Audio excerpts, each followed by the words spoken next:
At SteelSeries, we make the headsets, mice and keyboards that the world's best gamers win the most with. And we've been doing it since way back.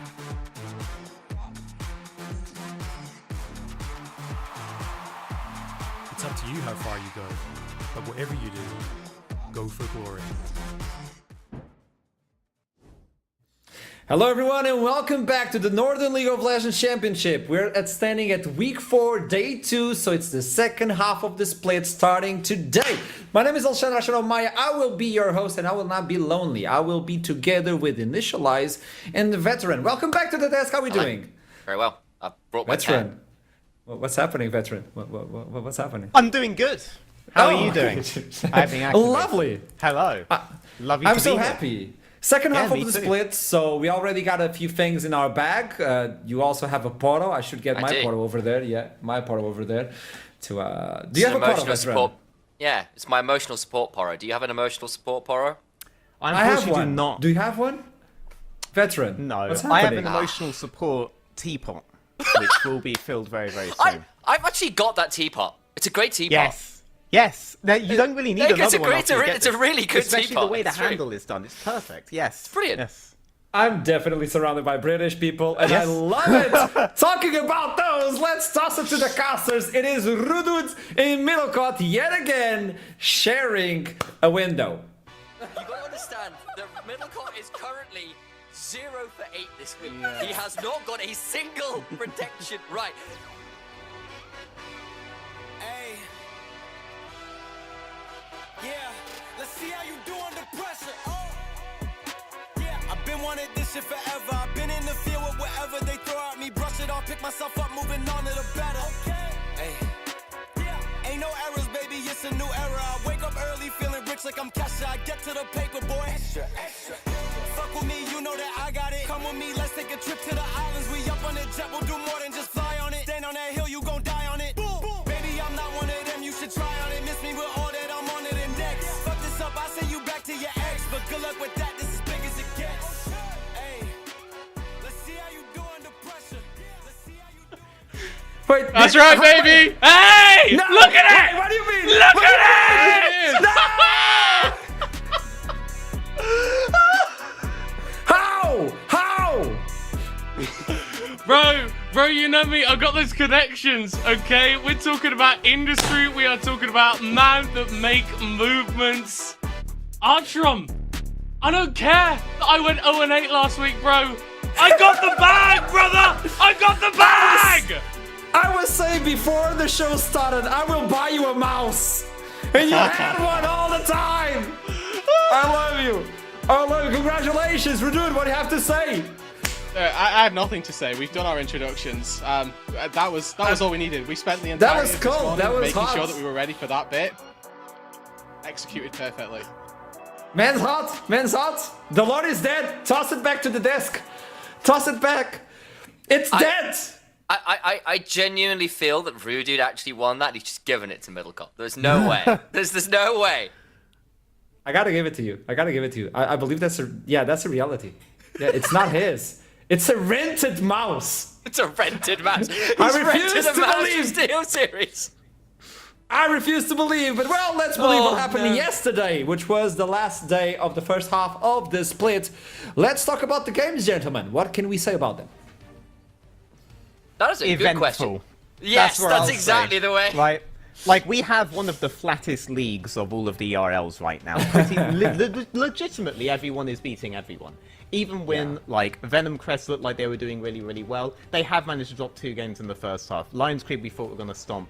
They ended up pretty much dead even. Native's lineup looks like a lineup that should have been up there with Lions Creed. They are up there with Lions Creed, both at 4 and 3. Right? This is a region where anyone can beat anyone.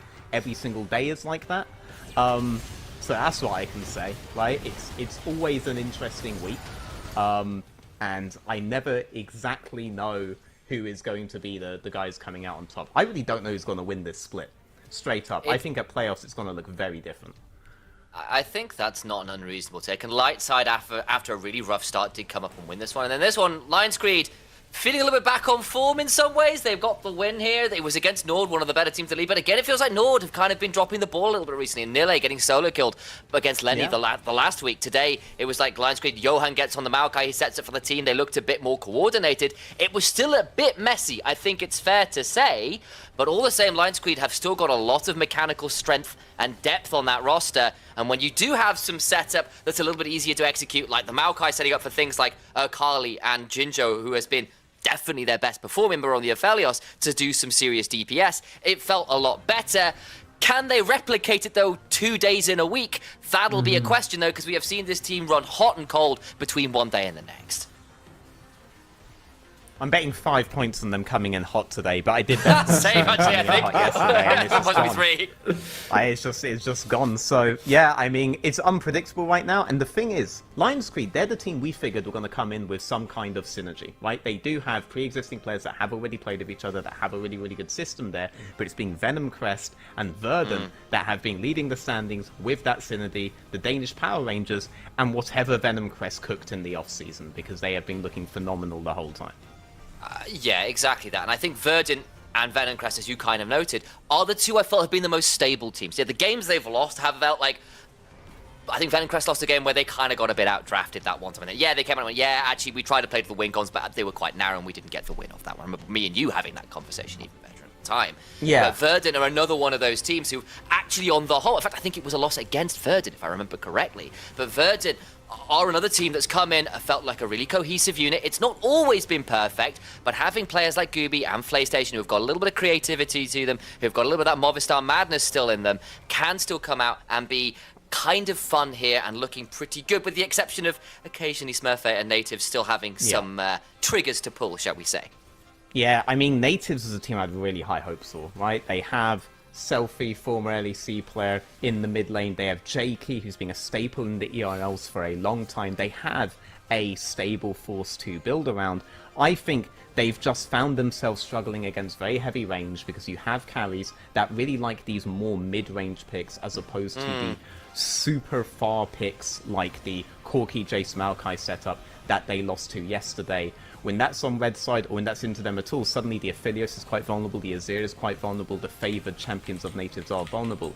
They're sticking to one particular style, but there are multiple teams that have their number on that style, and I want to see if Natives adapt to that today, because every game matters when in a flat league like this. If one team starts figuring it out, they're going to clear the rest of the pack, and there are only 4 slots. We're halfway through the league right now, and only half the league can go through into the next stage. I think also on screen now we're seeing Venomcrest as one of those teams that are able to punish a team like Natives with comps like that, because they are able to draft some serious spice and not make it look like cheese, make it look like something that is coordinated together and very, very dangerous. Particularly that support and jungle duo. Yeah. It was the Viego and the Pike again this time around, with a Hui in the AD carry position, this time an AP carry, just deleting people. The fact they are able to pull out drafts like that, look very successful on that, despite some slightly narrower win cons even into a team they were against. I know Aragon was a little bit nervous for them, says a lot about that team. If I was looking at the end of the split, it feels like Venomcrest, Verdant, the two teams that look most stable and most ready to go to playoffs right now. In what form they'll be once they're there, I don't know, but the two other teams joining them, who on earth has any idea it stands? Because every other team has been throwing enough games, has had enough spice in the back pocket to take a game off literally everybody else. Nobody knows what's going to happen, and as we move forward, and we'll go back to that one in a future veteran. But if you know what's happening back at home, so head on to Twitter and gain this beautiful mouse. If you want to be just like Middlecott, hip-hop, and Swagalicious, head on to Twitter, put in your predictions to win a SteelSeries ZX5 wireless mouse. You have the ability to win one every single week, but you're only allowed to win one per split. I think Middlecott somehow stole his mouse, but you're still allowed to participate. The SteelSeries will give you this beautiful one, wireless with colors, just like the LED on Middlecott's room. It's gonna be beautiful. So head on to Twitter, put in your predictions, and tell us who do you think is gonna win. But before we jump into today's games, gentlemen, let's play a game of our own. Who am I? Skill Edition. What's gonna happen? It's quite simple. I'll give you some sort of clue, and each of you will raise his arm and tell me who do you think it is. The faster you get it, the more points you will receive. Keep in mind, this doesn't make sense. First clue. I use my weapon to jump and slam the ground. Even if I hit you, you fly. Yeah? Poppy. No, that was a good attempt. Second, you can dodge the knock-up if you're fast enough. What? That's so many champs, no? Yeah, exactly. I mean, Braum. Which one? Braum? No. Keep in mind, if you tell me the skill name, I'll give you extra points. But you both fail, so I have to give you the third one. I can use it 3 times before cooldown. Please. Yes. The joke is too easy. It's going to be Aatrox with a sword, which is the Darkened Blade. And I'll give you 2 points just because of that one. Initialize Aatrox, the Darkened Blade. Let's toss it to the second one as we have a little bit of time. First clue, I'll make it spin and keep spinning. There are a lot of things in League that spin, so veteran, Yeah, hit but me. Garen has to be Garen, though. That is a good attempt, and I knew you would go for that one, so it's not correct. Second one. I'm a devious person. While it's spinning, the damage is way more powerful. Oh. While it's spinning. Oh. Uh-huh. Tick, While it's spinning? tick. Yes, hit me. Is it Rammus with Powerball? Is that My what gosh, really? That's so far away from what I put Nah, up. it's not. Yeah, it's not. Okay. The third and last one. You may throw me, but if you don't catch me, I'm gone.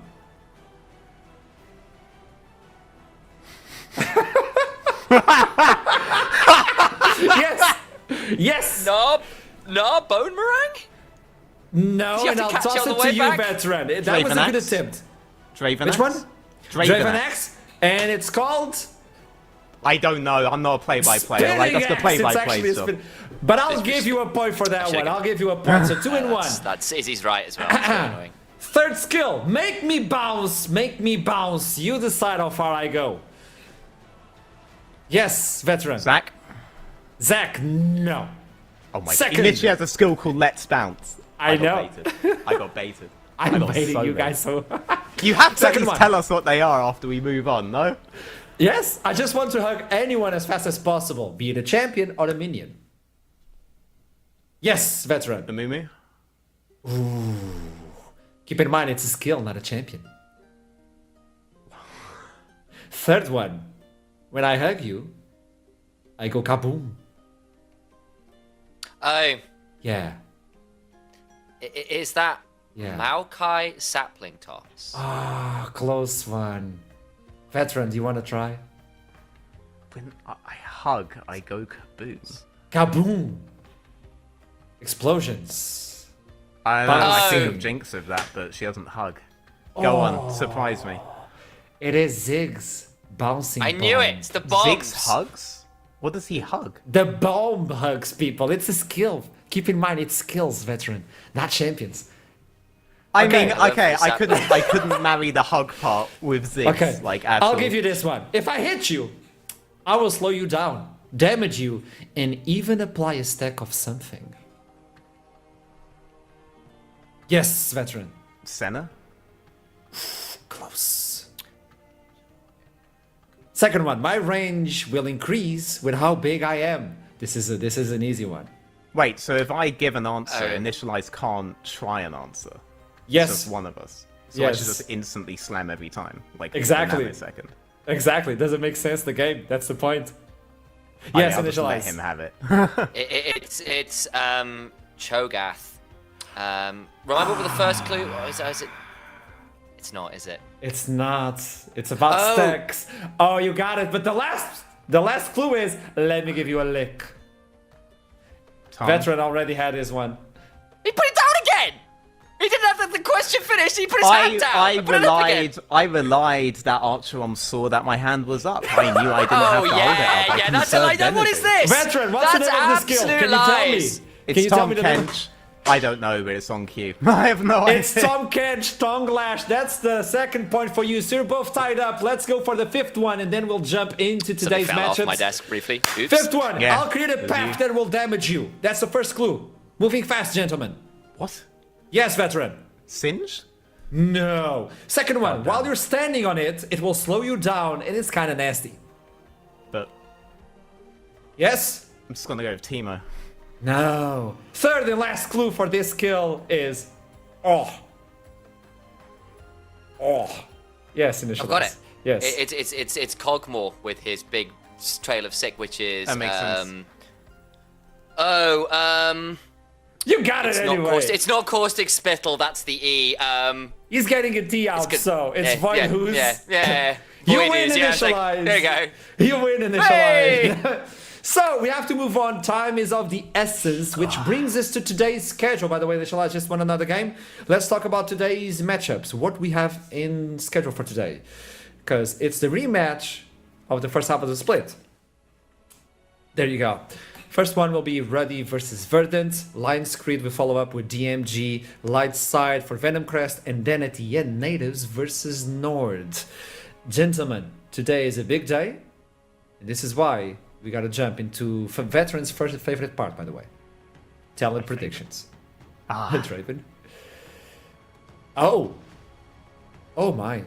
So everybody's going for Lions Creed. Everybody's going for Venom Crest. Split in the bottom, but Hiprain and Foxdrop in initialize. I mean, Verdant are a fairly safe bet as well, right? Like you're kind of choosing multiple safe bets there where you pick the 5s. I'm surprised about the 5 on Ruddy from Foxdrop, especially because he pretty much just have to hold. But yeah. Anything that stands out for both of you, aside from this one? I think it's going to be very interesting how that last game plays out. We've all basically got 1 or 2 points on that maximum. I think partly because it does seem so volatile. Yes. I chose 2 on Ruddy personally because I thought if there was a chance of an upset today, I feel like Ruddy are probably the team that might provide it. So I took a little bit of a gamble there because they are a team that has strong individual players, and Verdant have liked to play more stable games. If a game gets less stable, Ruddy's a team that can thrive in that. So that's kind of where I've taken that. If there was going to be an upset, a dark horse in that, that would be my one. I think the other ones, with it, as I said, exception of that last game, a little bit more one-sided on paper. Yeah, the last game of the day is the most important one, and therefore it's the one no one really has 5 points on. Because both of these teams could do well. Only one of these teams can go through towards the playoffs, assuming Lions Creed keep going on their upward trajectory. And honestly, Nord have been the surprising ones, right? If the entire league wasn't so flat, they'd actually be looking seriously strong right now. Natives, again, very vulnerable, that one singular play style. If Nord figure that part out, I think they can take that win. But that's basically the only if here. It's a very close matchup. I wish we could all put more stakes on it, but if you're going to put the point system this way, you're just going to see both people, everyone slamming on the for sure bets, right? So I would like to ask you before we jump into the first game, even though we only have 2 minutes available, so I'll give you 1 minute for both of you. This is going to be Rep God if possible. We had the first half of the split. So I want you to tell me about the past so I can understand the future. What do you believe is the highlights of the first half of the split, and where should I put my points going forward? Because I want to win. Venom Crest is the highlight for me, right? I absolutely love that team came out of nowhere. They do one thing really well. I wanted to go on a diatribe. I'll go on a diatribe later about the thing that I think Venom Crest do really well. But they're I love their performances so far. Yeah, I think I'd echo that again. Part of it as well is the drafts have just been really fun, but actually they've also then executed them really well. They haven't just been weird. They've been well performed on top of that. Then the other team that has generally played pretty stably and pretty well has been Verdant, as we've kind of said. They've come in with a little bit of spice out of bots, and we've seen a Swain and stuff out of there. But generally speaking, they have been the team that have been most consistent. The other teams, this is the other half of it, who the hell knows what's going on? A lot of that middle of the pack has been, bluntly, a bit of a mess. We've seen really good games from teams and some very lackluster ones as well. Big kind of flaws in gameplay that have been exposed, and then some big strengths too. It does mean that I think the second half of the split is still quite hard to read outside of those top 2 in a lot of ways. And hell, we might still be proven wrong. I think every team there is more than capable of taking an upset win against nearly anyone else, which should raise some eyebrows, and it's why the predictions have been so all over the place.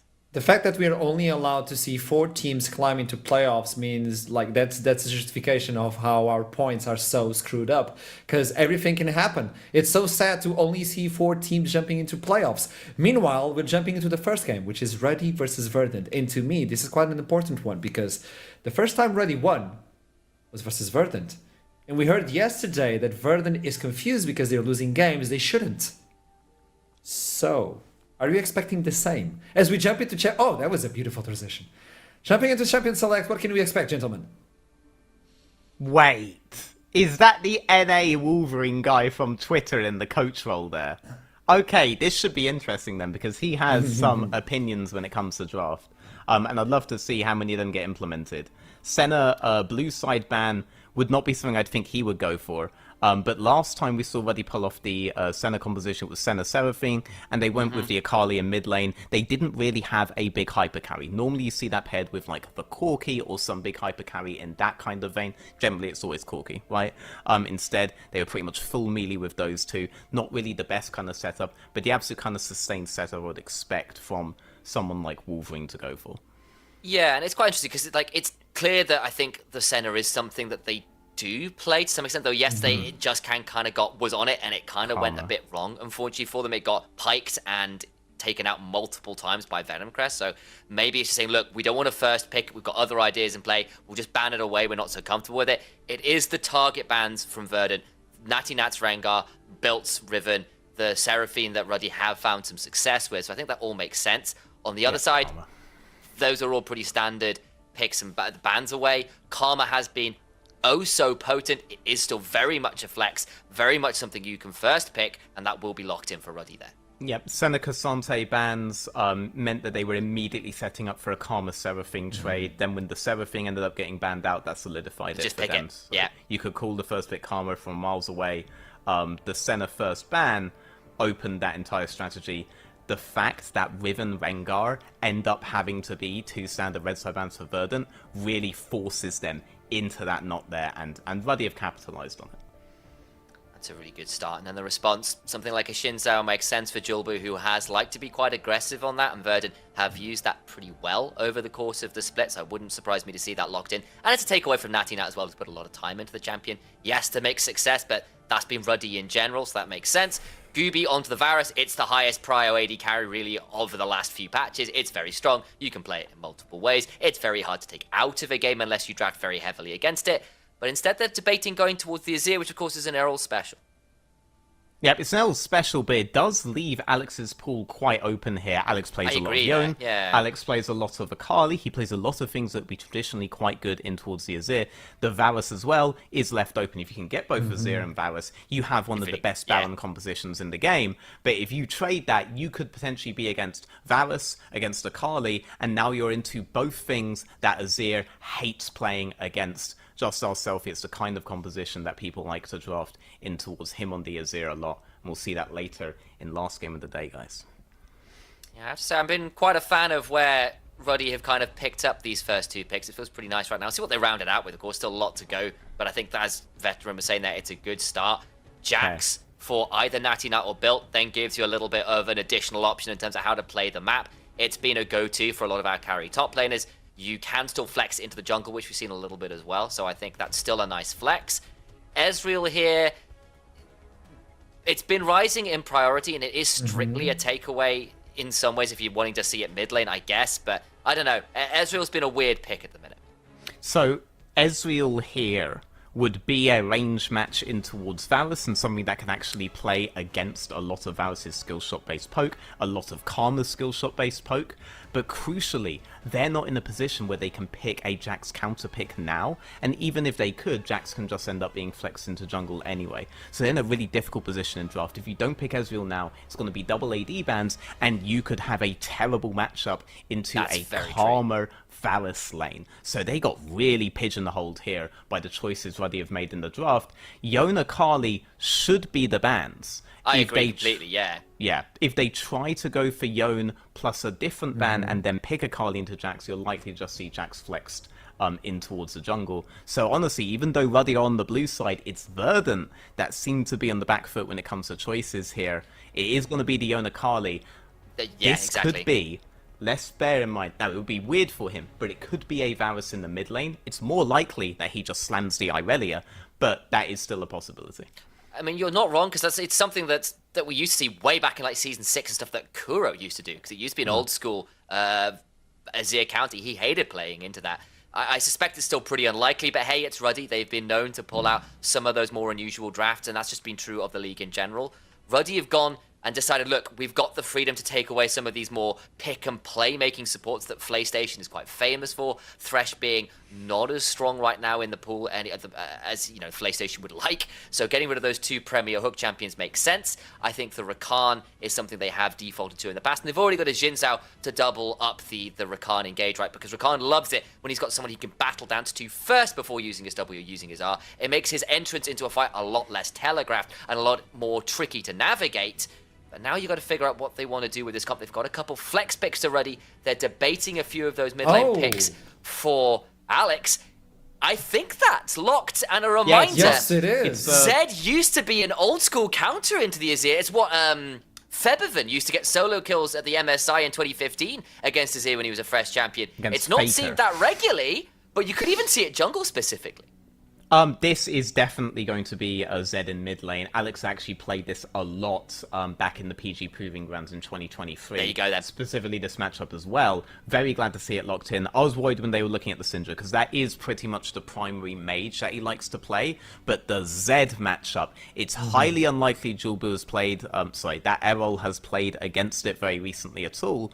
My worry is that Ezreal does have good armor-based build paths into it, so it may not be as optimal as possible here. But if Jace gets locked in, Zed has a lot of options. So Zed, different to any other assassin, you should really consider him more like an AD mage, kind of like an Azir, rather than any other kind of assassin. But the all-in potential, Azir doesn't have counters for the same reason he doesn't into Akali. You have the dashes to make up for all of his mobility. You stick to him. If he gets the kill opportunities post-6, he will kill this Azir, and you can't just buy stopwatch anymore. So Zed should be up in priority, but it takes the balls of a raw talent like Alex to break it out in a game that absolutely matters for Ruddy right here, right now.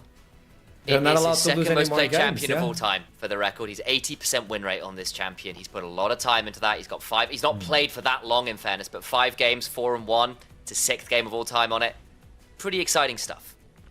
Keep in mind that one of the 2 victories that Ruddy has, it was versus this team, and the MVP was actually Alex. So he's pulling the Z gun. This is going to be interesting. Tossing it to the castle is Redude, and the man of the hour, middle court, Mouse the Beast. Yo, man of the hour. Yo, I'm liking that. And I'll just leave, I guess. I don't know. we've still got the music. Man of the hour, hype music and then Rudude. He's here as well. Cool. Thanks, Asher. Nice man. Great to be back for another caster. it I is. feel like we kind of skipped over our caster intro because of certain nature things of it, yeah. which occurred. But getting into this game, we didn't really talk about it too much, but this is 2-5 versus 5-2. There has been a bit of a gulf developed between these two teams, but we've got to remember that Ruddy took down Verdant on the very first day of the split, and Alex is looking empowered to potentially do it again. Yeah, that's obviously a very exciting prospect, especially when we have the Zed locked in the mid lane. We already highlighted the Febiven versus Faker run back really of this matchup, and I think that this composition specifically for a Zed actually very easy to navigate. The CC is what you're really looking at, and I see 2. I think I count like 2-3 total amounts of hard CC. JC potentially as a 4th if we're really splitting hairs, but it's going to be really difficult for Verdant to lock down this Zed, and if Alex does get snowballing, which we know he can, it could be a very difficult game for Verdant to try and play. But then if we do look at Verdant's composition on the other side, this is almost as standard as you can get, really, with that little bit of a twist of the Jace up in the top lane for Duxie. We'll have to see how it plays out.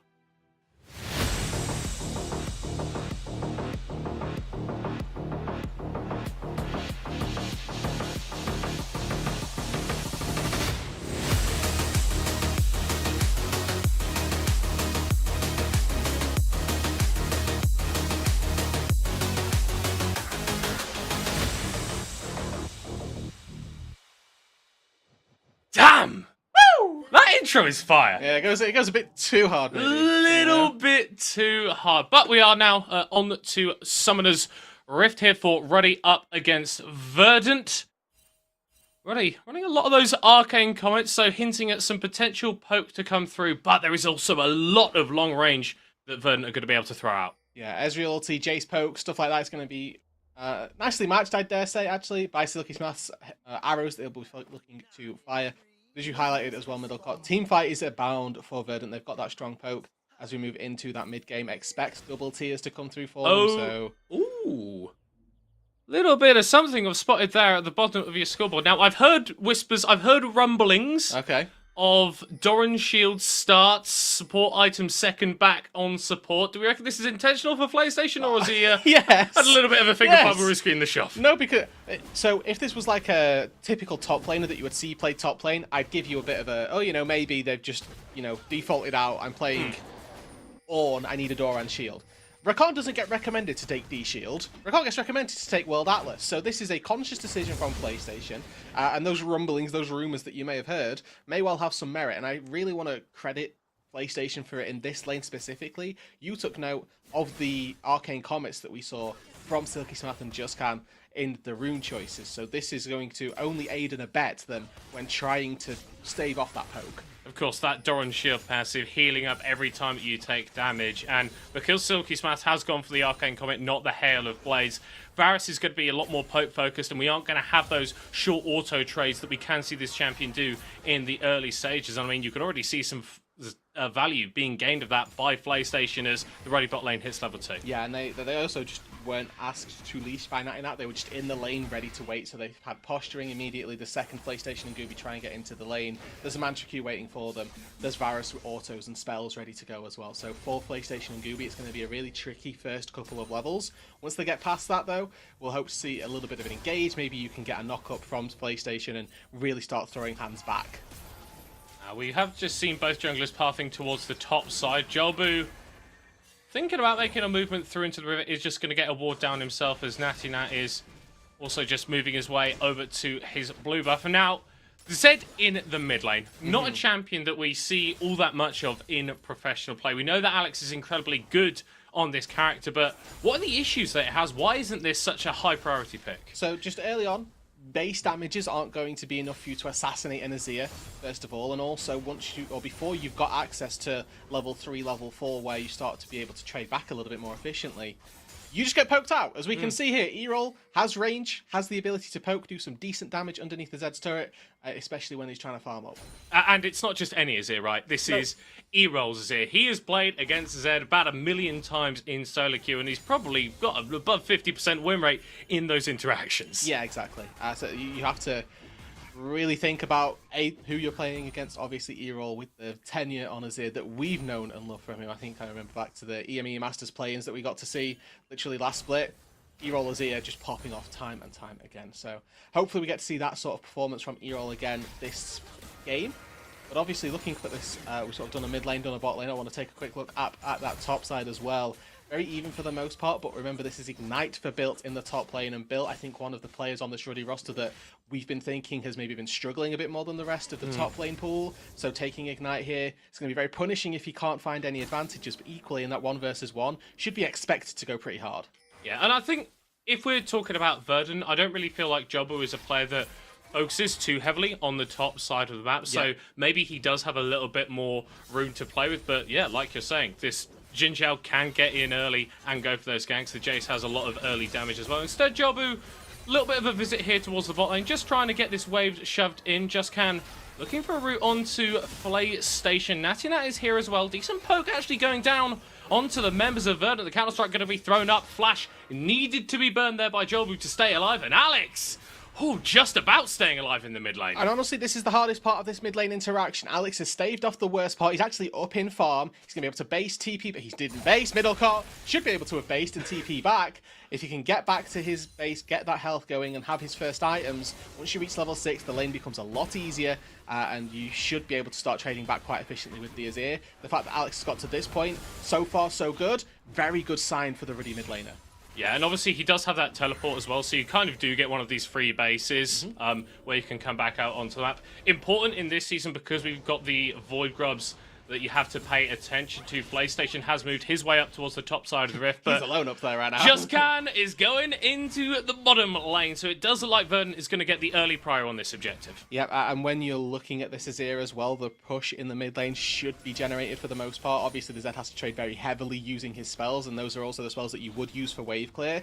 I think Verdant looking for this dive are going to struggle a lot, but maybe Natinat's on the menu. Oh, caught out by the Gromp. Jobu jumps on top of him. Leap strike over the wall onto that ward. 50% HP is going to have to back away. This is one of the beauties that Ezreal gives you as well for Verdant. Gooby is able to sort of stay down on that bot side. They know they got that crash on the first wave, so eventually this bounce back is going to happen. And then Ezreal can be fairly safe. Just Mystic Shot, try and farm up. So long as he's in experience range, he's probably going to be fine and not feel too far behind. And this is also something about Gooby as a player that I really love. He's got so much experience. He understands how to play the weak side, understands that if there's no one on his side of the map, then he can't be playing up and aggressive. Now, and what I also want to mention, Gooby started out with the Tear of the Goddess, so he's already at 120 stacks. That's a third of the way to the completion. Silky Smath based, got it on, obviously, that recall there.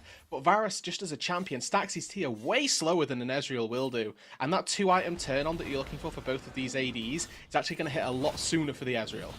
Yeah, Ruddy here, though, grouping it around Jobu's respawn of his blue buff. E-roll is going to be able to spot them out, but can't do anything to prevent them taking away that big blue sentinel. Jobu only took one of those Void Grubs up in the top side of Ruddy. They haven't started up the dragon yet, so both those objectives been on the map for a little while, and neither team really taking full advantage of them. Yeah, I'm genuinely interested to know what this obsession with taking one grub is, because I've seen it now a couple of times in a few of our games, and not just in the NLC either, where you're just taking a quick grub and you don't want to spend the time waiting for the shield to wear down. So Verdant, they find themselves just a little bit of help, and obviously the longer they leave this, the longer it'll be, or less likely even that it'll be, for a second set of grubs to respawn and, you know, get that 6-5 grub power spike. So, been a low interaction game thus far. Are we feeling happy about this if we're Verdant? Generally, I'd say yes. I think that this composition, obviously, as a 5v5, tends to be able to teamfight quite efficiently. You've got double tier, so that mid-game spike is obviously going to hit quite hard once they are fully stacked. Azir, as a champion, scales exceptionally into the late game. I think that kind of coming into this, you know that this is going to rely on Ruddy being able to out-hands Verdant a little bit. It's the nature of Zed as Natinat now picked off. Yeah, looking for a potential dive. Still has that counter-strike, so Verdant can't play as hard onto the Jax as maybe they would like. And Alex roaming over post 6. E-roll's dropping a wave mid for this. He's actually low on HP. You can see the Zed having a good time in this 1v1. Oh, going forward with the shadow, but E-roll swiftly shifting away. Yeah, Alex would have liked to have got the ulti there on the Zed when the Azir's used his mobility. Might actually look for him under the turret. They may have just been spotted, or better safe than sorry, for E-roll. But this mid lane matchup now should turn very heavily into the Ruddy mid laner's favour. It does get a lot trickier for the Azir. You can actually see fleet footwork in E-roll's rune choice is not the typical go-to Azir rune, especially when you should be able to bully out the lane, early lane specifically. But he knows that as this match gets a little bit later on, it gets a lot harder for him to side lane or just lane effectively versus Alex. That fleet and the movement speed provided to dodge out on shuriken flips might be very valuable. And that was one of the nicer changes that I saw for Azir, like his soldiers actually being able to apply on hit effects. It always felt like something that should have been there in the first place. Should have been there, but just kind of wasn't. And it means that we've started to see stuff like Lichbane taken on the Azir, when if you'd done that a few patches ago, people have gone like, what on earth are you thinking, bro? Only real lane advantage that we're seeing is this topside Doxy building up a sizable lead here over Built. But if we look at the total gold, it's actually Ruddy who are slightly edging ahead. Yeah, now Natinat once again always seems like he's getting picked up, but then he throws up the counter-strike and goes, ha, good prank, nerds. I'm actually fine. And, you know, even PlayStation being up on this top side, it's matched this time around by Justcan. Oh, waiting in the wings, though. Going to be going onto the Jax. Has the flash available. Is instantly going to pop it away, but Verdant are out of there. Quick as a whip. Built having to burn that equalizer. And once again, another advantage going the way of Verdant's top lane. It's not snowballed into the rest of the map just yet, but for the time being, Doxy then forced Built off of a wave. You can see the HP for Built sat about half. He's got no potions. Yes, he's got those tier 2 boots, so he can run away from the Jace very quickly. With that phase rush on Doxy's side as well, that chase down potential does exist. Yeah, Ruddy is still hanging around this top side. We've still got those Void Grubs that Jobu refused to take a little bit earlier. Just looking to protect built from a potential dive here, and I feel like this is the first game involving Ruddy that I've seen go to 10 minutes without anyone dying. No, I know one of the characteristics that we have of Ruddy is that they are always happy to fight, more than willing to throw down in any situation, and maybe that's, you know, coming in just kind of fielding a bit of a newer position in the team. They've not got that voice telling them to go forward. Maybe it's just that they recognize, actually, Alex late game, if we put him on a side lane, it's going to tear people apart. It's a 50-50 in terms of where their loyalties or maybe have been placed for this game. Sounds like the first set of Void Cups have finally been taken. Yeah. 11 minutes into the game, and I don't know that we're going to get a second set. I don't think we will. Ruddy also not just taking the Drake in response. Maybe it's the coach diff. Obviously, Ruddy actually having a coach now in the I've NLC. had a coach for a few weeks, in fairness. Yeah, maybe said to you guys, yo, just chill out a little bit. is Gooby dead. taking so much damage there, and there is no one to help him out. Silky Smath basically solo killing the Ezreal. The Flash! Why? Natty Nat first blood. All right, Ruddy find themselves first blood on the bot side. There is no trade on this top lane. Built had to back away from a wave underneath that turret, and that tier 1 turret in its entirety looks like it's going to be taken down. So 4 plates so far for the Jace. Might be even able to find a 5th. It looks like he's actually, and I really like this from Doxy, going to recall. That top lane is going so well at the minute. You break open that turret, you give the Rumble a much deeper pocket to farm in, while the game still isn't accelerated enough for you to be able to move out onto the rest of the map. This is actually really nice from Doxy that he keeps the turret there. He can continue to try and deny build farm, experience, whatever he feels like he can get away with. But obviously they are going to lose this Drake down on the bot side. Yeah, very late Drake though. So if we're talking about win conditions, Soul really isn't going to be one for either of these teams for a little while. And I don't know, I'm a big fan of the 37-minute Verdant Soul. Feels very on brand. does feel a little bit, although I will say, I think like Verdant, this game aside, have been accelerating a fair bit more than they were very early on to the split, and that's why they are one of the two teams tied at 5 and 2. Does have that available, Ultimate and Ignite as well, but I don't feel like the Rumble is quite in 1v2 territory just yet, although saying that, he's burning down Jolbu! Yeah. He's able to get the kill! 1-for-1 in the top lane! Level lead for 2 and Ignite down there? I'm going to be honest, Jolbu, you should have been a little bit more respectful, a bit more patient. Doxy could have potentially taken the lead with that, but a 1-for-1 for Bill, able to make the best of that bad situation. The Equalizer as well did the most part of the wave. He will still lose his tier 1 turret, there's another one crashing, and he's got a bit too long of a death timer without TP. PlayStation, though, he's in this position. He doesn't have his jungler here, so I expect them to be a little more cautious, especially with Natty Nat, as you can see. Immediately, Jolbu showed some presence on the top side. Natty Nat, okay, on my way, guys. I got bot prio, I got mid prio, let's move in. And despite that kill just going down in favor of Ruddy, well, that exchange going down in favor of Ruddy, Doxy has become a bit of a silent threat. Now 2k ahead of Built. Now over 50 CS ahead of Built. Those accelerated shot blasts are going to absolutely tear through the low health bars of Ruddy. And I really like this from Doxy as well. Had his choice of counter pick, and this is one of the instances where he's making it work. Oh, Silky Smath going to be caught out, has the flash over the wall. No chase coming out from Gooby. The PlayStation burned the ultimate and flash there actually on the Rakan, so playmaking tools a little bit hindered for the time being. Nevertheless, burning the flash on a Varus is very, very valuable as an immobile AD carry. That is the only way that he has typically to escape any threats. I want to take a quick check back in with this mid lane. Gold very even, but we look at the items. It's tier 2 boots rush for E-roll, so he's obviously fairly fast on his feet. But Alex has already finished off that Eclipse, has got a lot of dueling power with the shield that provides if he's looking for a skirmish. Are we going to expect him to move out into the side lanes anytime soon, or are we waiting for a few more towers to fall before that's a realistic proposition? Yeah, I think we're looking at, well, according to Alex, no. He's answered your question for you. They're heading down bot side. We'll put the bot lane back into the mid lane and try and sort of put the Zed in as long a lane as possible. I think that is the best way to try and capitalize. Oh, E-roll with the scoop directly into Jolbu. Gooby, the beneficiary. That's why this man picks us here. And that's also why Varus with no flash needs to be careful on every single mid wave. I saw JustCan, he started up there. He went up to the wave with the Varus, said, okay, there's no danger. You can clear this out, right? And in fairness, Silky probably thinks, yeah, I'm good. But the second the Karma runs away, Azir walks up, there's a jungler in the back pocket, and boom, that's a fast kill for the jungle and for the AD carry, more importantly, of Verdant, who'd been dove under the turret, not necessarily put super far behind, but that 400 or 300 gold will not feel bad. Yeah, Doxy very, very close to a second item now on this. Jace Riff Herald going to get picked up. So there was that bot tier 1 that got traded by Alex as well, despite E-Roll making that play in the mid lane. It came at the cost of this tier 1 turret and a bit more gold going into the Zed's pocket. Tunneler in the inventory as well now with those tier 2 boots and opting into the Lucidity boots as well. This is about as greedy as you can get for a Zed. Sometimes you have the option of going for something like Mercury Treads, going for something like Ninja Tabbies in case you need them. This time around, Alex thinks, I've just got to do as much DPS as possible, and Lucidities will help him do that. Natty Nat has basically just been living in this bottom side jungle, constantly invading onto Jobu and scaling up himself as well. We were talking about the top lane CS lead. The jungle CS gap is also very, very real. I also really like Sundered Sky for these champions that like to dive forward. You get that additional crit on entry. You also get a little bit of healing as well. You can see Julbu plus PlayStation moving down toward this bot side, and Alex actually being forced to use his shadow to farm as opposed to harass. This is obviously one of those issues that you can't have with Zed. Although the crit to start us off. Now you're not going to jump in, and for the time being, tempered aggression for both of these two teams.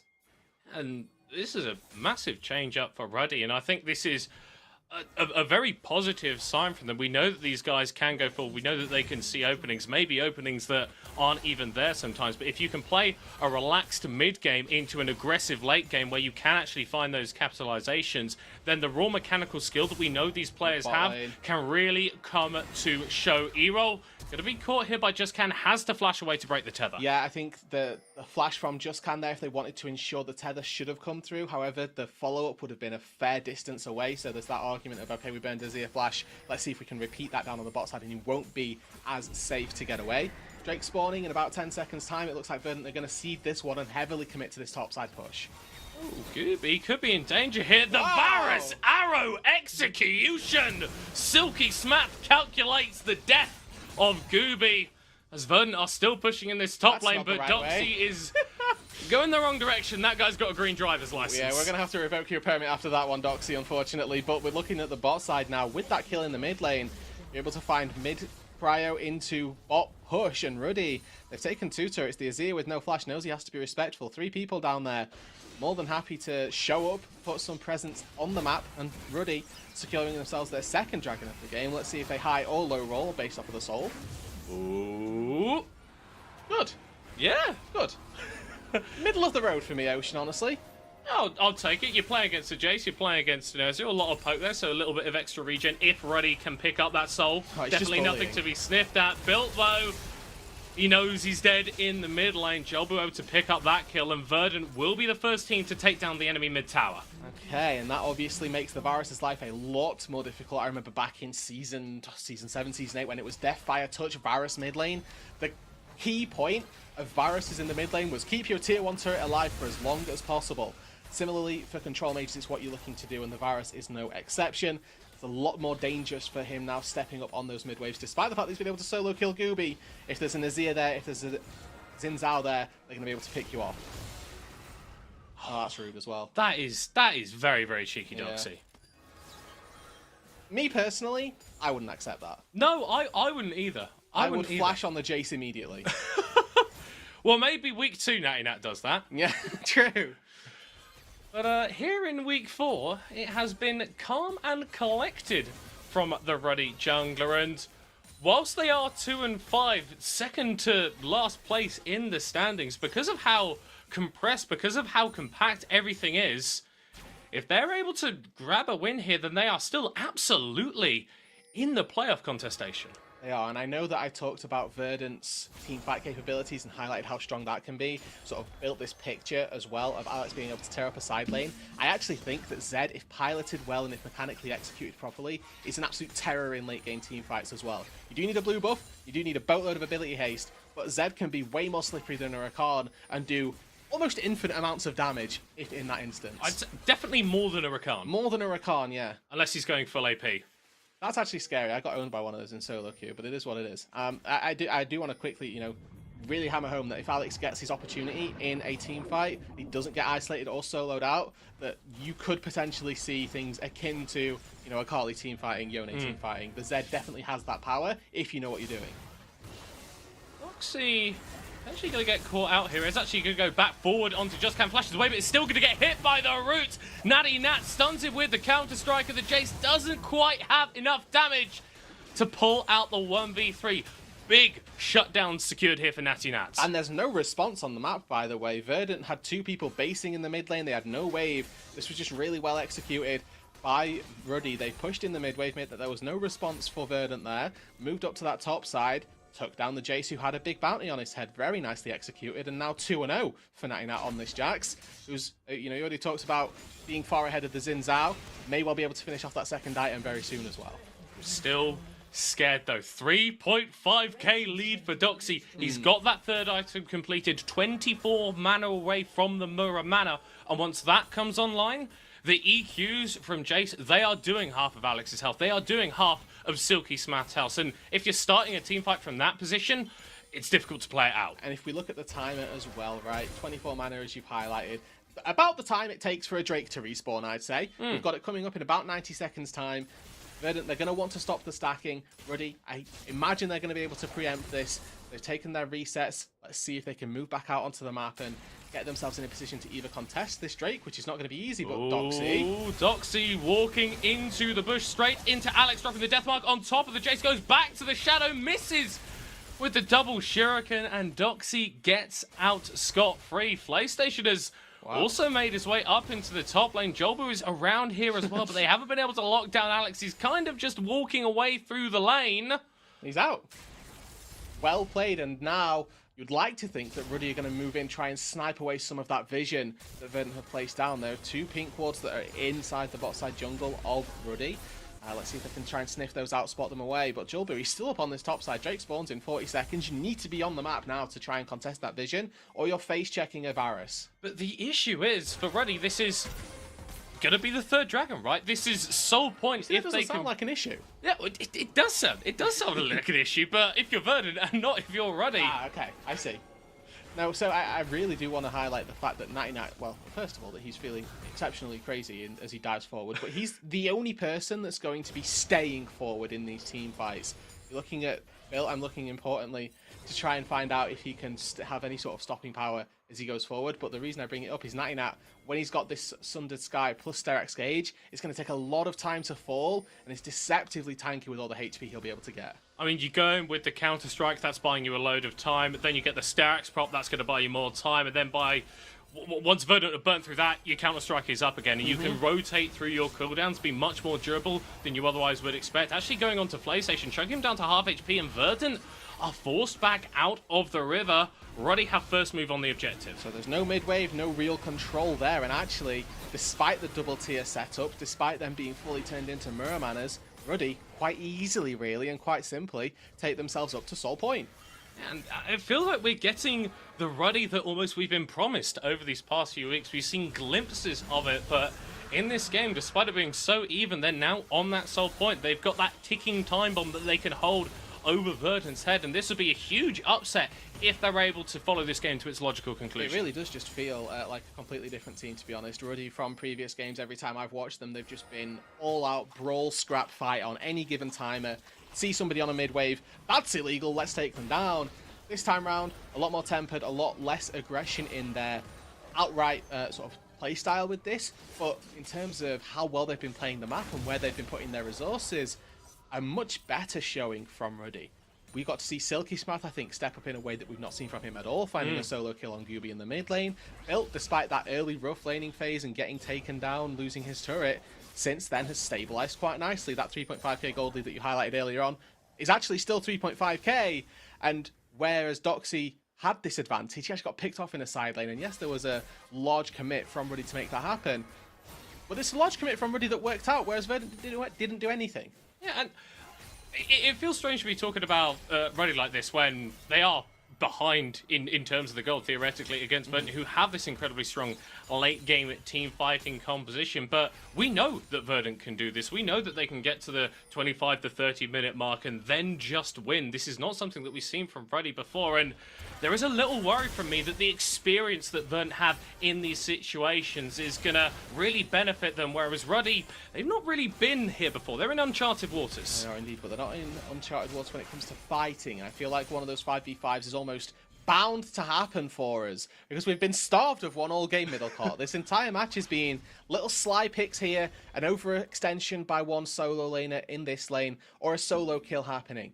Neither of these sides have committed to a fully fledged 5v5 and instead have been very respectful of one another. I mean, we've got a Zed in the game who is 0, 0, and 0. Ooh. 25 minutes in. Not really the snowballing threat, but we're waiting for that late game teamfighter to come through from Alex. Exactly. Now Gooby actually very low on HP, may be a signal for Natina and the rest of Ruddy to glimpse at that Baron, at the very least. They've got a pink ward in the pit so they can spot out whether or not there's any vision from Verdant specifically. But actually on this timer, everybody basing. All 5 members, except for Alex actually, of Ruddy, looking to get their synced up recalls. And Alex, maybe he looks to take one here. Just going to quickly snipe away a quick extra creep. But with the Drake spawn in about 2.5 minutes, remember that is your soul timer for Verdant. And I'm looking at those items. There's not really going to be a big hit come through in terms of those items before then. Maybe Gooby's Navori Quickblades gets finished. But other than that, this is probably the fighting power that we're seeing from Verdant. Yeah, and I think for them, it is all about just buying time for Doxy. How long can we go without Doxy getting engaged on? Because those shot blasts, they are going to hurt if they're landing. But if Ruddy find a flank, if Alex goes into the backline, hides in a corner where Verdant don't have vision, then you don't necessarily get that time as the Jace before you're exploded. So level 16 for E-Roll is actually a fairly decent pickup. We'll have to see whether or not that fighting power ends up translating into a win for them. And sort of building this hypothetical story around a 5 versus 5. There's every world where Ruddy say, hey, you've got to commit very heavily to stop us taking this dragon.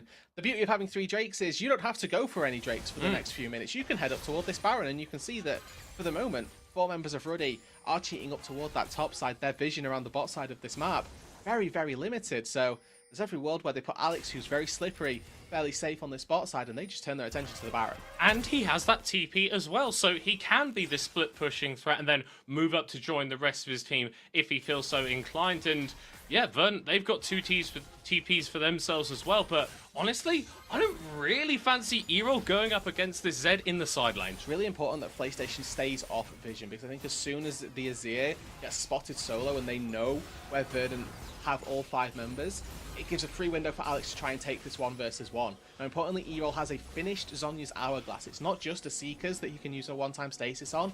This is every time the Zed goes in, I will be able to stasis it. That's actually not true. I'm going to lie on air, but Zed'll is way shorter than 120-second cooldown. So, it's nice in theory. Well, it depends how often Alex is using his ult. Well, if he uses it every time it's up, then I was simply mistaken. I feel like currently we're at a rate of about once every per game. Once every 30 minutes. I mean, that top one onto Doxy, remember? No, true. Natty Nat here. Maybe a little bit of an overextension, but again, buying time with the counter-strike. Still going to get taken to half HP, though. And that was just a couple of autos from E-Roll. You get to see quite how fast he was chunked out. There's also Chain of Corruption burned by Silky Smath there on a timer where the Drake is up. So neither of these teams are particularly bothered that this is Ruddy's soul. Verdant, you'd like to think, want to try and deny this, but they're acutely aware. You commit too much down to this bot side, it opens up Ruddy to just take this Baron. I like that it's just Gooby, again, somebody with TP, who's just trying to solo out this Drake, make sure that he can pick that up, deny anything from Ruddy. And honestly, I'm a little bit saddened by what Ruddy have accomplished with this time, because other than vision in the top side, there's not even been a sniff at Baron. We've not forced any TPs for this. It feels a little bit lackluster, and they could have probably just fought for the Drake instead. Yeah, but credit to Verdant getting that chunk down onto Nat. I think if you don't do that, then Ruddy would be able to apply a lot more pressure. And I think this is what we were kind of alluding to in these later game situations. Verdant understand how important it is to not take these small negative health trades where you're not going to die, but if you're forced off the map, it's functionally the same thing for the next 20 seconds. E-Roll's just gone back to base, didn't get chance to finish off a 3rd item. Alex got absolutely crabbed right there. I mean, there are many jokes about the jukes that a Scuttle Crab has. That has persisted into Season 14 with this Void Rift, but stolen away by Verdant. Secured, I suppose, by Dual Booth, but either way, nice pickup, and they've got that vision around the top side. Now, with no occupancy in the bot side pit, it's very likely that we see all of our attention look toward this top end. Yeah, and there I'm thinking that the tools that Verdant have in their composition will just favour them a little bit. PlayStation using all the tools in the Rakan's kit to get away, but if we're talking about hard engaged potential from Ruddy, it's Natinat going in with the leap strike, counter strike combo, and then a chain of corruption landing from Silky Smith, and that's kind of about it. Verdant, Jobu can just fly in. Erol, if he wants to go for a Madness Shurima shuffle, he absolutely can. And then, of course, Playstation, with all the CC that a Rakan can provide, is going to make your composition a bit more flexible at this point in the game. Silky Smith burning the flash, throwing down the chains, of Playstation falling into his grave. Is that the pick for Ruddy? Jobu throwing up the Crescent Guard, and Ruddy, they can get precious little more, forcing the flash out of Gooby with that. And Alex going forward, but not too far. Will back away, and Ruddy, they start to look a little bit more seriously at the Baron. Yeah, they've used the TP from Alex here. They need to get something from this. Even if it's just a mid-tier 1 turret, they've got the tools to be able to make that happen. Gooby and Jolbu stepping in here. This is actually very dangerous. Oh, the Xin Zhao flashing away, and for all the veterancy in these scenarios, it's Verdant who are looking a little bit more flustered. Erol will be able to defend this tier 1 turret, and again, Ruddy steal away a red buff, but after finding a pick onto PlayStation, you'd like to find a little bit more, especially, 31 minutes into this game. These death timers aren't short. And a quick highlight as well for PlayStation. Gone for these didn't go for the Merc Treads, excuse me, which I think is, in this instance, can be a bit of a blunder.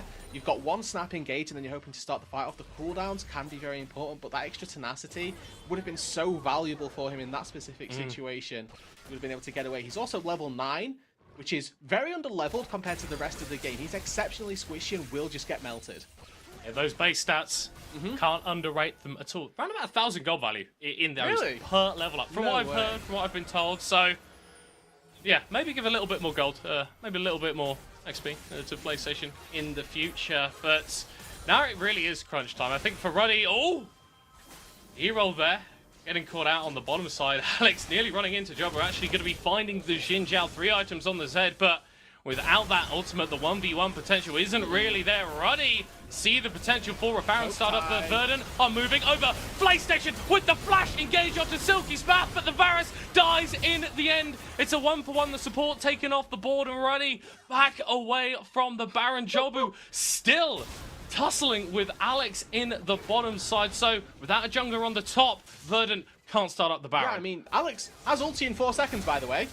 Oh, he's going on to Job. So much healing coming through from the Sundered Sky. The Eclipse shielding as well, turning this Zed into a bit more of a bruiser than an assassin. And with that level lead, he could get something off it. Doxy's just been caught. What is going on? Verdant catch is happening everywhere, and it's Ruddy with the killer instinct finding more. Little bit of a miscommunication between Verdant. They're just really split on all angles. Now Gooby and Erol, they're getting routed.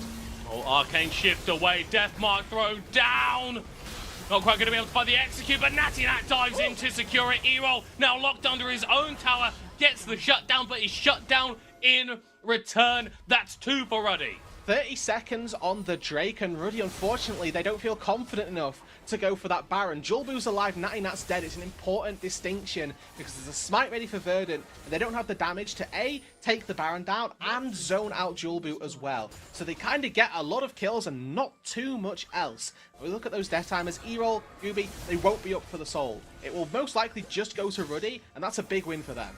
Ooh, PlayStation, very glad that he's playing Rakan and literally not any other support at this point. But Ruddy, they've got the position on the map. Jacharm going down onto the Zed. Jobber's going to be diving in, but out comes the death mark. Down goes PlayStation, and here comes all of the damage. Another 2 kills for Ruddy, and that is Ocean Soul basically guaranteed. Not just Ocean Soul middle cut, that is Baron as well. Ocean Drake takes 10 seconds to go down. Takes you 10 seconds to walk to the Baron, and Jolbu isn't alive for another 30. They'll be able to mince this one as well. And whilst those turrets have been standing strong, Verdant have not been. Yes, the poke from Doxy looks good, but now you're versus Ocean Soul. And with 3 carries up on the board, there's a world where Verdant can contest. But look at Alex. His ulti's up in 5 seconds again.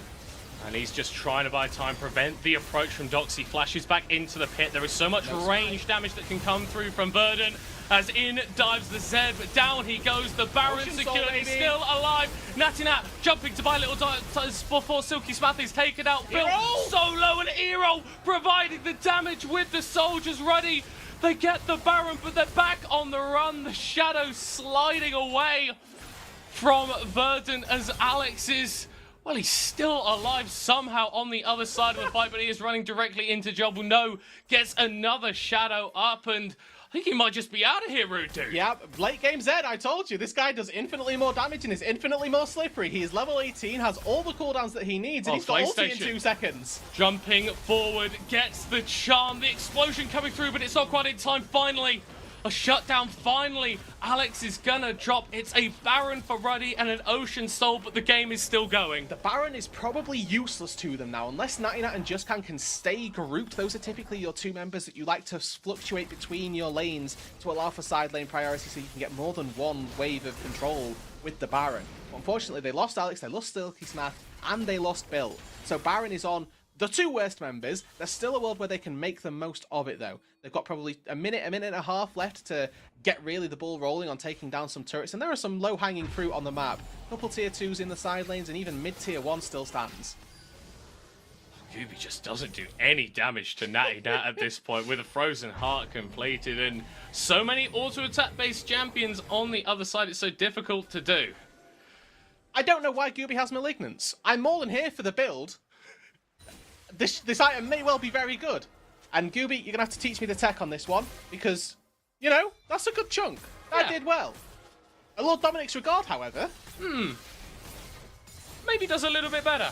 I don't know. Like I say, I'm all for innovation, and I'm really happy when players have this, like, mentality of, I'm not just cookie cuttering. And this is certainly that instance. Yeah, but I think if we're taking another look at the inventory of Verdant, I'm not seeing any anti-heal in here at all, and I feel like as soon as the Ocean Soul became a realistic possibility for Ruddy, this is something that we have to be itemizing. Well, the good thing is that a Ruby Crystal, at least in seasons gone by, built into a Morellonomicon. So we're going for the true AP hybrid for the Ezreal. Maybe it's going there. But no, you are quite right. Even if it's just a Bramble Vest for Julbu, like any form of anti-heal would be so valuable. I wouldn't even mind just an Oblivion Orb on PlayStation at this point, just to try and apply it to somebody. Because it certainly got to them a couple of times. The good thing is that Doxy at this point is a hybrid of both Poke and Assassin, because with this build, yes, he does a lot of damage with Shock Blast, but equally, if he gets on top of somebody, they die. Yeah, it's the shoot you with the hammer and then hit you with the hammer playstyle that Jace can adopt in the later stages. This mid lane tower has survived for so damn long for Verdant, but not a second or longer as Ruddy marched through to knock it down. Doxy is still pushing in the side lane as the Baron runs out here for Ruddy. They're going to be able to get a second tower in the mid lane and wrest control of the gold lead. Elder Drake spawning in 2 minutes time, everybody. Go back to base, spend your gold. You just got a couple of turrets down on the map. Make sure that you are set up and ready to go for this fight that is definitely going to happen. The important thing about this Ocean Drake as well is that any of the poke that lands from your Jace, from your Ezreal, is going to be a lot easier to regenerate, whereas I'm looking on the flip side. Verdant's regenerative tools come from Gleaming Quill from the Rakan, and that's about it. So Silky Smath actually in this next setup, this next set of engages, is really important, because if he can land some crucial poke onto Ubi, Erol, Doxy, that damage sticks. And when the red buff wears off, it really does stick, because that's actually how they're going to get their health back, is with the red buff passive health regen. As soon as that dies down, it's actually very important that Ruddy start trying to land that poke and Verdant try to dodge it. And this definitely feel like a switch up in terms of the tempo of this game. Very, very calm, zen-like through the early stages, but a flurry of blows has been unleashed by Ruddy in these later stages as Jolbu's going forward onto Alex, but he just can't cut through all the health that the Zed have. Gooby having to get away as far as he can, and he's just about able to, but Verdant are on full retreat. Ruddy relentless in their pursuit. Alex going for the flank. Natty throwing up the counter strike. Assassination. Double kill for Alex on the Zed. Erol puts up the tower, but it won't defend him for long. Diving forward onto Alex, able to trade back some damage, and Erol is still alive before he hates. A shutdown for Alex. We don't care about the Elder Dragon. Ruddy for the win. History repeats itself for the second time in the spring split. Ruddy will take down Verdant, push themselves to 3 and 5, and take down our top place team. Their playoffs dream is not dead. Nexus down, Ruddy up. And another one. Every single time.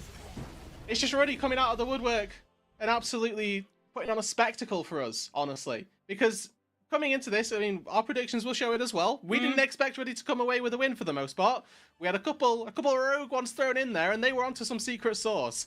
A completely different look for Ruddy. They genuinely looked like a different team today. They came out, they had slow, controlled, measured approaches to their early game. They built up the leads in the areas that they needed to, and then they exploited the mistakes that Verdant made, where they put a lot of people up onto that top side. They come into the bot side, they start taking those drakes. The Ocean Soul had untold value during that game. I think E-Roll gets maybe at least 3 people in that final team fight without an Ocean Soul and potentially saves the game, but it was that difference maker that kept them in it and then put them over the edge. Yeah, and I think Alex is obviously going to be taking a lot of plaudits for this game, but I want to be talking about Natty Nat and Silky Smath as well. I think 2 players on Ruddy that have been a bit inconsistent. They showed up in a massive way today, and the closest ERL across all of Europe just got that little bit closer. We are going to be chucking to a break before the analysts break down how Ruddy got their 3rd win of the split.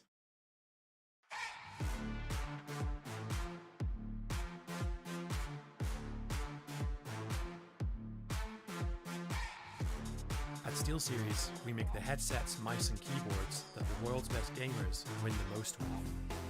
And we've been doing it since way back.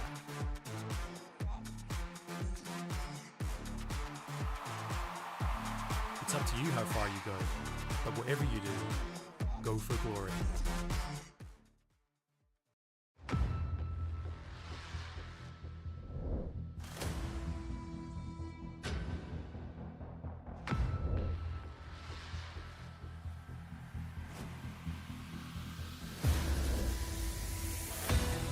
But Shift, being one of the members here, you can't kite them out quite yet because Shift is still alive. The Shockwave finds them all, but can they kill Shift? No! They can! He's still alive and he's taking down them all! Alongside Liam Cole and Persson, they will not give up, and DMG!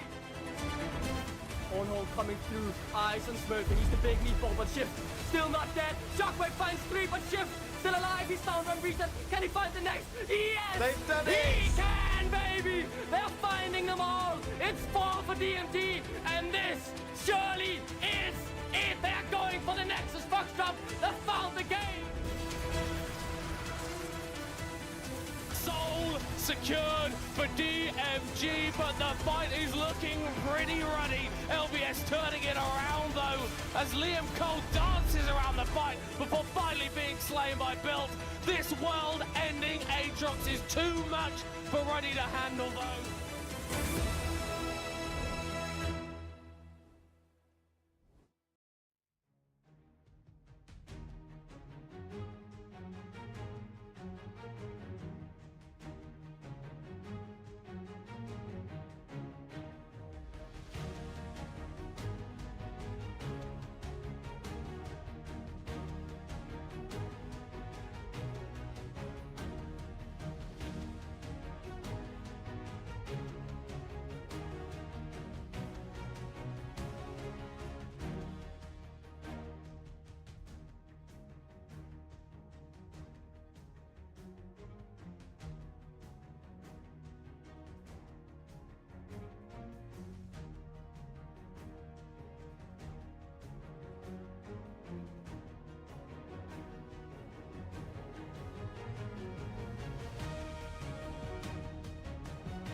It seems like past repeats itself. Yeah, that's what I was trying to say. Not my predictions. I mean, you 'cause, repeated it. Yeah, Yeah, repeated baby, it. we're winning. We start off on a good foot for me. So yeah, pass repeats itself in the end. Ruddy takes another W. It's the third one for them in the entire split, and we need to understand what happened. So let's talk through this one. Initialize. Yeah. Hit me. I was gonna say, like, tell me the strengths and the weapons for both teams and what led to this, but just go ahead. I'm set. So, this I'm was kidding. a very interesting game in a lot of ways because the big one here was Verdant drafts an Ezreal Rakan where the Ezreal is going to be left alone and Rakan can go visit every other lane, every other point on the map and double up with his Xin Zhao to get leads elsewhere. The Ezreal should be safe on his own on the bot side. It's what Ezreal can do. He's a relatively difficult champion to take out of a game if he's being weak side. And they do that to an extent. They get Doxy a pretty filthy lead. He gets up 2,500 gold individually, built ganked multiple times. But it comes at cost. And whether this is an active game plan to say, hey, we've got a huge shove with Varus Karma, or whether it's actually just a reactionary to the fact that the Ezreal is being left alone, the response is we're going to stack dragons from Ruddy, and we're going to try and dive this Ezreal a number of times with the priority we've got. Yeah. And you end up in this really weird situation where Verdant have got a strong top side of the map, but Ruddy have stacked dragons and have managed to get some kills elsewhere, and you end up with quite an even mid-game. And things get kind of weird from there because Ruddy don't play like Ruddy. They play remarkably patient. Yeah, I mean, if there is a conscious decision that Ruddy made, they definitely were swapping for the subsequent Drakes after the Drakes started to get stacked in those late game scenarios, with one big exception where they didn't quite know if they could go for that Drake or if they wanted to cross map for the turret top side. And in that moment, I think you revealed a lot about what was happening in the Ruddy comms and the Ruddy game plan there. What they had was a draft that does somewhat play itself so long as you are not addicted to this front to back, contest every single objective mindset that most CRL teams are in. And to talk about a player like Alex, for example, being patient, that's a miracle right there in and of itself. Really, isn't it? Guy was 0-0-0, coming in at 11 minutes, and that's when you know he's confident on the champion that he is playing. That Zed, by the way, you go look at his KDAs from his tours of Italy, he is always like this on that champ, but the rest of the team also steps up here, right? So you do have that Varus Karma shoving, you do have that Rumble, this kite back composition that they had, but they actually played it to kite. They weren't going all in, they weren't trying to play as a front-to-back 5v5, they would have been annihilated if they did do that. They gave Zed the time, and then when Zed needed to, he gave them the time to get in position on repeat. So long as they didn't die, they knew eventually something would crack. What ended up cracking was PlayStation, the guy that actually got them a lot of advantages early by doing that cross map towards top side. But then on blue buff, he thought he had it, he didn't quite, he got kited, and suddenly 5v5s don't exist anymore. You're on your own, buddy, you're down, now your mate's down. Then Ruddy just ran away with the whole game. But until then, it was a waiting game, and Ruddy played the waiting game beautifully. Who would have thought? Yeah, who would have no thought? one would have Ignore thought the that. lure of the team fight. Yeah. Play slow, Such a play big your difference side from lanes. yesterday to today. There's a lot to talk about it, so that's why we're going to introduce to the show Gifte, who's waiting for the interview. We need to understand what. Look at that smile. Starting off with that smile. Again. Hello again. All right. You got another W versus Verdant, one of the top teams. I mean, what happened from yesterday to today? All I've just been is the team has been cooking. We sat down. I think everybody took a good evening, and actually we focused. And then when we started into warm-ups today, it was just a completely new team. It looks like it, and this Azir weapon, the Zed versus the Azir, was this something planned or pulled up on the champion select itself? I mean, I think that they were sitting in comms, and then they like Alex, what they want to pick, and he's like, yeah, just pick Zed, and that's the story. Oh. That's the confidence of our mid laner. Okay. Another thing that we were talking about is the fact that it seems like Ruddy finally played the early Ruddy we saw. So they gave time. Well, it's even a better version of themselves, even better than the first version we got introduced to. Let's wait for the game. Let's not rush things. Let's not go crazy Ruddy up. Let's actually play like a team and understand the macro and the micro. Is this the work of Wolverine? Is this the work of the team getting together? And what do you think this is? I mean, not only have coach been helping out the team very much, but we've had a super scrim week this week. We have done pretty much double blocks every single day, scrimmed a lot of really, really good ERL teams. And the team has, if everybody saw how well the team was performing in scrims, they would understand why they're performing so well today. That's all I have to say. Okay, that's a lot. That's a lot. By not saying anything, you're saying a lot of things, by the way. So imagine this, Gifted. Talk to me. It's only you and me. Nobody else is watching. We do predictions. I just lost a lot of points. Convince me throughout the rest of the weeks on me putting points on ready. I mean, if you look at this game, and as I've seen every single scrim being at this level, if you see this game and you realize that they've been playing like this off screen for the entire week, wouldn't you have a bit more faith? Because this is only a little touch. This is the beginning of what's really going to be this coming week and this coming weeks. I think that this team has so much to deliver, and if everybody have just seen every single scrim they've been doing, then winning this game is not even a surprise, because we've been scrimming some incredible opponents. And I mean, with that confidence, and of course that the entire team has stepped up, I feel like if you're not betting already, then you're making a mistake. Sold! I'm gonna put points on ready. Thank you so much for the interview, Gifted. That was a wonderful thing. Thank you very much for having me. Have a good evening as well. Thank you. Have a nice one. I mean, what did do it? The excitement. Yes. Beautiful. I mean, and I also love they're not revealing their secrets, you know. Was it the coaching? Was it a great week of scrims? Was it the big bale of weed that they gave Alex before the game? Who knows? All right? Who knows how he got this new ruddy? I'm not sure. He was certainly blazing it up on the riff. That guy it was fantastic. And actually, you do have to kind of take a moment as well to say, look, when we were kind of organising the show, we were also talking about, well, who could potentially be a joker pick of a team? And for me, it was Ruddy, because we saw the individual players. It's just like, how long would it take them to synergize? Would they synergize? This was a game that actually looked way more cohesive than we've seen from before. And I don't even think Verdant played that badly. They played to their win cons. They got Doxy a lead. It's just Ruddy actually played kind of that step ahead of them in some ways. And it hit this point where Verdant didn't really have the engaged tools to punish the four-man. Alex was too slippery on a side lane. And credit to it, they played the draft really, really well. And Verdant didn't have that many answers.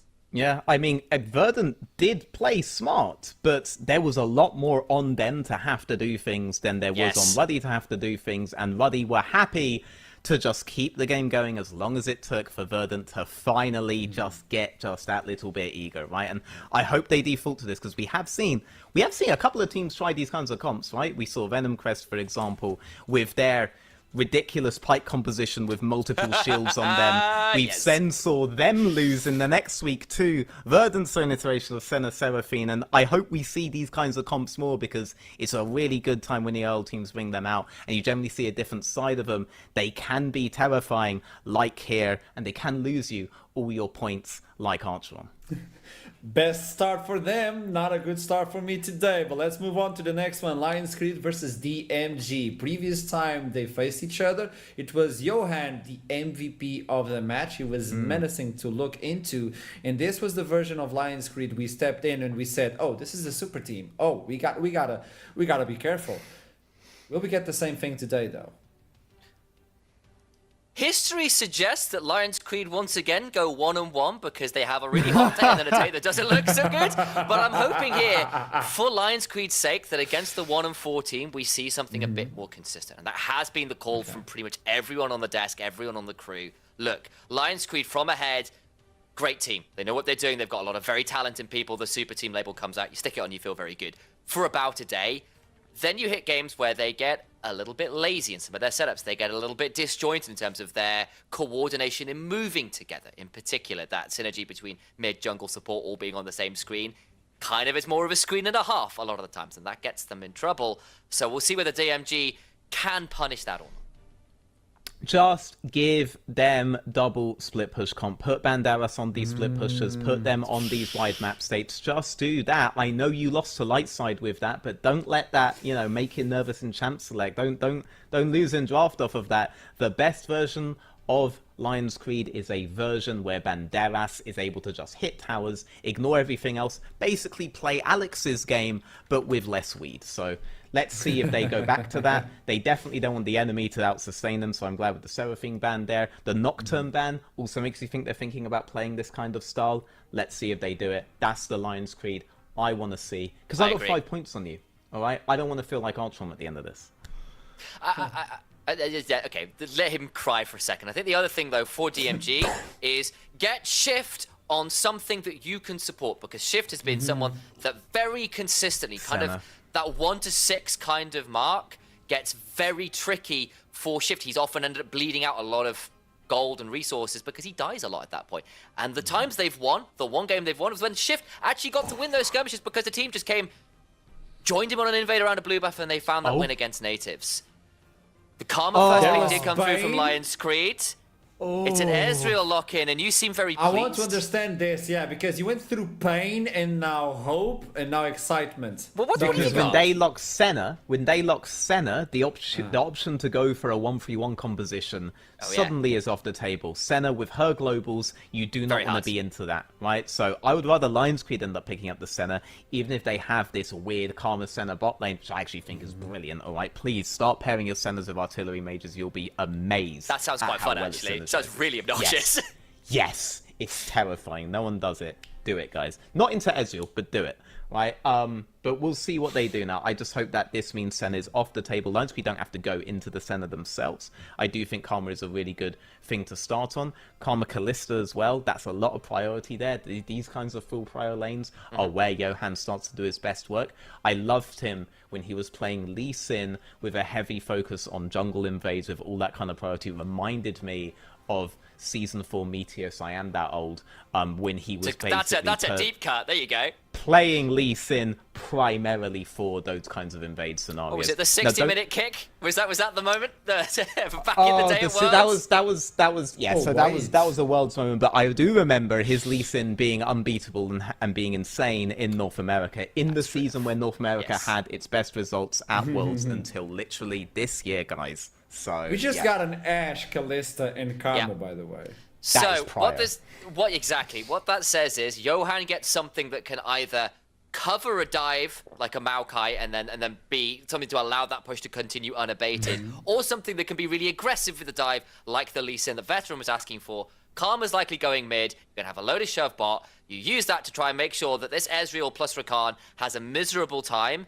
If Dux is leaving to try and do what Verdant did last time, Carbs is going to have a very tricky time on Ezreal, because either you're just not in range of the tower to hit the minions, or you die.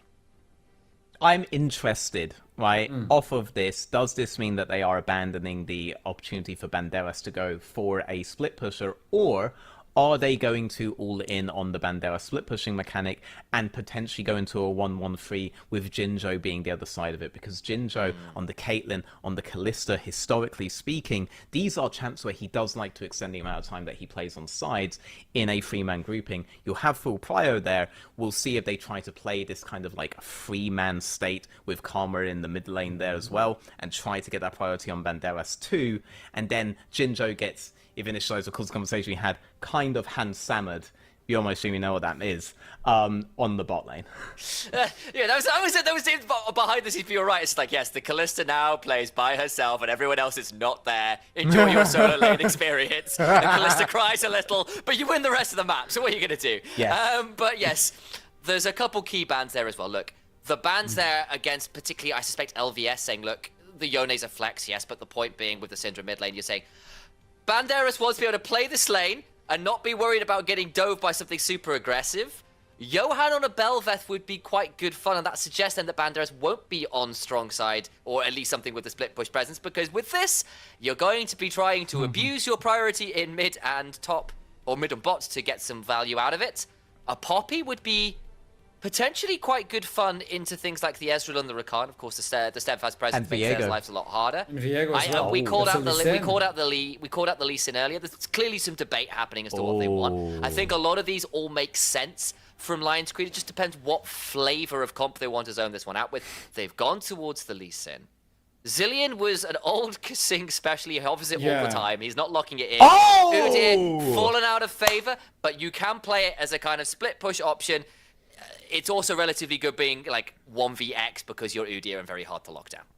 This is the Johan permanent invades of 3-lane prio Lions Creed I wanted to see with Bandera split pushing. This is the Lions Creed that I wanted to see come out here. Is it technically countable? Yes, but Lions Creed are comfortable in these kinds of scenarios. And is anything really countable when you always have to model your lane as a 2v1 or as a 3v2? Because let's be real, with these kinds of priorities, Johan can be a threat anywhere. Your jungler is going to have a very difficult time. So I want to see DMG playing back into their jungle, setting up against Johan's invade, because that's what you need to stop. Or Johan's going to run away with the map off of these priorities, and it could be a very difficult game as DMG gets choked out. But one catch is all it takes. It's a squishy composition. It's Syndra. It's Gwen. This is a one reset on Viego shift. resets. Let's go. Yeah. I mean, like, to dovetail onto that, eyes on shift. And that's mainly to see, does he get picked off early? This guy loves to skirmish, but has honestly not been very successful at it. This game, with all the prior, with the hawk shot spotting him out every given opportunity, if it goes wrong for Shift this game, it's going to go catastrophically wrong. If he starts getting some of those kills and the Syndra and Gwen come online, well, then maybe it's going to look a little different. Well, he was the reason why they actually got that W with the invasion coming in from that champion. But the other side, you have Johan, who was the MVP when they faced each other before, and now is playing with Lee Sin. So it's going to be a bloody jungle, and it's going to be a toss to the casters. Redoute and Milcott, it's up to you. Yeah, I know you have a mouse. Doesn't stop him Chat, being a rat. Stream, Middlecott, I want everybody to cast their mind back to week number 1, where Shift played versus Lions Creed. He was flash forced at level 1, and then at level 3, he got invaded by Johan and died. At level 3, it is Wolves. Lions Creed didn't play Kalista Ash that game, nor did they play Super Prio mid and top laners either. This time, they've got Super Prio mid, top and bot, and a Lee Sin jungle. Just something to think about. Yeah, I think that the desk are absolutely right in their assessment. If Shift gets shut down early, then the chance of DMG getting something out of this are very, very slim. But Cabs is back. Cabs is back. 100% win rate. He's not playing top lane, he's playing AD carry. When he's a support main, so that's new. But statistics don't lie. My favourite LCS support, Ole. Numbers DMG don't lie. Getting the dub. We're going to be going into game.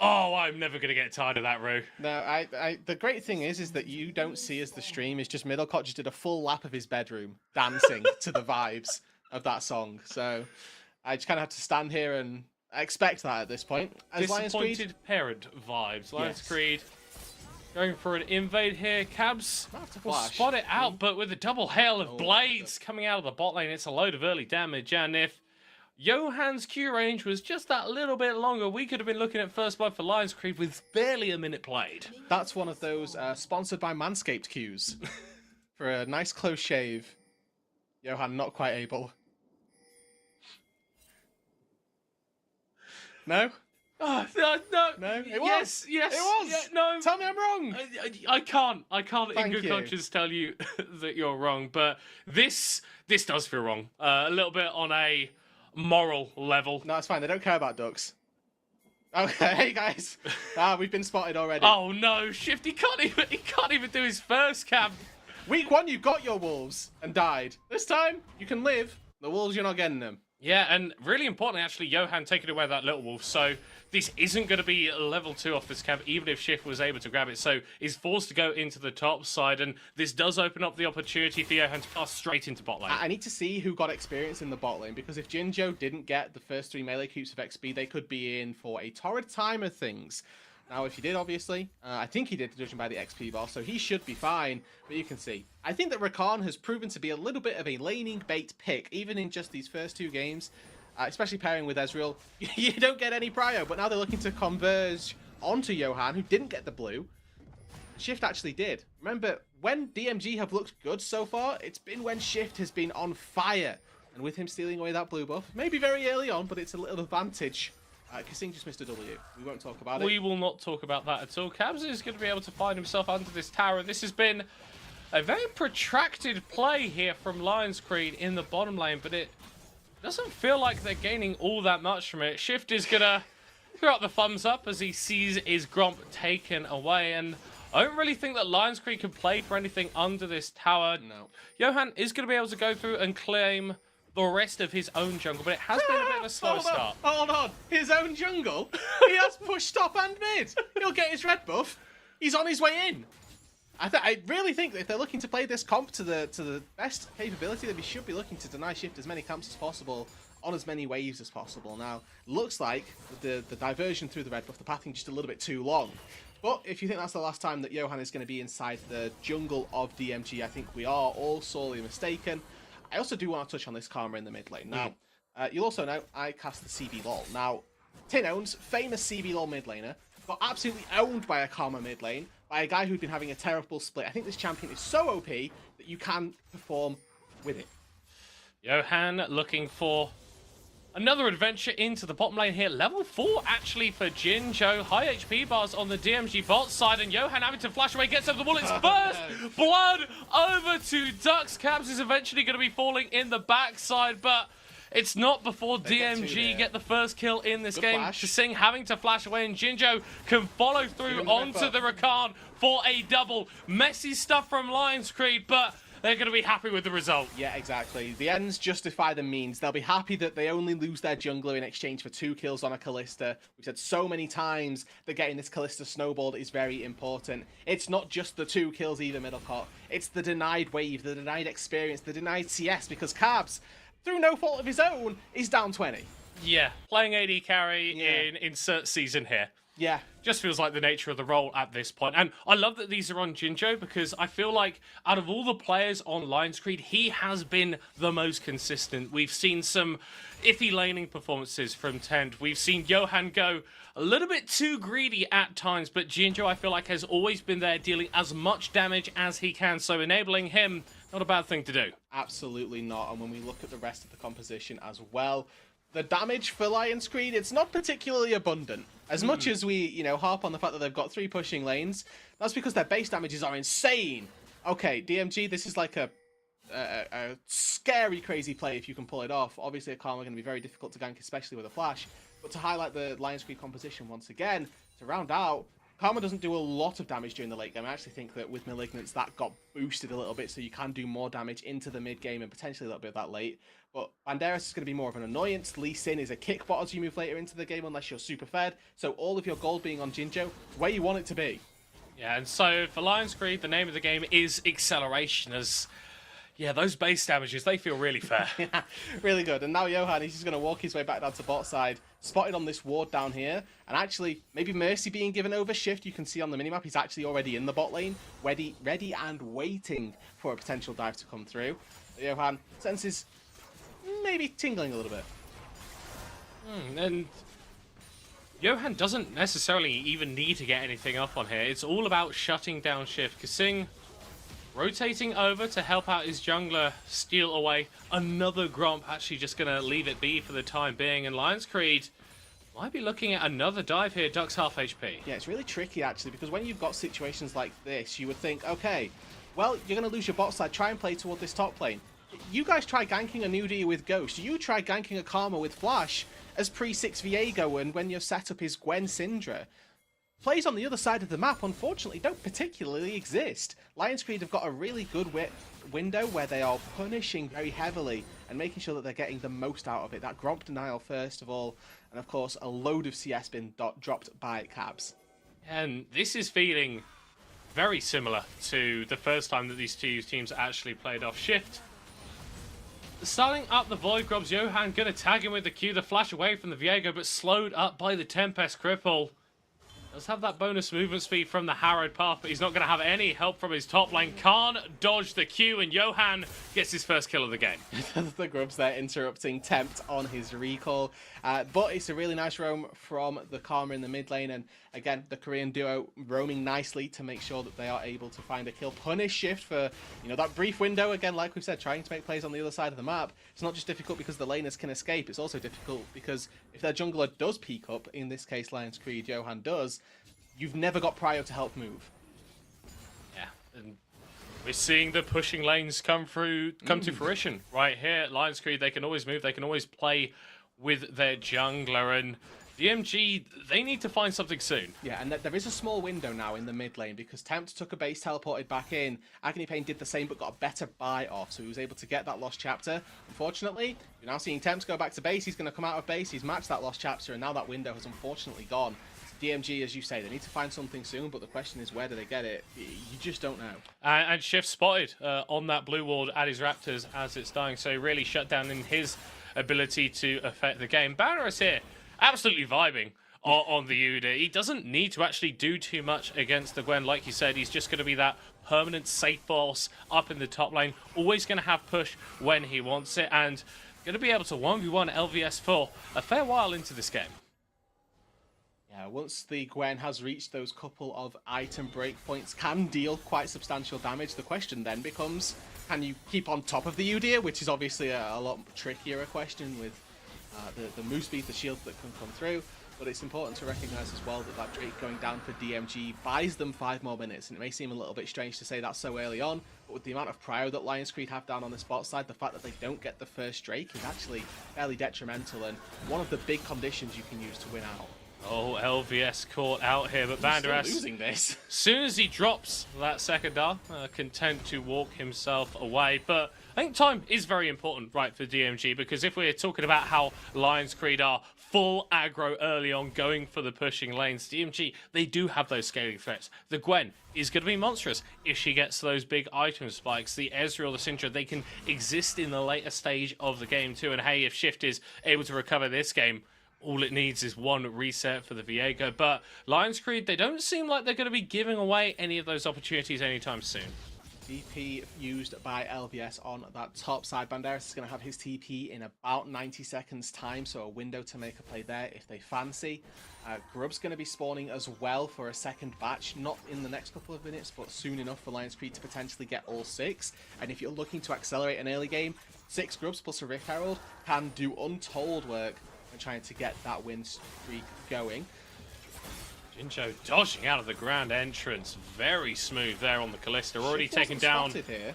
Now he is. Plates in the bottom lane. Shift, yeah, on the wrong side of things, but Agony Pain is going to be there to help him out. Jinjo able to flash away. Kasing dropping low. The power unleashed onto the Ash. Shift gets the reset, but gets exploded as soon as he takes over the corpse.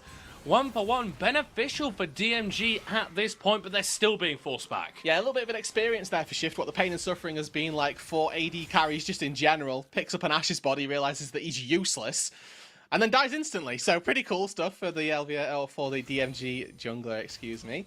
Either way, they were 1-for-1. It's actually a really decent proactive play by DMG. I do like it in the grand scheme of things. Agony Pain used his TP to make it happen, but it's coming at the cost of a little bit of a push in the mid lane, a little bit of an experience deficit as well. Tempt has been very methodical in this mid lane and not necessarily lost out on anything. I think the key thing, though, for Agony Pain picking up that kill is he actually hasn't grabbed boots yet. No. He's just there on the Lost Chapter and the Hextech Alternator, so that first item spike can come through very, very quickly for this Syndra. And if I'm looking across the roster of the Lion's Creed champions, I'm not seeing too many tanks that are going to be able to persist through fights if they're getting blown up. Can I raise you a full AP Karma shield? Yeah, no, that would probably do it. There we go. That's the beauty of a full AP Karma is, yeah, okay, Mantra Q is absolutely obscene, but also those shields, they've got a lot of like sticking power to them now. There's a lot of HP that goes into them. So there's a world where they can have a front line. They also have Udyr, so that's part 2. But I do value the fact that this Syndra getting that first item very quickly will also enable those resets. I really want to see how well we see Agony Pain use his ultimate. For me, it should always be on first target. The way they're winning this game is through getting resets for Shift, allowing them to progress through the team fight with that numbers advantage and the fresh body that Shift can use. The best way to get that going is unleash power at 120 stacks, get an execute, and find your fight that way. Yeah, I mean, if I was DMG, I'd really want Jinjo on my team. Yeah. At this point in time, and the Callista can struggle against control mages like the Syndra when she gets into the teamfight stage, because you do have to be so close to stack up those spears, get those auto attacks down. But honestly, with the movement that we've already been seeing from Jinjo, dodging away from that ground entrance on that bot lane dive, and with how fed he is at this point, he might just be able to 1v1. I will say the issue with Callista versus Syndra specifically is you can shotgun ult on Syndra, which is where you don't use your scatter, you just walk up, QR, there are 4 balls then on the ground and you scatter immediately, and it's borderline impossible to dodge unless you go over the skill shot, which is very difficult to do, but not out of the realms of possibility. Jinjo also has cleanse as well if he does end up getting hit. The issue then, of course, becomes, well, maybe Syndra base damage just kills you with QR.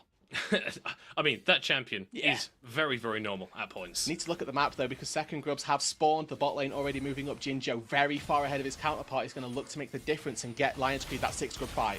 Oh, Johan going and getting the kickback onto Agony Pain, and teleport is going to come through, and Shift is already dead. Agony Pain going to get chased forward, flashes away, ducks.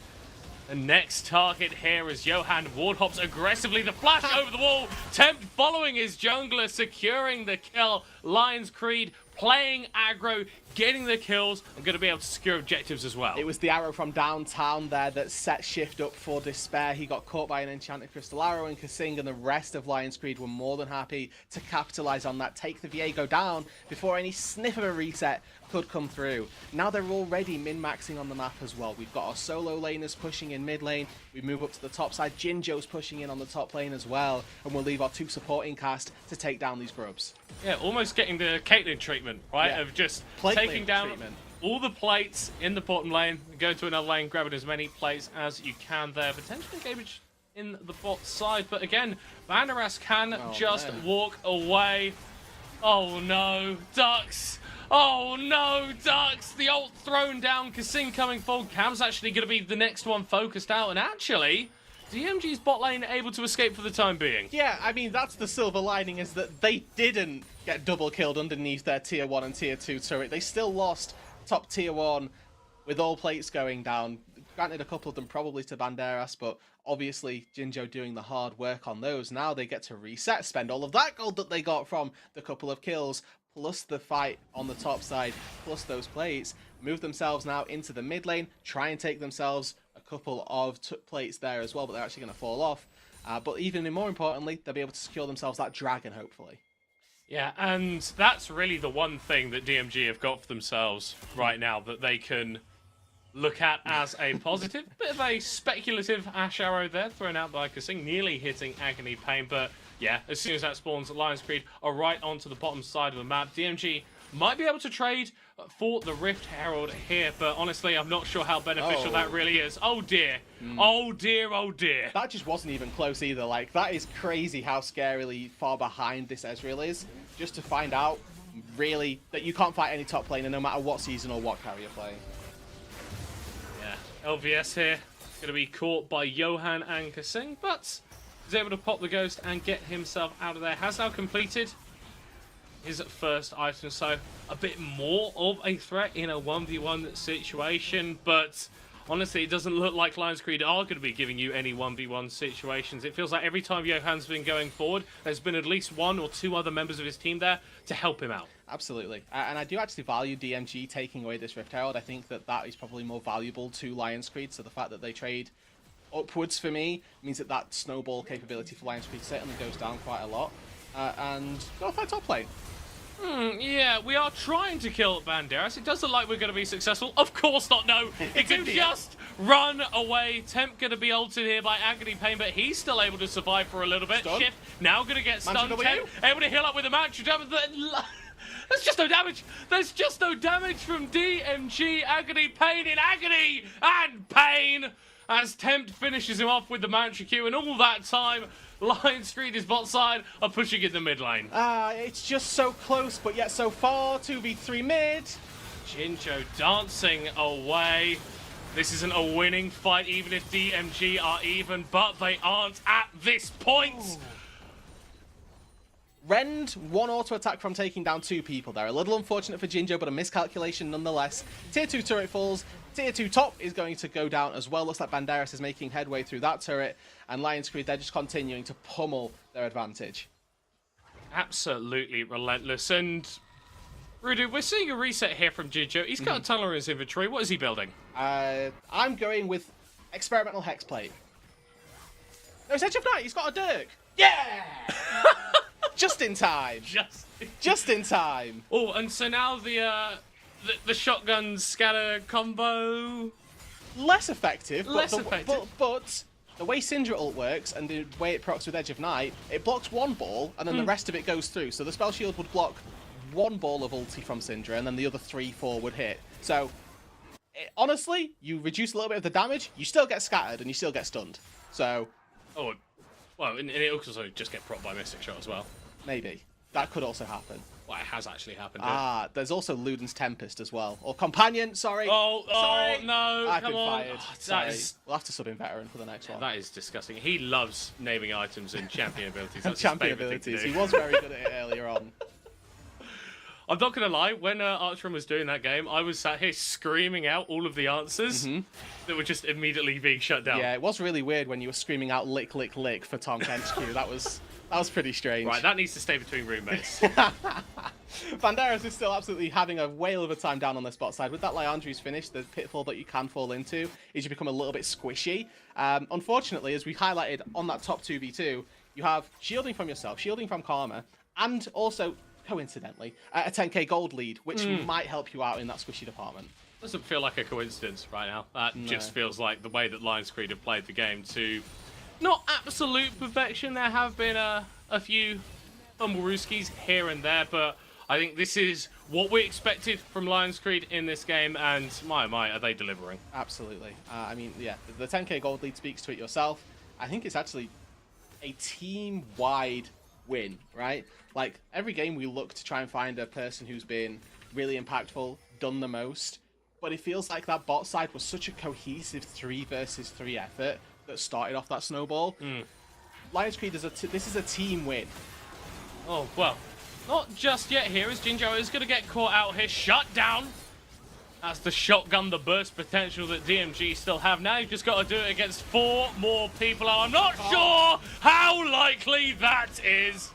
Killing spree here for Banderas as Agony Pain chased down in his own jungle once more. Double for Johan. Ducks going to be finished off by Kasing, and LVS the last man standing. Yeah, limps away to tell the tale, unfortunately, but it's just a miserable story no matter which way you look at it.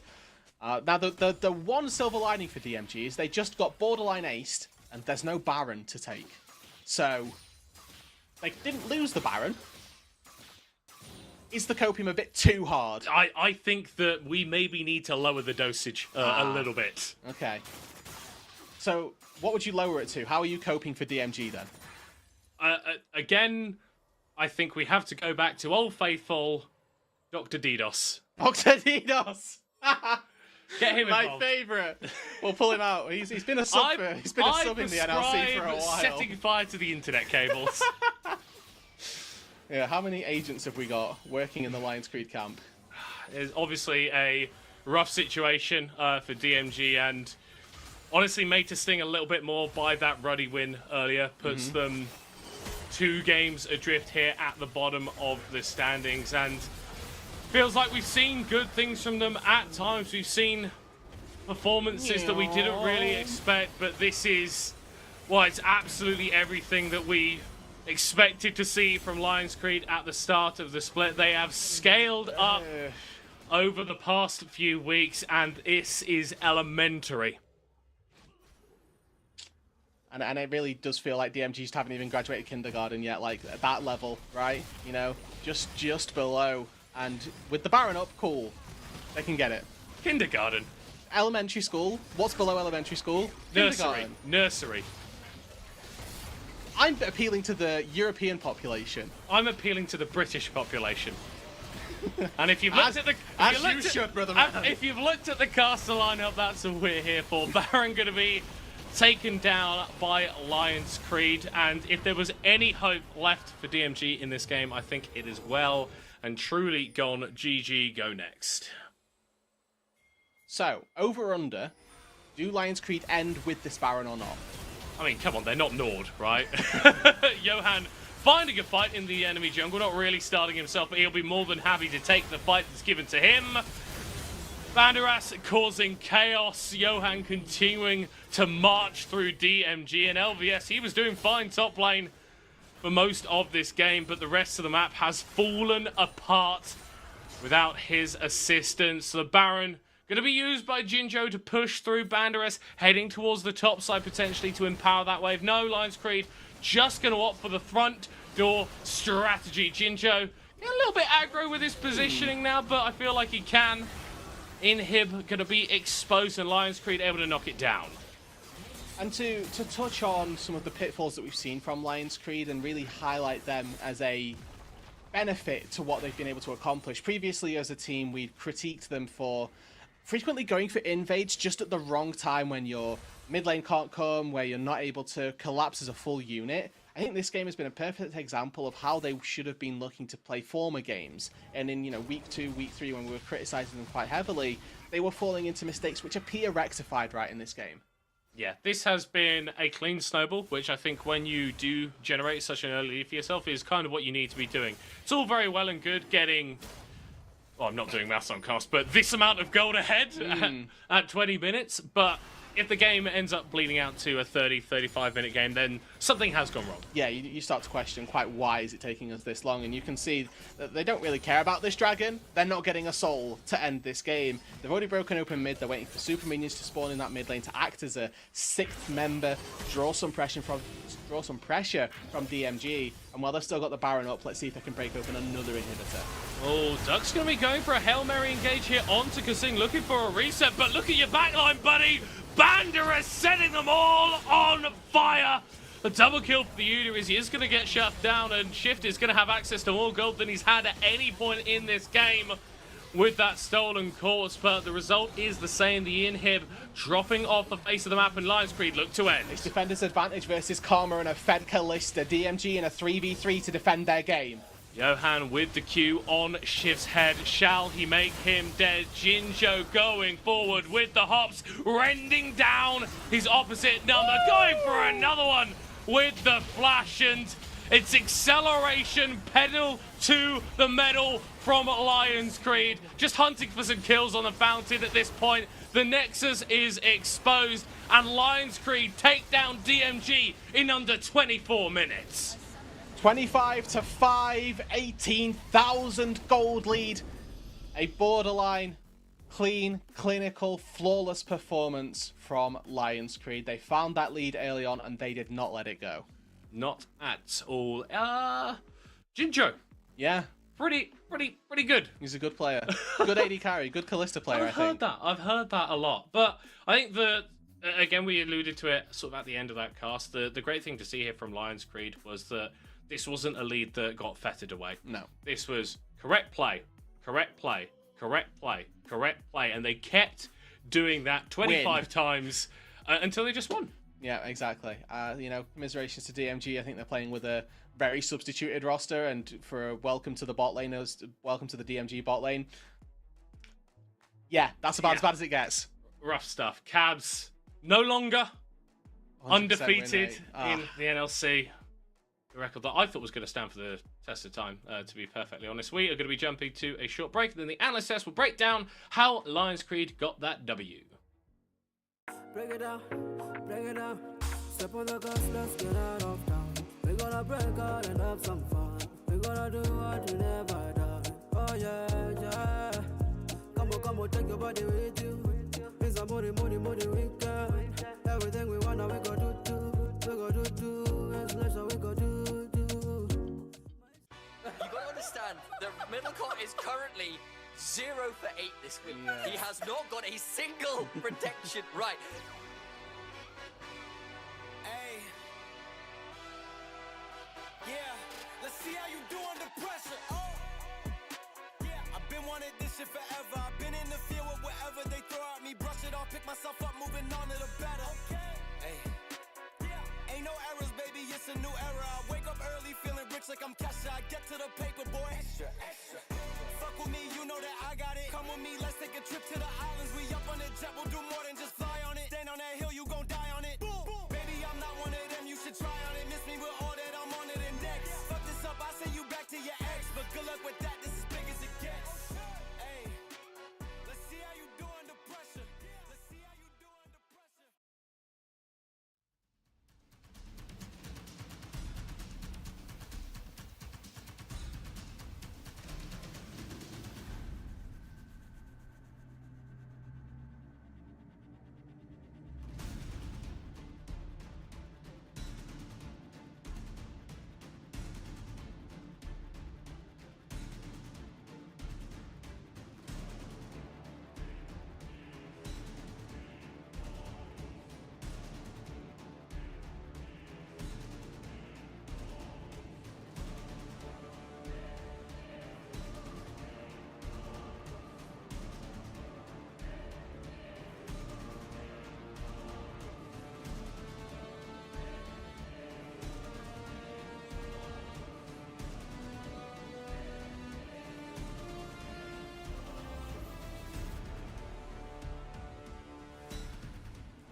History yet again repeats itself by... I also have one. You want to see it? Oh yeah. Oh! Oh! Yeah! It's a light, but... It's a light. It's a light knife. It's something, okay? It's a lightsaber pocket At least knife. it worked this time, Archon. So it happens to everyone. But Lions Creed versus DFG, we have to talk about this one. Because it was such... How do I put this? It was a weird start, but the perfect one? I mean, they held the line at the start, right? And then they just fisted on all three lanes in every single hole that they gave them. It was entered. And, you know, at the end, one team got a little bit, you know, and the other team, you know, got everything that they wanted from the exchange. Yeah, I mean, like, the reason I had that there was partly for the jokes, because we were laughing about it, but two was because, let's be for real, they were put to the sword, and, like, they empowered it with all the extra stuff, and bot dive happened relatively early. It wasn't off a 3 camp, it was off a full clear and in. It was a bit ugly, the Lee Sin dies, but the point is, the Ezreal still loses an entire wave. It's down 20 CS, it's zoned off from earlier than that as well. The Kalista gets double kills, and from there, Shift then just has every lane losing. We know they're not that great from behind. to begin with, certainly not that stable. And every lane collapses after that point, really. There's a little bit of an attempt towards the bot side where it gets a bit different, but the Kallista's never touched again. So the snowball from that is clean. Lions Creed snowball, well, we know that already. They do it again this game. DMG didn't have much to say about it. So let's talk with Jinjo from Lions Creed that is waiting for us in the interview. Jinjo, welcome to the show. Another W for you. Hello. Hey guys, thank you.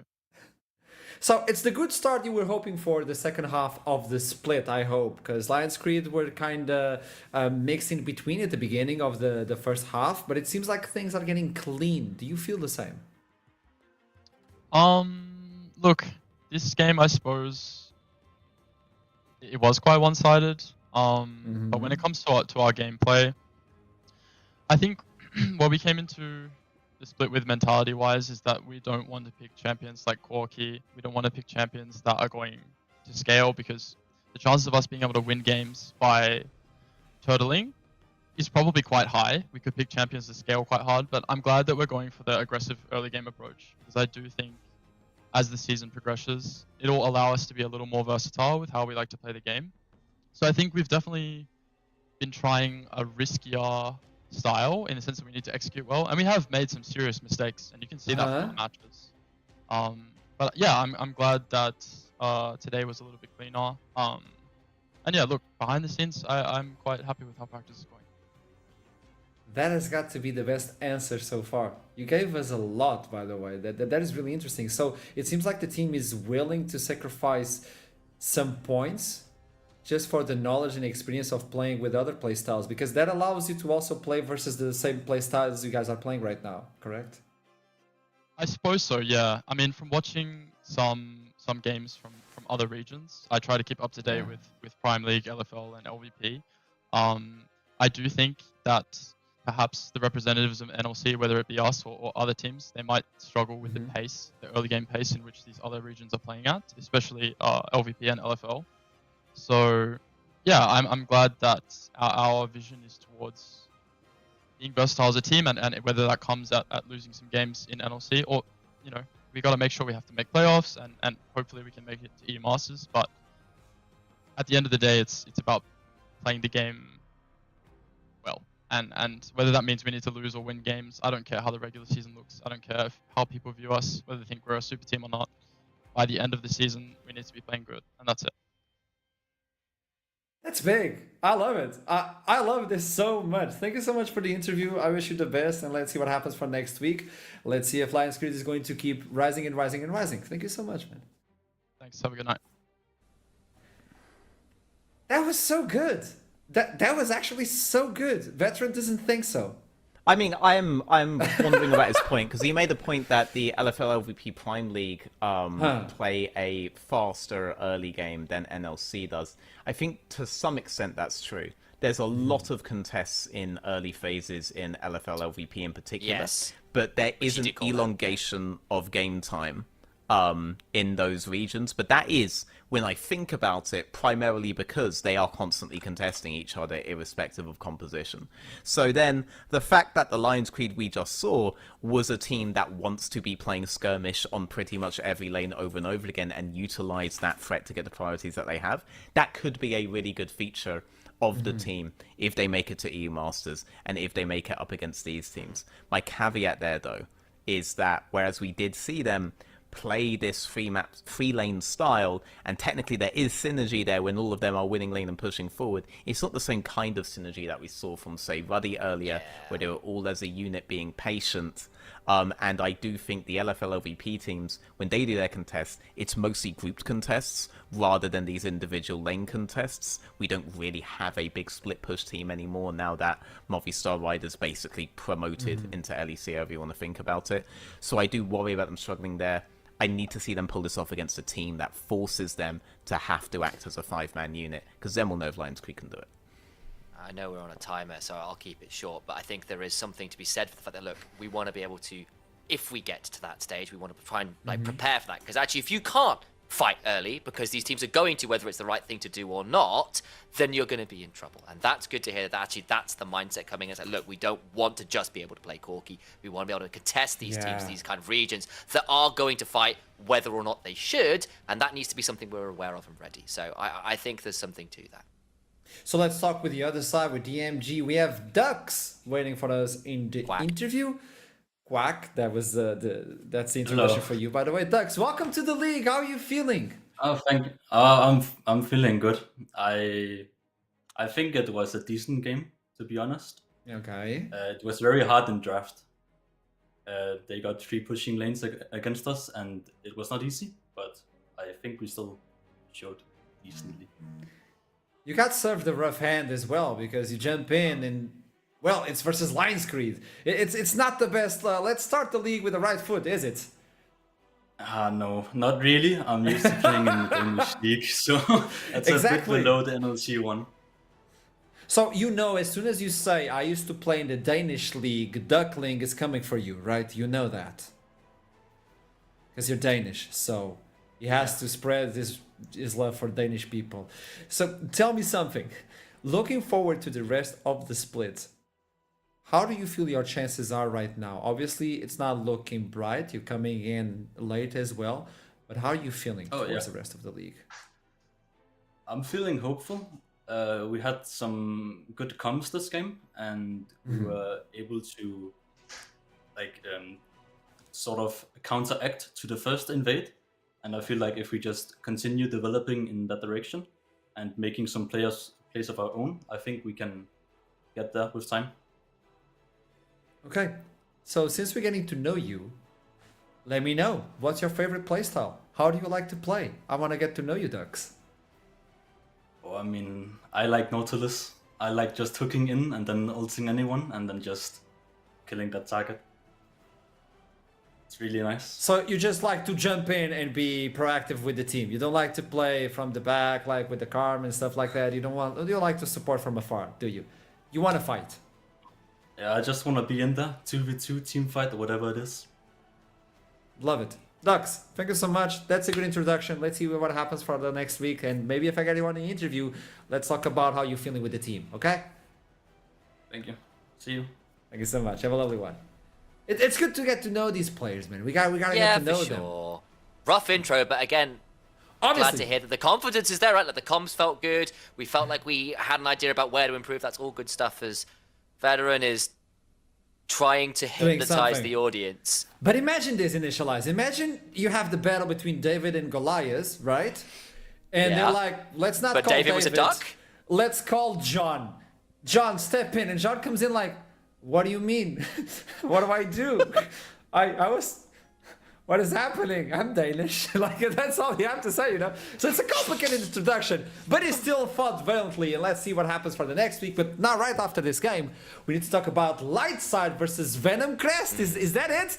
Oh, yes. I got it. That's it. Talk to me, Veteran. Talk to me. That's it. The big team is here, right? So Venom Crest, I have a theory about them. I think this team plays ridiculously well around reset-based compositions. If they have a Viego, if they have a Pike, if they have a goddamn Belveth, they are on point and they know what their composition is looking to do. They're very good at focus firing on one particular target in any instance where they break all of these imaginary lines they have to be thinking about in team fights.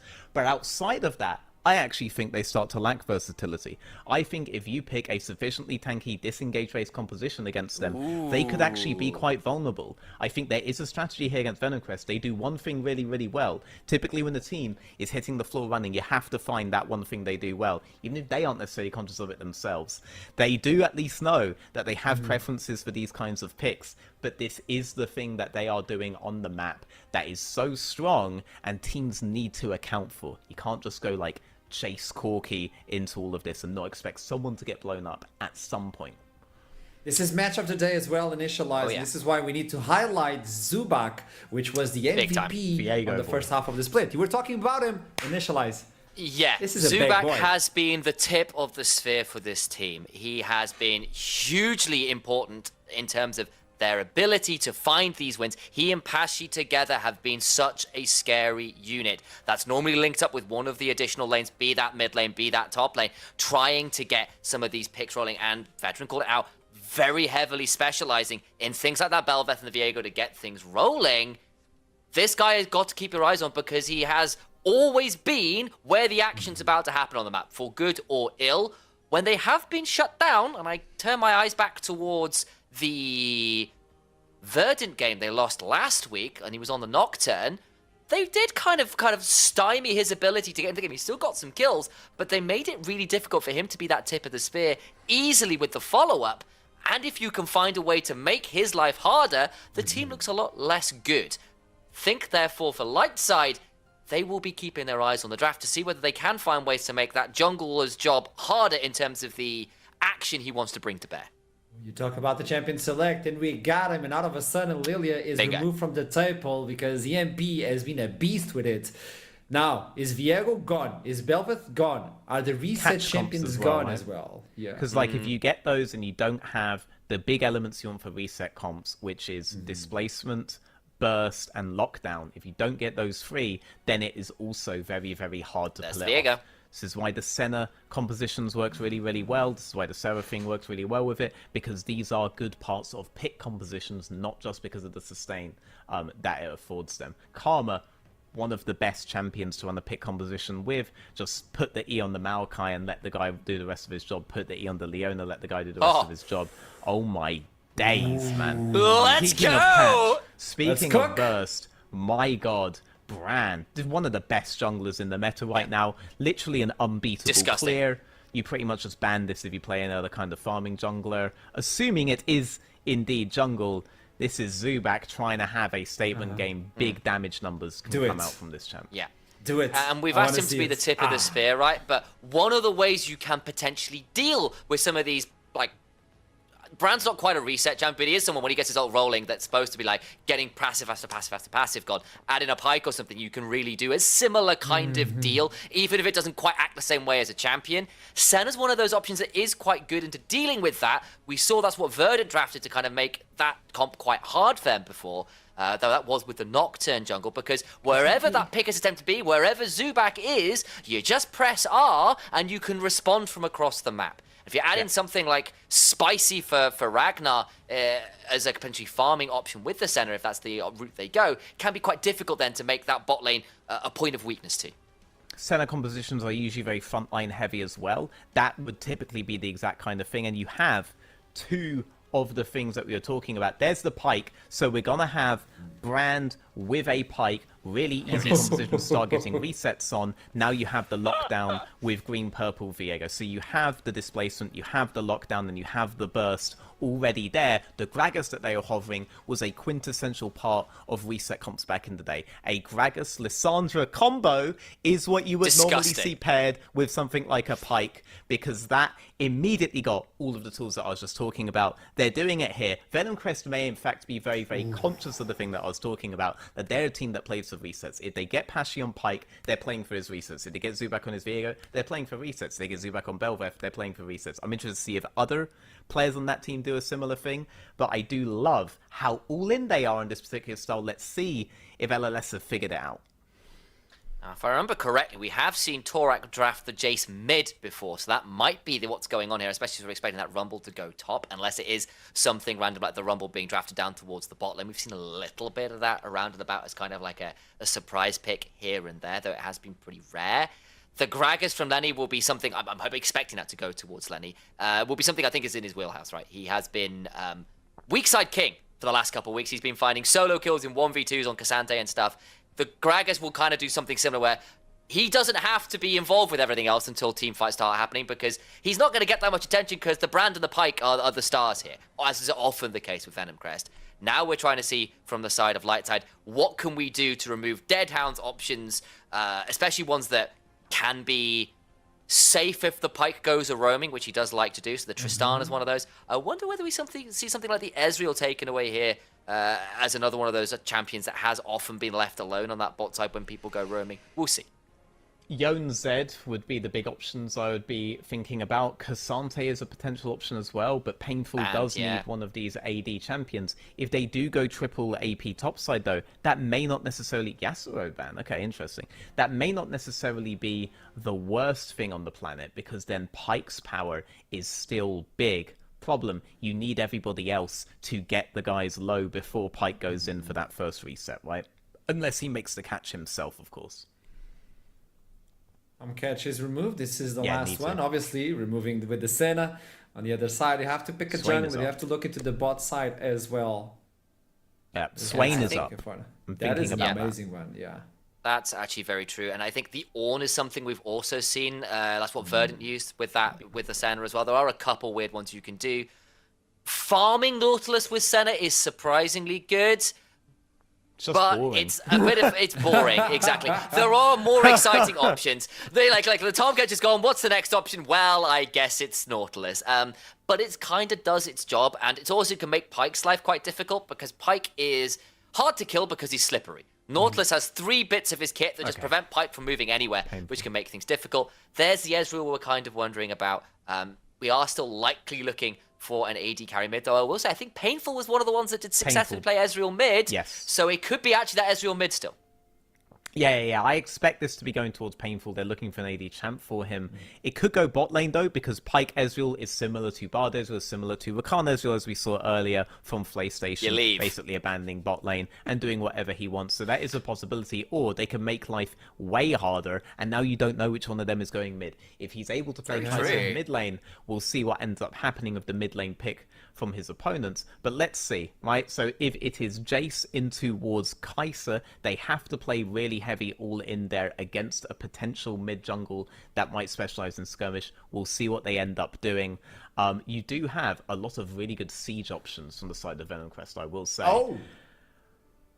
Decent-ish, kind of. I mean, I feel like Brand is faster. The armor passive that Graves have is not as effective. Not very useful to Brand, yeah. But Pyke doesn't necessarily like this. And you are running 2 AD carries, essentially, with that Pyke. And Kai'Sa, I like... Loads of AD carries are going to disagree with me, but you are all wrong. Kai'Sa is extremely useless and just terrible right now. You pretty much have to play her full crit. And even when you do that, the damage is inconsistent at best later on. All the poke builds are absolutely delusional. And that's what you prefer to go into Jace Senna, so yeah.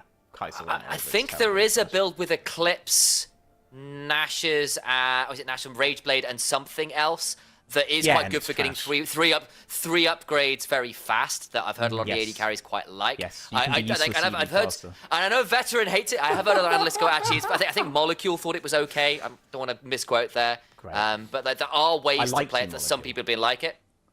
But so look, I'm not going to fight on this one, but I know there are builds that people do quite like on it. Whether or not it's good, perhaps remains to be seen. Veteran hates it. My experience is it's been okay, but who knows? I thank God that Kai'Sa doesn't actually have to kill. Kai'Sa actually just has to get them low enough for Pyke to go in and slam hard and do it all. And they do have enough damage in the composition to do that, right? It is a little bit of a squishy comp, and they do have to be quite brave and quite ballsy with it in towards that Jace that does outrange them, especially on the bot side as well. But you know what? I think they have the potential to do it here. They do play ballsy with this composition. This is their bread and butter. Let's see how it goes. Let's see how it goes. That's the best sentence to jump into game with Redude and also Veteran. Oh, middle cut. What? Oh, thank you, Veteran. Welcome. Lovely to be here. This is honestly, UK. I love drinking tea. I love having long hair because I am Veteran, so I have lots of long hair. I love extolling the virtues of eating fast food because you know the exact calorie count because the information is all put on there. That's one of the big things that I'm a fan of. Hello, everybody. Welcome to the cast. Right, Redude. 2 rules for drafting against Venom Crest. Okay. I think Lightside followed rule 1 exceptionally. They did ban Viego. Yes. All right. But rule 2 snuck up on us. They didn't ban Pyke. They did not ban Pyke. And then Venom Crest, they won rule 1 of pick one of the champs that isn't banned. Yeah. And they did that thing. They did. Yeah. Pagi Pyke has been pretty crazy this split, and I'm actually excited to see what he can do. There's a lot of squishies on the flip side, right? Lightside have drafted no tanks. Yes. No, sorry, they drafted Nautilus. Oh, yeah. Pyke could be good here, I'm just thinking. Yeah. If you're getting someone below the execute threshold, like Veteran's referring to there, I think Kai'Sa can actually do that a fair bit. Pop people, we are going to be jumping into game.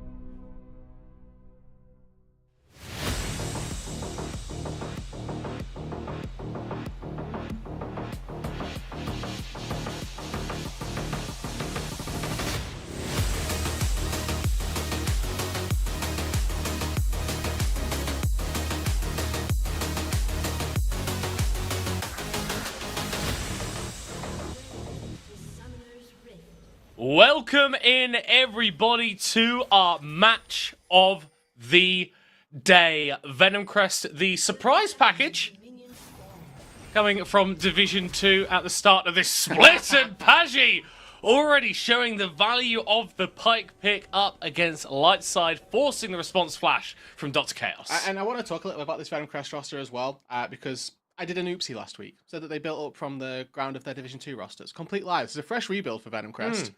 And they've done very well with this rebuild, let's say. 5-2, currently top of the leaderboard. If they win here today, they take sole possession of first place. And I think that this draft that they've picked up for themselves puts them in a decent enough spot to do it. I'm a big fan of Kai'Sa Pyke as a duo lane. I'm a big fan of Painful's Ezreal in the mid lane. He's gone for PTA this time round as well. So he should be able to get a decent amount of chunking down onto Torak as well. Venom Crest, they're not done just yet. They did burn the flash of Dr. Chaos early doors, but now they're looking to use Zubak to invade even further.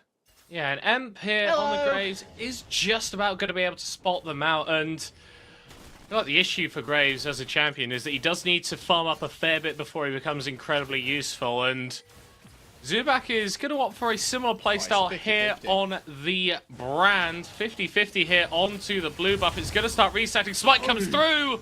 Emp able securing it. Zubak a little bit too fast on the trigger there, and Lightside win out of that early exchange. Yeah, there's an element there with the patience bar hitting 0, both teams sort of jostling for resets and any HP that's coming back in. But yeah, you're quite right. Zubak went very early on that smite, and he did end up losing out for it. Thoughts on Doran's Blade? I like Doran's Blade. It's a good item. Stand-up guy. Yeah. Paggi's dead. No It's going to be ignited here. The Q comes through for the slow. He can't get the regen coming through. Ragnar flashing, trying to secure the kill.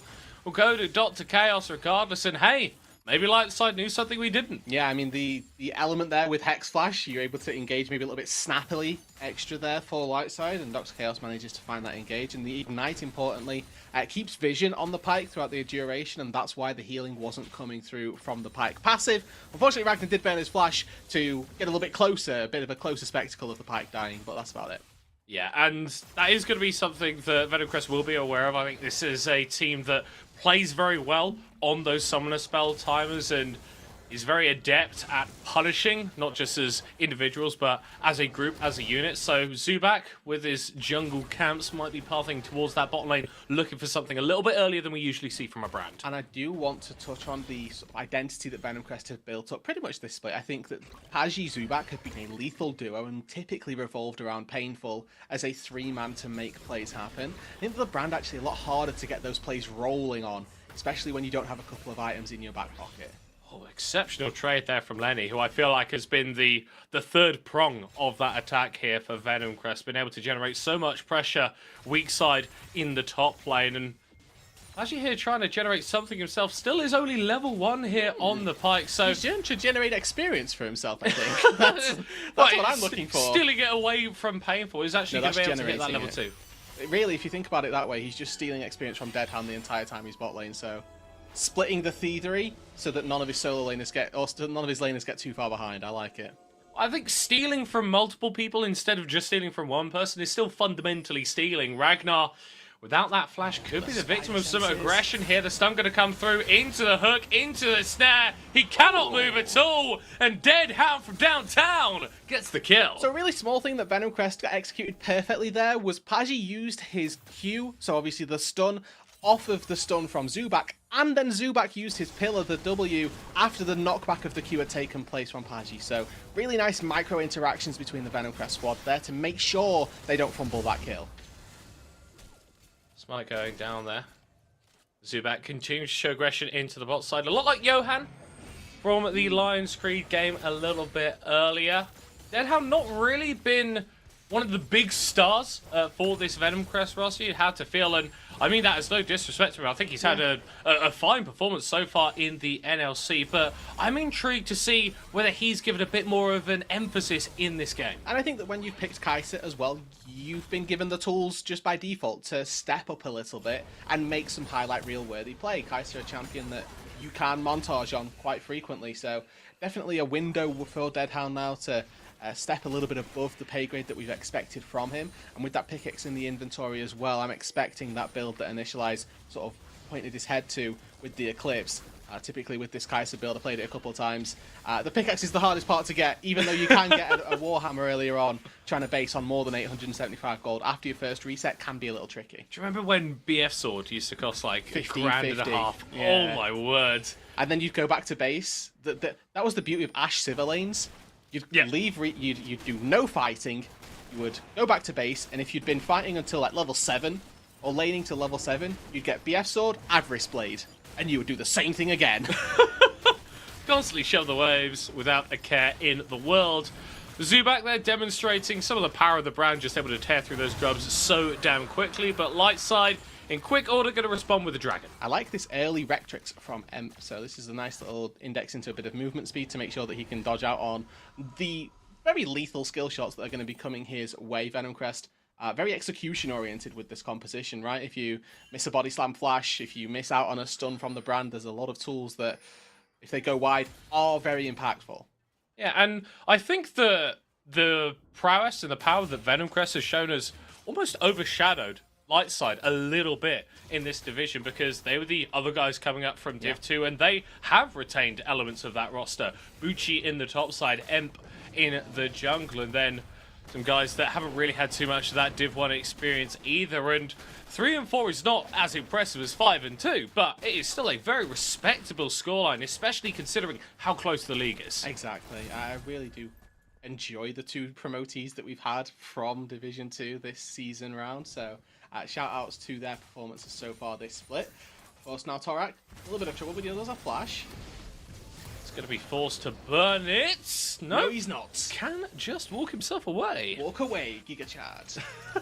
That's my combo. The power of Jace actually does come a lot from sort of deceptive movement speed that you can claim. Even without Phase Rush, your form change gives you a bit of movement speed. If you've got Acceleration Gate as well, that can give you a bit of movement speed to get out of tricky situations. So Jace there, more than adept, and Torak specifically did a good job at navigating those fights. And what were we seeing there from Venom Crest? Again, no kill from it, but it was Zubak and Pagi pairing up, moving into the mid lane to try and gain themselves advantages. This game still actually in the favour of Lightside, and I think a big portion of that is actually what Bucci's been able to get done in this top lane. May have to hold that fight as 4 members of Lightside converging around the bottom side of Summoner's Rift. I think what it might have to do with is the Dr. Chaos 500 gold lead that has randomly spawned in from First Blood.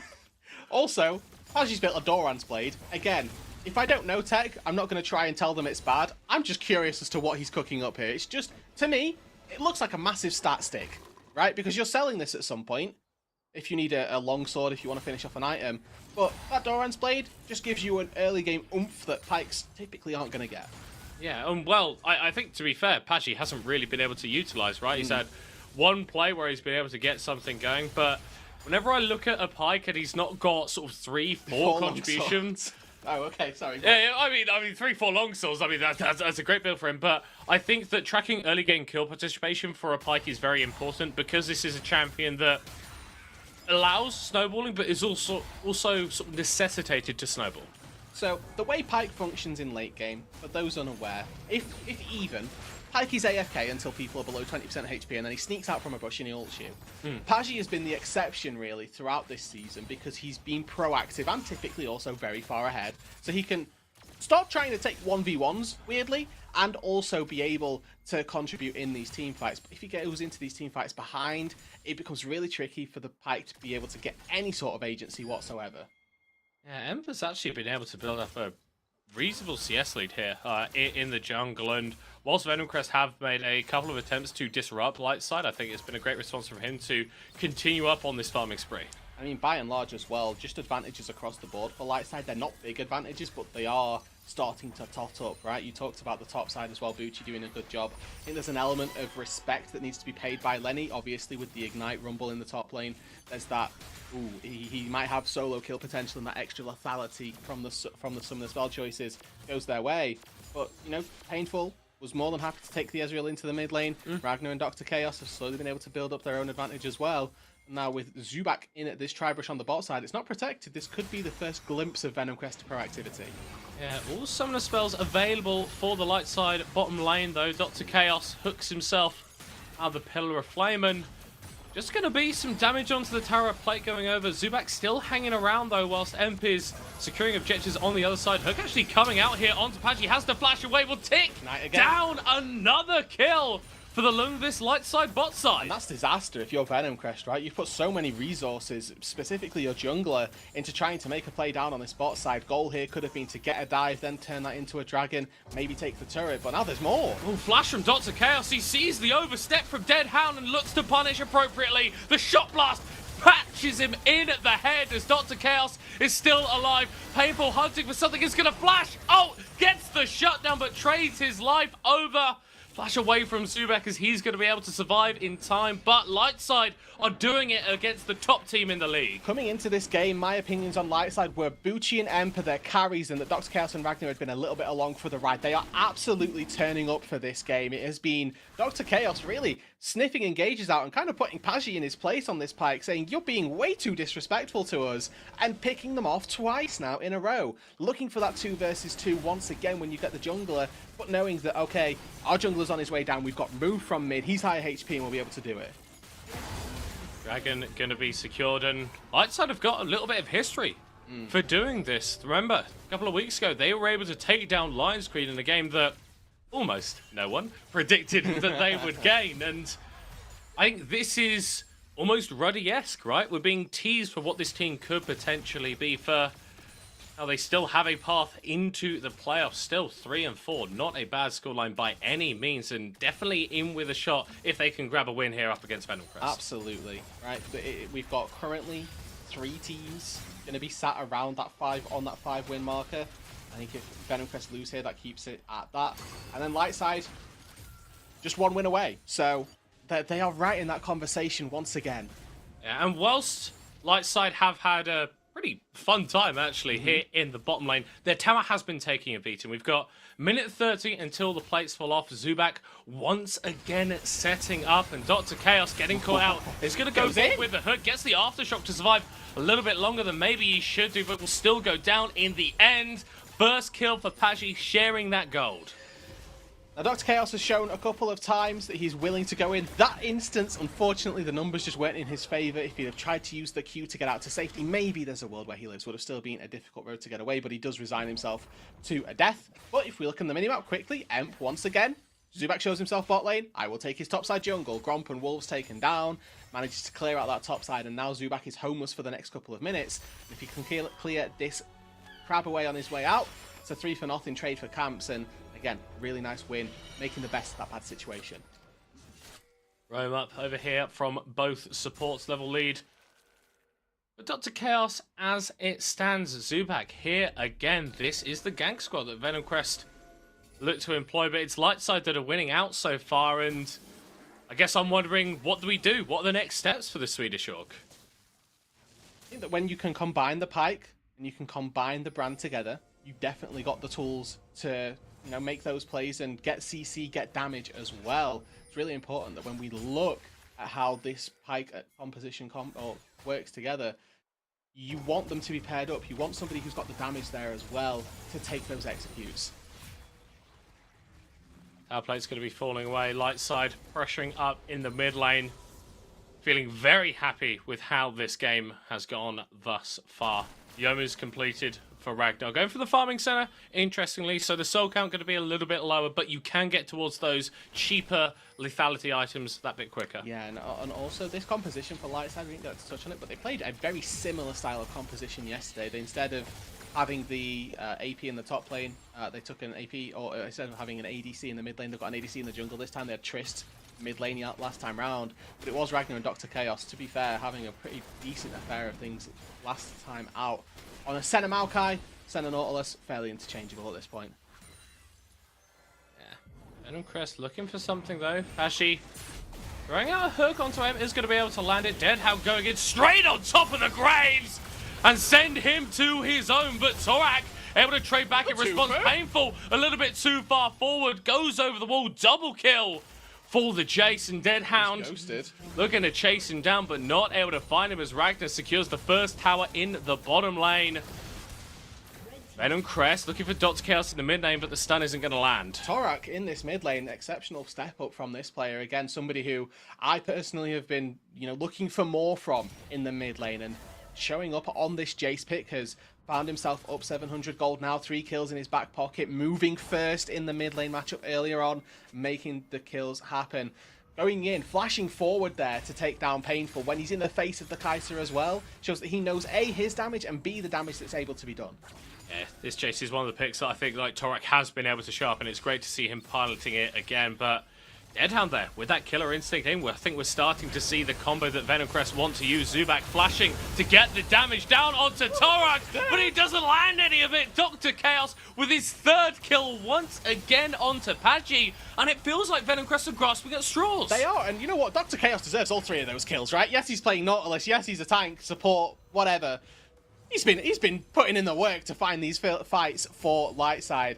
This should translate them into their 3rd dragon of the game, and they have low rolled, they've got a Cloud Soul, but that means that they'll be able to hopefully set themselves up for a lot more maneuverability when you're playing up against a Pipe and a Brand and all of these skill shot-esque champions. It's important that you've got move speed. We saw it right there. If they miss, Venom Crest have nothing. Yeah, and Lightside piloting themselves very well. A lot of poise demonstrated by this org. Cloud Drake spawning onto the Rift. 3rd one of the game, 16 minutes in. Very rapid soul potentially on the horizon. Chaos flashing over the wall. Teleport coming through here just to secure this dragon. Anything else? And Venom Crest are falling behind, and Lightside, they are accelerating. In answer to my question, nothing. It was just a quick proxy, but like you say, Middlecart, it's a really good game from Lightside thus far. My concern is that gold lead isn't super far ahead, but I'm looking at the composition for Lightside. Granted, their composition doesn't start fights with an overwhelming amount of ease. I think that they're relying very heavily on Dr. Chaos. So far, he's lived up to that. He's done what he's needed to, and he's started the fights as he needs to. And also, Venom Crest, there's an element of them maybe starting fights that they're not quite ready for. Yeah, but I feel like to a certain degree they have to go for these sites because this isn't a composition that can really work from range. Yes, you can have those Deadhound skirmishes, engagements into the backline with the killer instinct, but someone has to take you there first, right? And if you're diving on top of Lightside, well, they don't really need all the engage in the world, and the fact that they've got 4 damage dealers on their squad is going to be so beneficial. Yeah, this then to me adds the question of how good can Lenny's casks be? Because when you've got 4 damage dealers and you're looking for somebody to, send that Kai'Sa into the backline, Gragas Cask is the most reliable and the best way to set a Kai'Sa up, because not only does it apply CC, but it also splits people apart so that Kai'Sa can get isolated Q, fully channel that in, and you can then set up for a reset for Pagi. And that's one of the big things about this Eclipse build, right? It's it's just one-shotting people with that Q. It does mean that Deadhound has windows of opportunity, windows of strengths where he maybe does damage and then does a lot. But it's still something that you need to play around as Venom Crest in the topside jungle. One of the small things as well that you'll see from Deadhound's build path is he actually got himself an extra longsword so that he could get that Q evolve super early on. Rageblade only has 1 longsword built in it, but he had a second one pretty much as soon as he completed the Eclipse so that he could get around to that evolution as soon as possible. Now obviously has to sit on that 350 for a long time. Typical 3rd items will be in Nash's tooth, so if the longsword's just there to sit as a tool to give you an evolution, it's good enough. Oh, Lenny here stuck around a little bit too long in the top side, and That's maybe not the cast that we were looking for. Great collapse from Lumvis. Not yet, but look on the map as well. We've got a bit of time on the bot side now for Painful. He'll be looking to take that mid tier or that bot lane tier 1 turret. It's actually Pagi pushing in the mid lane, of all people. That Doran's Blade putting in work, making sure that he's able to keep the waves nice and topped up and constantly forcing Lightside to answer. Ooh, Dr. Chaos maybe in a little bit of trouble here. There is still a lot of damage on Venom Crest, and he's feeling absolutely all of it. First kill of the game for Zubak. I actually also really like this adaptation from Pagi as well. Frequently with pikes, you will see them go a Blood Song just so they've got that extra little bit of burst. Actually recognizing that he may well be the primary engage, he's gone for Celestial Opportunity, so there's a little bit less upfront burst that'll be headed his way, and his ability to stick in fights will be a lot higher. Yeah, guys, he's pretty good at the champion. And smart as well. Yeah, no. And very, handsome. very good. Well, yeah, go on then. You know? Good at League of Legends. It is what it is. Absolutely, but I think the Venom Crest are probably going to be saying it is what it is a little bit more than Lightside at the moment, because coming up in a minute and 40, there is that Cloud Soul, and it's hard to hit the hooks against a comp like this that can play at such long range, and they've got that extra movement speed. It becomes even more difficult. Of course, the beauty of a Cloud Tile, or maybe the hindrance of a Cloud Tile, depending on which way you slice it, how easy it is for you to get in and out of fights, how easy it is for you to find sooner and sooner engages. So we're looking to, maybe hope that with a Cloud Tile you can look forward, use that accelerated movement speed when they're walking off of a tile so that you've got that advantage there.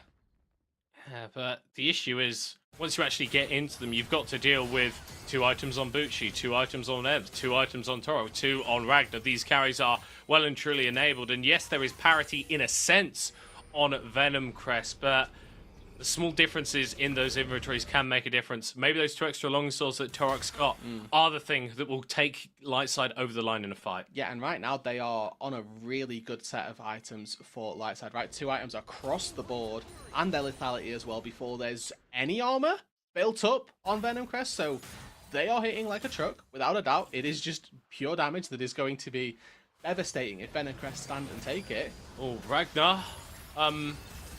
Absolutely fine, because Pagi is hooked. I mean, that Celestial Opportunity going to be falling off him for the time being. Lightside position around the river. Drake spawning, 10 seconds. It is Soul for Lightside. Remember, they've hit these really big spikes, and Deadhound taking those shock blasts. You've probably not got another one of those in you before you have to start basing. Yeah, because there's a lot of burst, right?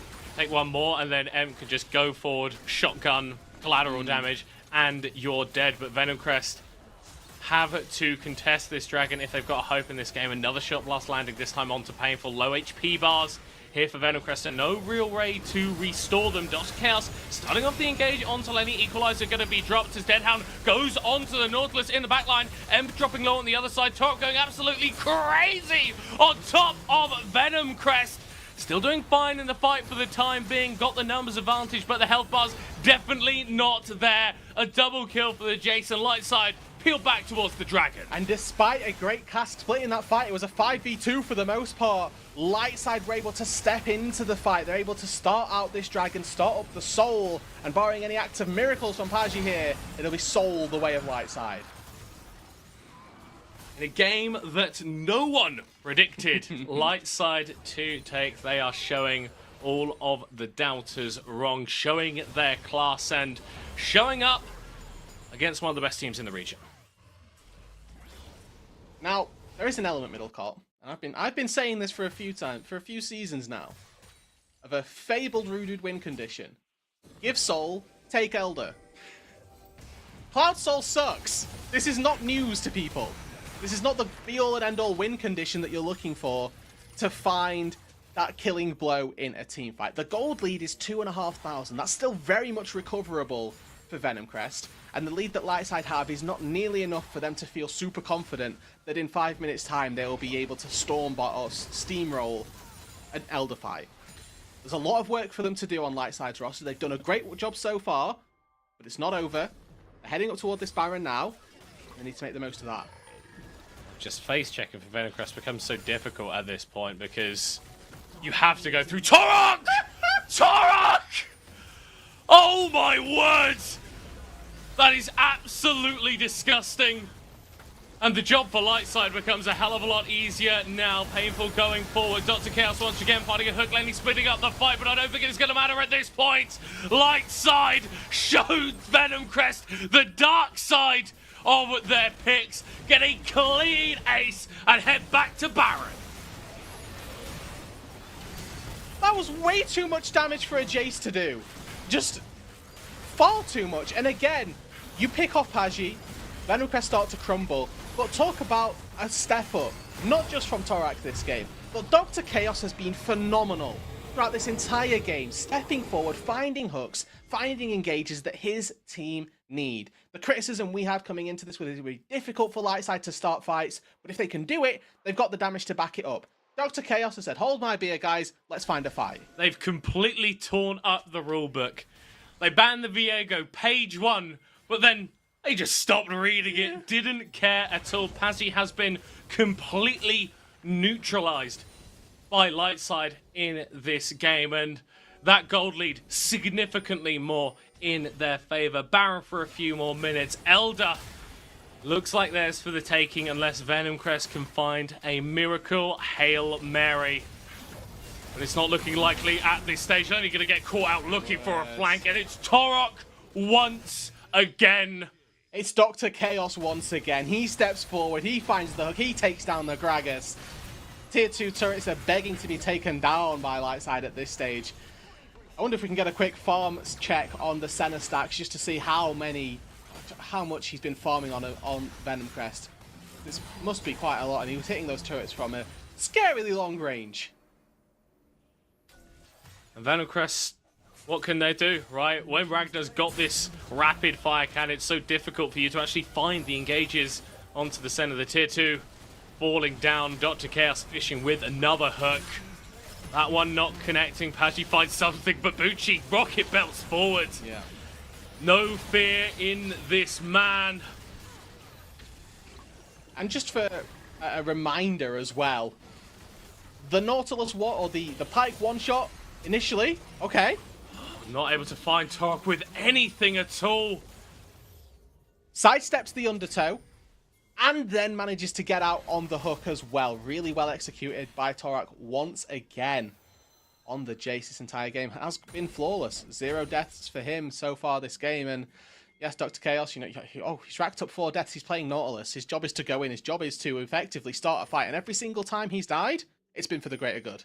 And it's the nature of the NLC. After Verdant lost earlier today, Venom Crest had the opportunity to gain sole control of first place, to finally give us a little bit of stratification, to finally show us no who's the best team in the league. But Lightside say no. Lightside say die.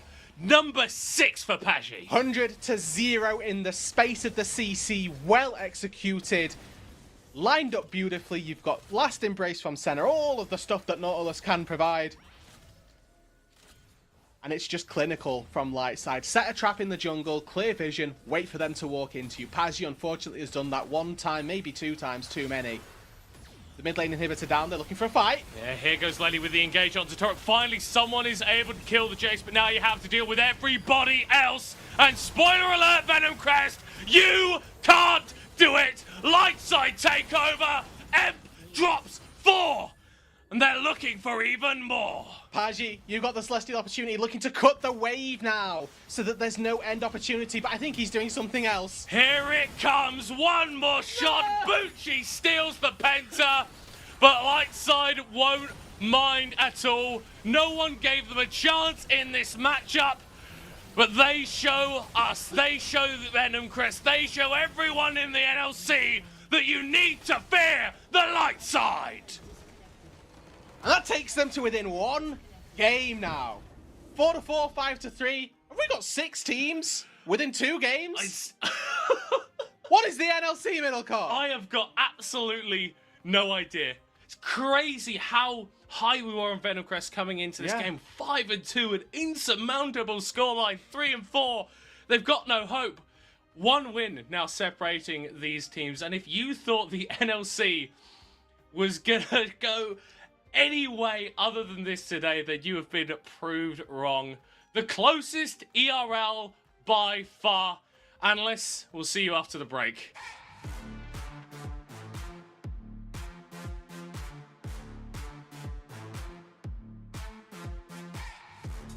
At SteelSeries, we make the headsets, mice and keyboards that the world's best gamers win the most with.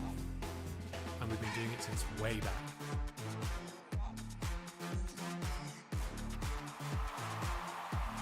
It's up to you how far you go, but whatever you do, go for glory.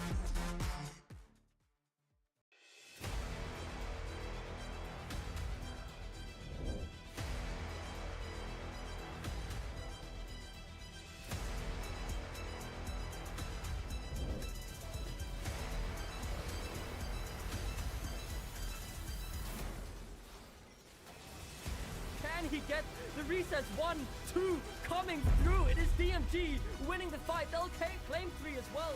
Rusty Sniper, the last of the targets to be found. No summoner spells, no way out.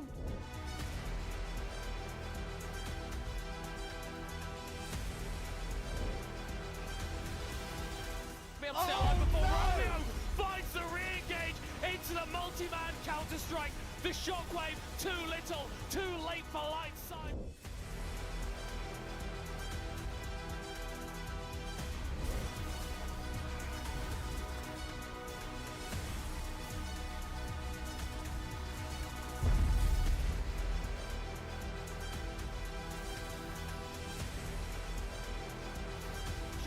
Flashes away, gets one out of them, will burn down eventually, but Agony Pain goes forward and gets taken down. Ruddy are doing it. They find an ace.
It looks like history doesn't repeat itself. At the end, it is Lightside taking down Venom Crest. The snake is the one to get bitten. And it's not only the snake, it's your points as well, gentlemen. As we jump into the Happens. Yeah, I can also do it, veteran. It's not Happens. only you. Happens. It happens. It's all good. All right. There will be a comeback at some point. All right, and it will be glorious. It will be glorious when I make up the difference, especially in the current system where you can just lose 15 points overnight. Yeah, One day, yeah. Look, all I'm saying is I'm not at 0 points. I had my perfect day yesterday. It could be worse. You know, before we jump into the analysis, let's start talking with Bucci from Lightside, and then we start talking about Lightside. This will be an interesting take. So, welcome to the show. Lovely to have you here. Thank you. That was a good one. How's you feeling? Well, to start off, everybody, like, please stop betting against us. Like, we're stealing so many points already. Like, I'm done stealing your points. Just listen to me next time, you know. Tell me something. The composition was really interesting. Was it preemptive? Like, did you pre-plan it, or was it adaptive to what was happening in the champion select? Bro, it was, I don't know. Like, I don't know. I don't even know, bro. I have no clue. It just happened what happened, you know. It just happened. I was not and at the expecting to end- play Rumble today. That's all I have to say. That's an interesting take. But out of a sudden, you have to adapt to the team, and it seemed like it worked. And the synergy was also there. It seemed every time they went for something, you guys were together and you were aware of what you needed to do as a team. So you think communication and playstyle is now fusing for Lightside? Yep. We're gonna beat everybody. Don't worry about it. Everybody. I mean, yeah, everybody. Like, you think Lionscud are gonna escape us? We're beating them as well. I mean, Verdant is like revenge time, you know? Okay. Verdant is revenge time. Let me see, because you're playing... Next week, you're playing Natives, okay? You're playing Natives and Lions Creed. Easy week. 2-0. My gosh, Butch, you're like, come on, man. Man, I love it. I just love it. Tell me something. By the way, moving on, is there any laner that you really want to face? Doxy got me last time, so I need to play against him again. And then Nille as well. I mean, I think I played good against him in early laning phase, but then I kind of messed up, you know? So, yeah, revenge time, baby.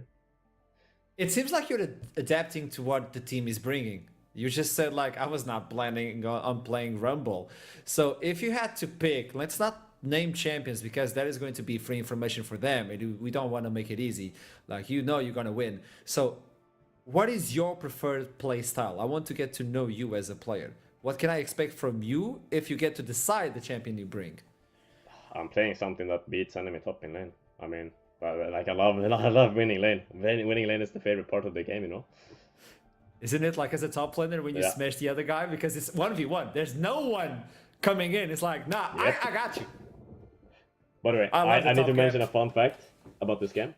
You know this game? I misskilled my ult twice, so I didn't get ult before level 8.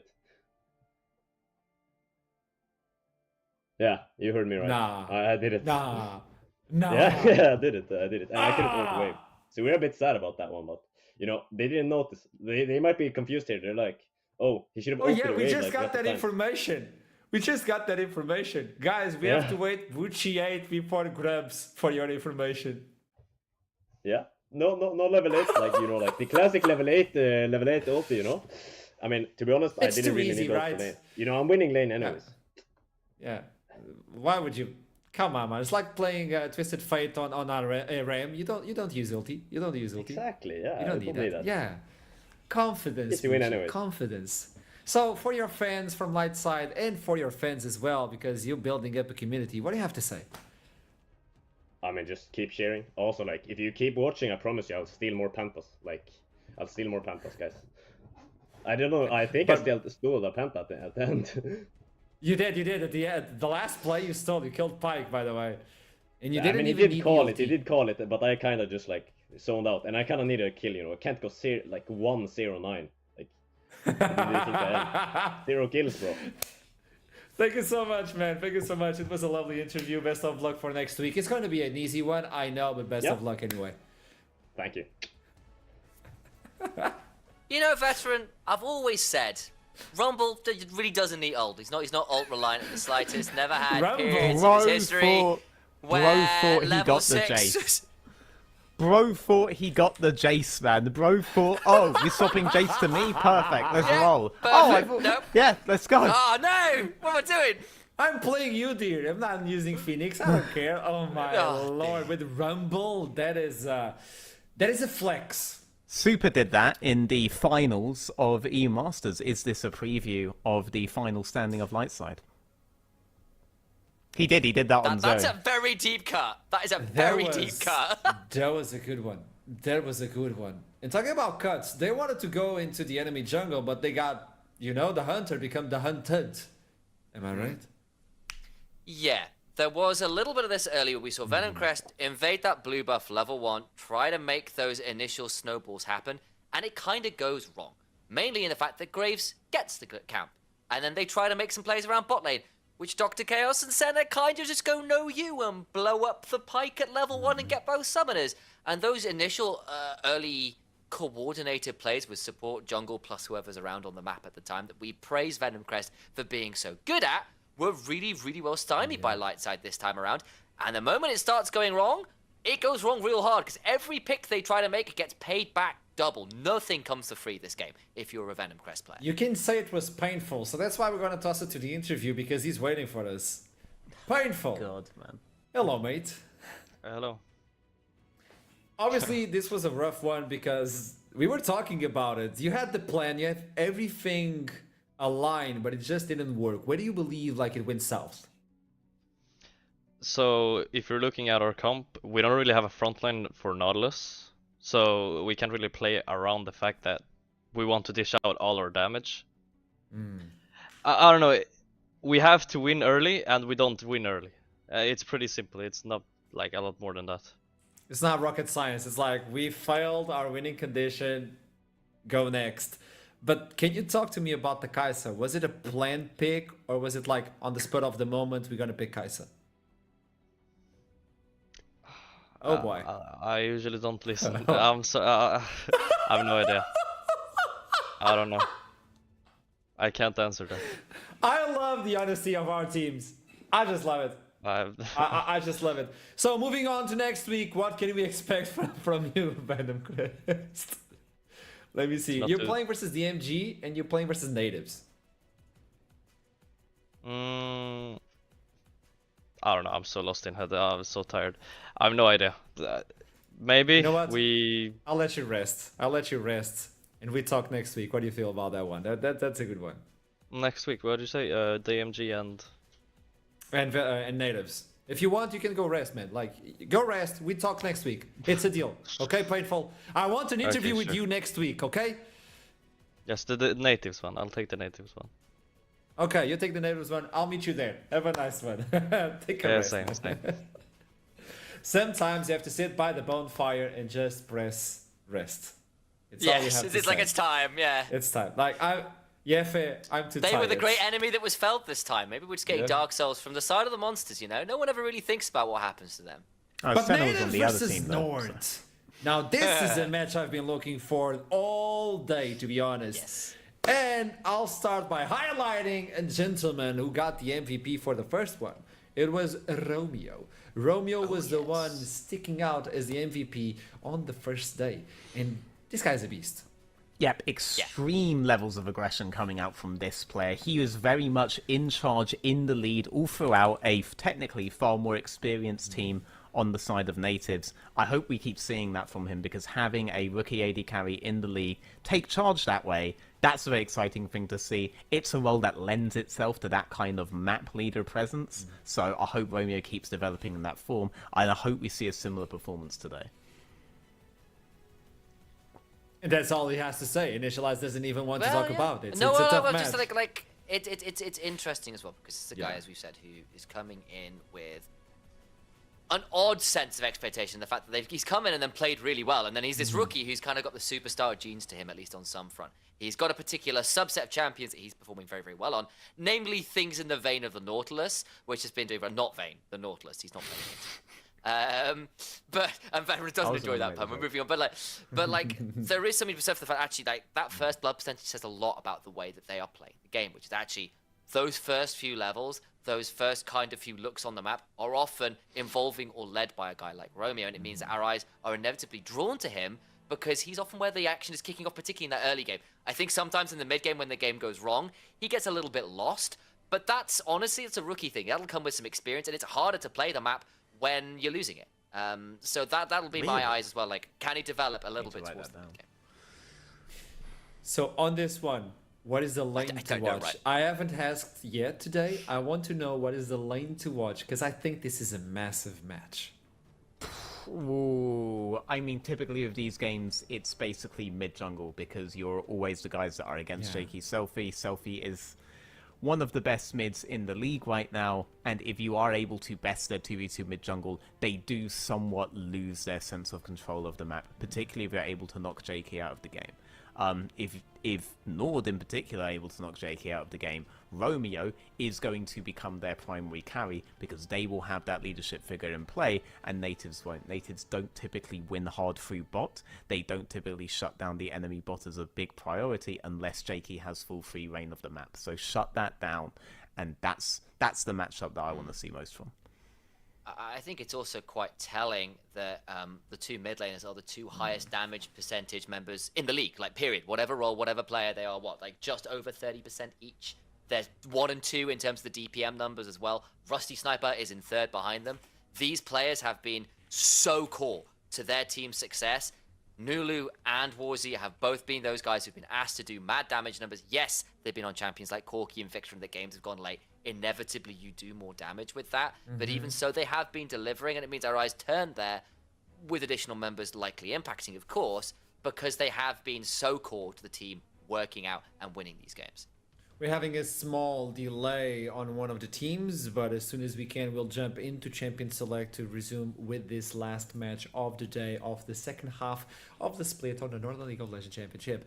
Moving on, I would like to highlight not only that, like the jungle mid lane, but we're looking into Smurfy and Nile, and we're talking about two top laners that have been given multiple MVPs. And for the last game, for instance, Smurfy coming in with the Aatrox, he was like one of the winning conditions. And I agree with you, gentlemen. I believe Roshan, Yeski, Nulo, and Warzy, like they're the ones to watch, but on every single line I look on this matchup, I'm like, oh, this is interesting. Oh, but this is interesting. This is interesting. And then you get to a point like, what's the champion select gonna look like? Because every one of these players can be a carry, so they have to give priority to all of them. What do you guys believe will happen in this champion select? Because I have veteran here, and I know you love to do those things, so guide me. Explain. I mean, I have Nilla on the team. I know how I want to set him up best, right? You are right. Yeah. You just see a lot of MVPs because he is given that kind of presence on the map by having these big split pushers and having his team play around it. The kind of Nilla we wanted to see in the old Verdant lineup that he was on, right? So typically, I'd want to focus my draft around that. You can do that while maintaining priorities in other lanes, while giving other players times to shine. It's not like you have to shut them all down to do so. And honestly, if Romeo's priority on bot lane, that allows him to go on the map and back up Nilla some more. So I don't think you're necessarily choosing one or the other here.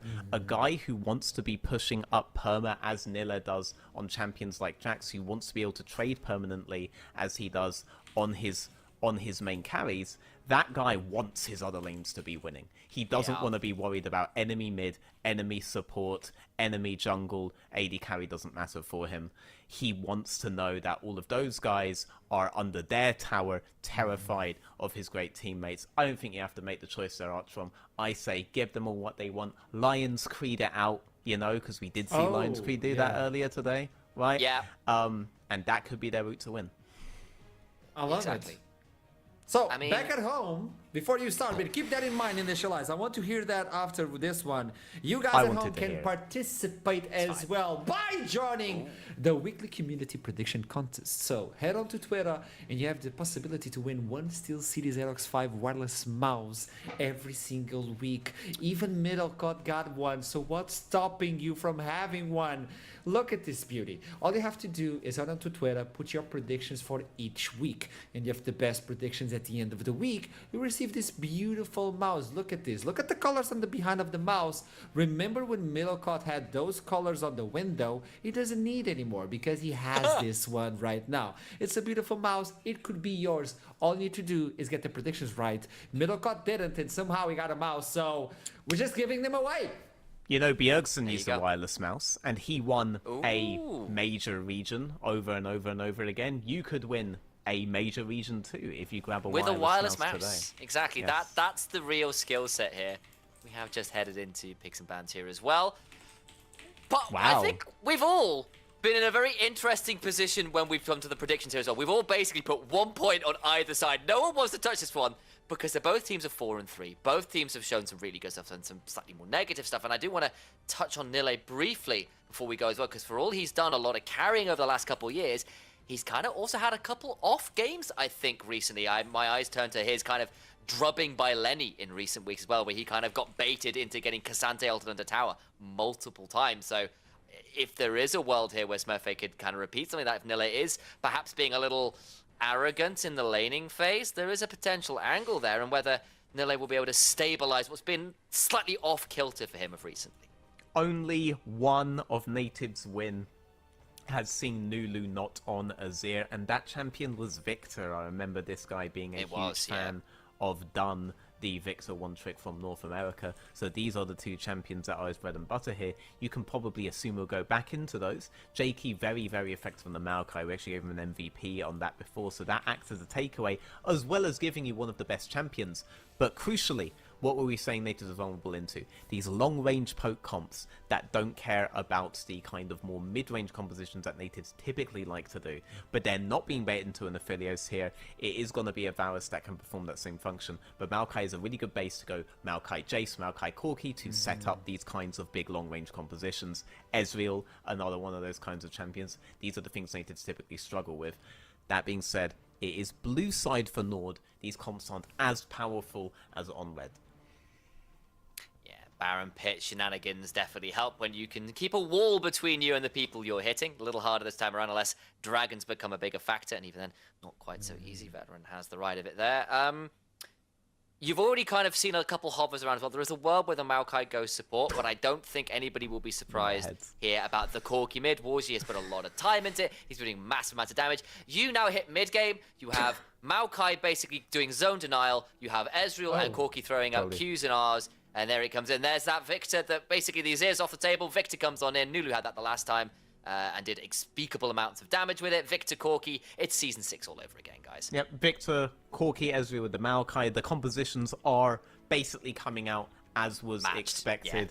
Yeah, so let's just see though where Natives go from here. They actually do have a fairly decent range, but Corki is the absolute king of that. My question, are we going to see any of the actual counters to Corki? Doing it in lane isn't really the thing you want to go for. You're thinking of champions like Sona, for example, and I am seeing the Nautilus ban. I am looking at some big engage supports that Sonas typically don't really want to go into. The Rel could end up in the jungle, and we could see something pretty special, because these are the big counters to a poke composition, and they do work over the mobility of Victor and of Varus. Yeah, and I think especially because you've already locked in the Victor, which again makes sense considering it's Nulu who's very confident on that champion. You're not looking for some of those more aggressive lane counters, like the Akali we've seen work, particularly over in like the LPL into the Corki, where Corki regularly gets taken out of those mid and late game fights because the Akali often has free reign into that.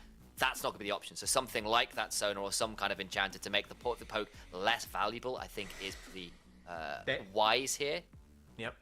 But there is one route to Akali here, and that is a route where you wait until last pick with your top, and Nille goes for the Jax, right? And then you could actually find an Akali that then ends up matching on side later. A Vi has been locked in, so support rel is confirmed, and you do have the counter pick top option in towards Nille. So there is a potential bait here to get the kind of thing that you're talking about. Vi is really good into things like Ezreal and Corki because you just can't dash far enough away. Assuming Vi has follow-up, because when we see Vi's not work, it's because Vi alone goes in and no one can follow her when she's been taking a flash Arcane Shift away, a flash Valkyrie away, and suddenly everyone is way out of range. Fortunately, you do have a Rel who's pretty good at following up. Varus, Victor have also got fairly long range abilities to be able to jump on people as well. So your follow-up should be there. on paper, assuming you're coordinated, looking at potentially a Jace. We saw Doxy try that earlier too. Good success early, but they're going through a few options. We'll wait and see. I think Nars a little bit more flexible in terms of the way you play the game. You're right. Leave open a Yasuo option, and you've already got Rel and even Vi, so you've got some combos here to potentially knock people up. Exactly. Or you just go. They just chase themselves. Yep. I mean, that's another way of doing it. Jace looked like a really nice pick, though, to be honest, on the side of Nord, right? If they go into the Jace there with the Maokai, it is a disturbing combination. You're able to wedge yourself in, isolate, and there is no real setup that can defend yourself against both. So you will get hit by the Salt Mass, for sure. I would have liked to see the Jace. Do understand not going it there. They could have just slammed the mouth fight, and suddenly life gets a lot harder. But you know what? It is what it is. They've got Gnar, the safe pick for Nilla. He can still split push on this champ, right? It does have engaged potential, but Nilla can grab Trinity, go on side, and try to match either of these two lanes on repeat. So that option's still out for him to do his preferred play. So you still have all of the poke with the Corki and the Ezreal, and the attempts to outrange. But I do think Laters are more comfortable with the Varus and the Victor than they would be with, say, the Azir Affilio setup that we saw in yesterday's game. I'll leave us with a quick thought here as well. Smurf has taken the gauntlet thrown down. He has picked the carry option to the top. They're going to likely have people pressuring towards the bot side, which will leave them in an isolated 1v1. That's kind of the way you see a lot of these carry top matches work at these days. Nile's not had the cleanest last couple weeks. He's in a bit of an interesting matchup here where it could get a bit skill-based. My eyes are actually going to be up there, because if Nile messes up again, I have some questions to start asking. Yes, sir. Right. And we're looking at the match that it may decide the first place yet again. It's a constant battle, but it's a constant toss to the casters. But before we do so, we have a surprise, which I have no idea what it is. That is a disgusting mouse. My 10 kilograms of dirt. Absolutely right. Rented! Wait, but how? It's rented! It's rented! Steel Series mouse! He didn't get a mouse! It's rented! He lied! It's an advertising thing! Wait, but this guy was playing League with a 10 kilometers mouse gliding it along. Like, how stacked is he under there? That's mental, no? He's like Tryndamere. His right hand is just way stronger from all the repetitions putting it on the mouse. That's all it is. Lovely way to put it and toss it to the casters as soon as you jump into the game. Northern Natives take it away. Rudu did the rented cut. Oh, look. Yeah. That's what a 10 kg mouse gets you. I'm stacked, bro. I don't know what to tell you. And talking about stacked, these rosters. Rude, dude. Right? I think Archer hit it absolutely perfect on the desk. Every lane I want to talk about, because the players here, they really are top tier. They are, and honestly, we were looking top to bottom. I feel like there's weirdly a lot of parallels between all of the players that are in those positions. Roshan and Yaki have been sometimes facilitators for their teams, sometimes not facilitators for their teams, for lack of a better term. Mid and top lane, I think, are very similar in their terms of their playstyles. I actually think this may be a bold take for the most of this, and we're going to leave you with this, but this is the battle of the top two mids in the league.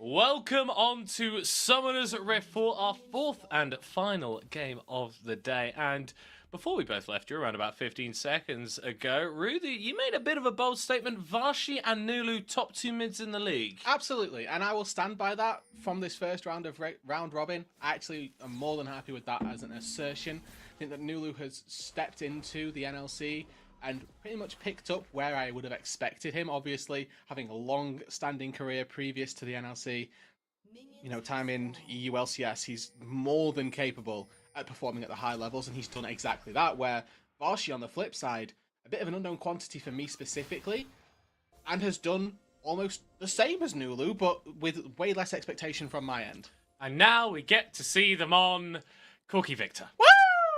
Could have only been better if Nulu would have picked Azir. Unfortunately, it's banned because his Azir has been too good this series. Oh, sorry.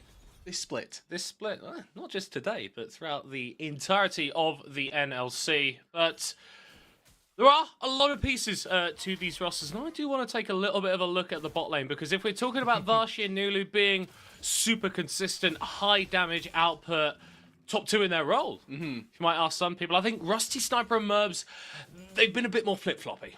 A lot more flip-floppy, I'd say. They have been wildly inconsistent, honestly. Rusty Sniper has been, at times, one of our top AD carries, you know, walking underneath tier 2 turrets on a Jhin to snipe people down. Alternatively, we've seen him forget that his D key exists and just not flash anything. That's because F's for flash, mate. Right, okay. Forget what his flash key does. Sorry, guys. I tried to make it fun, and then middle cut decided against. No, that's fine. But you are speaking the truth, right? And I think for both these players, what we want to see from them this play is that consistency. Are these high level performances back to back to back? We don't want you to see you 0-6 all the time. We want those 6-0s, and then. In the top lane, I do like that we are seeing Nilay and Smurfette on slightly more aggressive champions, because I think that a few times this split, they have ended up sort of being defaulted to tank duty, whereas Nara and Jace are both champions that can get stuff done. Absolutely can, and specifically in a split push situation as well. You could very easily look to these champions to set things up. I think that the Gnar in a side lane is a little bit more potent than the Jace, but by and large, we're just going to see the 2 teams 5v5. That feels like the avenue that these compositions have lent themselves to. I do want to highlight how well this mid lane matchup is going for Nulu specifically. There wasn't really any jungle intervention, but the difference between Airy and First Strike has been proving to be quite substantial.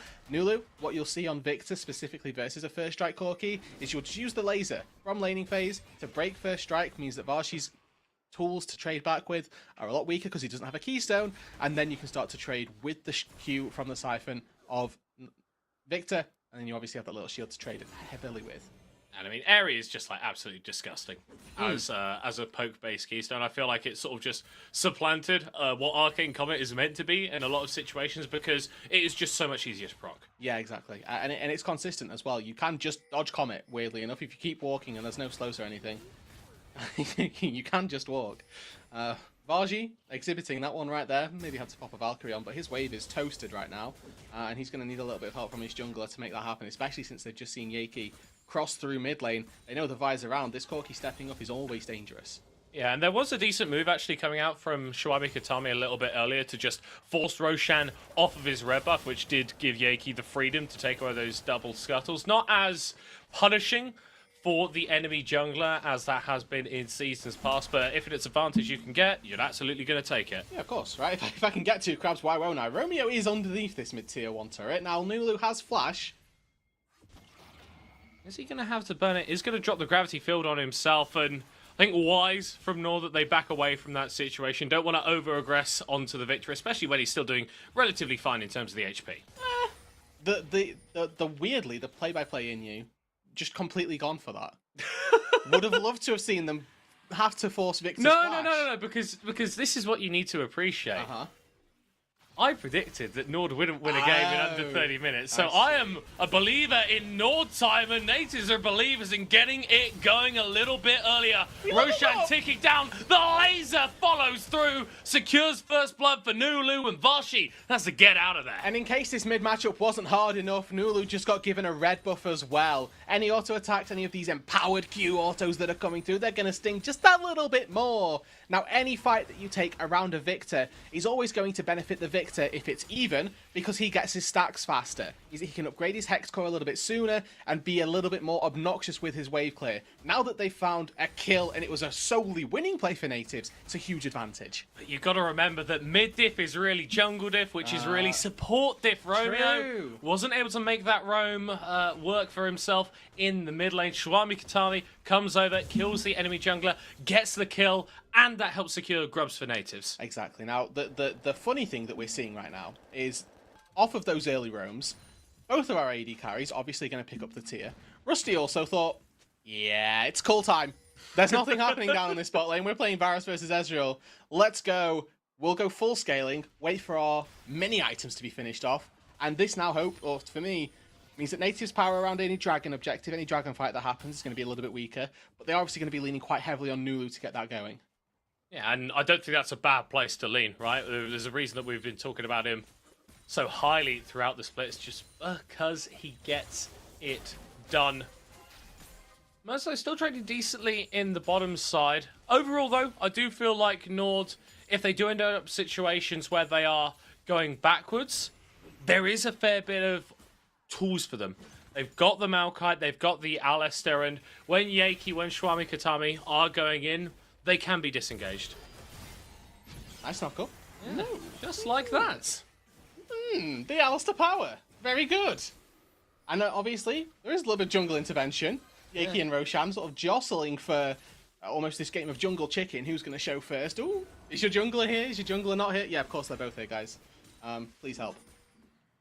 Yeah, but they are still going to be able to get rotation here for natives over onto this dragon. And I feel like the enemy team is able to double dip on these early objectives. It is generally a bad sign for you. We usually see those traded over. Nord not in a position to do that, so it's early grubs going down and the first dragon for natives. I mean, that's a really solid objective setup to begin with. Really not a big deal for the most part when it's a Cloud Drake, but Varshi underneath this turret, definitely struggling. He's getting zoned away by 3 people. Yeah, Shawi Katami hasn't been spotted there, but he doesn't actually get interrupted there by Roshan. A classic, a special almost. And now with all of the actions sort of pivoting toward that bot side, I do want to take a little bit of time to highlight what is happening in the top lane, because otherwise nobody else will, and they are top laners, they have feelings as well. Really good performance from Smurfs so far. Yeah, it's not usual to see Nille fall down to such an extent in the lane. If it was to happen, I'd usually anticipate that there had been a little bit of jungle attention there to force him off a wave and force him back from his tower, but this is just Smurfe kind of smurfing, honestly. Whoa! Has anyone made that joke before? I hope not. I hope not. Wow. I mean, it's a difficult one to grasp there. Yeah, so I've cut. So well done in chat if you figured that one out. I've always thought that the NLC had the most intelligent viewers out of any of the ERLs. So that's crazy you'd say that. I do like to go for a little bit of a higher brow style of humour. No, that's completely understandable. You know, we'll have to see if they manage to make it up to the high levels of Smurfy smurfing and understand why that was funny. However, with all of the smurfing that Smurfy has been doing through this early game, he actually managed to go back to base, working towards what looks to be another Eclipse early on, which is going to help him quite significantly when going for those early trades. The extra shield from Eclipse is kind of still disgusting, was disgusting in Season 13, and is now even more so, honestly, because it doesn't have any lifesteal on it anymore, but it's still very, very strong as an item. Yeah, and if we look at the other solo lane, Varshi versus Nulu, it's decidedly Lunu favoured right now. Yes, he's been helped out significantly by that early kill, but started to build up a bit of a CS advantage, and that means that Natives are actually pretty far ahead without being that far ahead. Roshan with a little bit of an odd angle there, with the not back onto Smurf. It means he can just get out of there. You can say middle cop, he messed up. He landed the twisted advance and then messed up his Q, which in turn leaded him to miss up his ult. It's one of those where you're thinking a couple of steps ahead, you've got the combo down, but if you mess up part 1 of the combo, part 3 just looks wildly inaccurate. And that's a big tool, right? The Maokai ultimate. That's going to be so important for Nord if they want to force people off of objectives. Yeah, and like these Void Grubs, right? They just spawned. Yaki took the first 3. Second 3 have already spawned. You've got no Maokai ult to try and contest these. Mid has been underneath their turret for the duration of the laning phase, and there's just no way for you to try and contest. So this is going to be 6 Grubs going to natives, quite handily, and with the way this Victor has been piling damage down underneath the turret, you're going to be able to take that first turret, quote-unquote, solo. Yeah, so at this point, I'm kind of going, okay, where can Nord punch back? Because we know this team likes to scale into the later stages of the game, but natives are fine at that point too, and if they're going into that part of the game with a gold lead, then I don't think it takes a genius to work out who's going to win. No, and I think that the way that they then start to try and punch back is by using this Alistair. Rusty Sniper forces... well, Romeo has no ulti, so... just forces the Alistair to tank a minion wave for a couple seconds. That's pretty scary. But drops the ult, clears out the minion wave, and Nord basically just can't go for the dive. No, absolutely not. And I think it's the right idea for Nord. Their way to start generating some sort of advantage in this game is by using Alistair and Maokai aggressively instead of defensively. Typically, in any game of League of Legends, if you're playing reactionary to what the enemy team are putting down, you feel like you're on the back foot and don't feel like you can step forward into making plays. I think that Nord have to make that or break that pattern and start trying to find fights on their own terms. they are in a rough spot because I would class their composition as a little bit more defensive necessarily than what Natives can do. The Vi and the Rail, they're all about going forward. Maokai and Alistair, yes, they can do that, but I think they're a bit more adept at playing a defensive role, letting the enemy team come into you. They absolutely are, but they're going to have to use those aggressive properties of those champions to try and find a way back into this game. Both of those things can be correct. You can be a good defensive champion and have offensive tools that you need to harness. Shan wandering into the mid lane. Looks like he's just going to try and secure Varshi a back, who been having an even worse time in this mid lane. That CS starting to expand in terms of the difference. I think the issue was that he was actually only trying to force Varshi a crash, but the way that he just took all of his half his HP from a laser starts to lead you down. Well, maybe I actually need to go all the way back to base for it. Now Romeo is, unbeknownst to him, maybe in a bit of trouble. He's going to be able to pop that Aftershock, drop the ultimate as well, but he doesn't have any help in close proximity. Yep, has to burn that Summoner spell to get on out. I'm a little bit sad, honestly. I would have liked to see Romeo just burn the flash early doors to get out to safety, right? Even where you are in the red jungle there, the walk to safety is so far. Your ulti isn't going to save you unless you've got team members coming. You know you're going to have to burn flash anyway, so just burn the flash, save your ult for a potential fight that you're going to have later on, because you've got a dragon spawned now, you've got no Alistair ulti, and this is the second time that we've seen these team fight ultimates not available. Oh no. Careful, middle court! Ah! Ah! The grasping roots, they're here! Yeah, another not great ultimate there. Another miss. Yeah, from Roshanna's. Natives, honestly, it just feels like a little bit of an execution diff throughout this early game. You don't really tend to see gold leads of this magnitude with so few kills going down, and Natives, they recognize that and try and add to the kill count. They are going to be successful. Merbs dropping off the face of Summoner's Rift, and is going to get followed by his support. Nile has TP'd down to try and help out his boys in this fight, but just going to feed a third kill over to Rusty Sniper. Natives well and truly getting the snowball rolling. This doesn't feel like two teams who have the same scoreline are playing up against one another. Natives are absolutely dumpstering Nord through this early game. They're using the Rel, they're using the Vi to great effect. And the sort of saving grace for Nord through this early game had been Nulu wasn't roaming. The advantage that the Victor had been generating wasn't on the rest of the map. He didn't need to be there for that to go well. Yeah, I want to give credit again to Shari Katami. I think he has had a really great performance up against one of the tougher teams in this league. It's hard to decide which teams are the tougher teams in the league, which is so damn close, but there is quality on this Nord roster, and he has been a bit shaky, so it's really great to see him on the rail, getting these fights started and getting the kills, getting the gold into the team members that need it. I want to go back to something you just said there, saying that there's so much quality in this league. After this game, we are going to have 6 teams in the NLC that are within 1 game of one another. We will have 6 teams total that will have either 4 or 5 wins. That's At the end of nuts. week 4, That is absolutely nuts. more than halfway through the regular season. Normally, like, after week 1, week 2, you'd be like, you know what? It makes sense. We've actually not played enough games for that to happen. But when we've played 8 game days, and you have 6 of your 8 teams all within 1 game, we just need to take stock and remember how genuinely crazy it is. Yeah, and there are only 4 playoff spots. No. So 2 of those teams are going to be disappointed. And even if you look a little bit lower down, Ruddy is still on 3 wins. Ruddy really trying, yeah. Yeah, they only need a 2-0 week to get themselves right back into that conversation. Roshan dropping the grasping roots in the top lane for the 3rd time. This time it is going to connect on Nulu, but might not be what he wanted, as Yaki's able to turn up and burn through the health bar of the Maokai. Merb's actually able to get away from the Vi and do a little bit of damage back, but Nulu is just too strong. Shutdown secured by the Nord AD carriers. We're having a little bit of a tour of the rift as Romeo shows up to prevent Jakey from going any further. Honestly, that's a positive play for Nord. I really didn't think that was going to work out. I doubted the damage that Merbs and Roshan would have been able to put out as a duo, especially on a Victor who's so over-leveled. But they had the tools, they had the damage to take him down, and that was a big shutdown that went into the back pocket of the Nord AD carry. So Merb's going to be feeling very comfortable having taken that kill and the gold in his back pocket. Yeah, but if you look up to the top of your screen at the gold in this game, it's already 6,500 in favor of Natives. They've got 2 Drakes, they've got 6 Scrubs as well. Everything is going their way. Romeo looking for a little bit of a Hail Mary play here, but I'm not sure he's going to be able to find it before Yaki turns up. The tower falls down, Merv gets knocked into the sky. And Shawami Katami looks for him once more. Yaki able to get that kill, and Romeo, dead. Damn, man. Is that Shakespeare or something?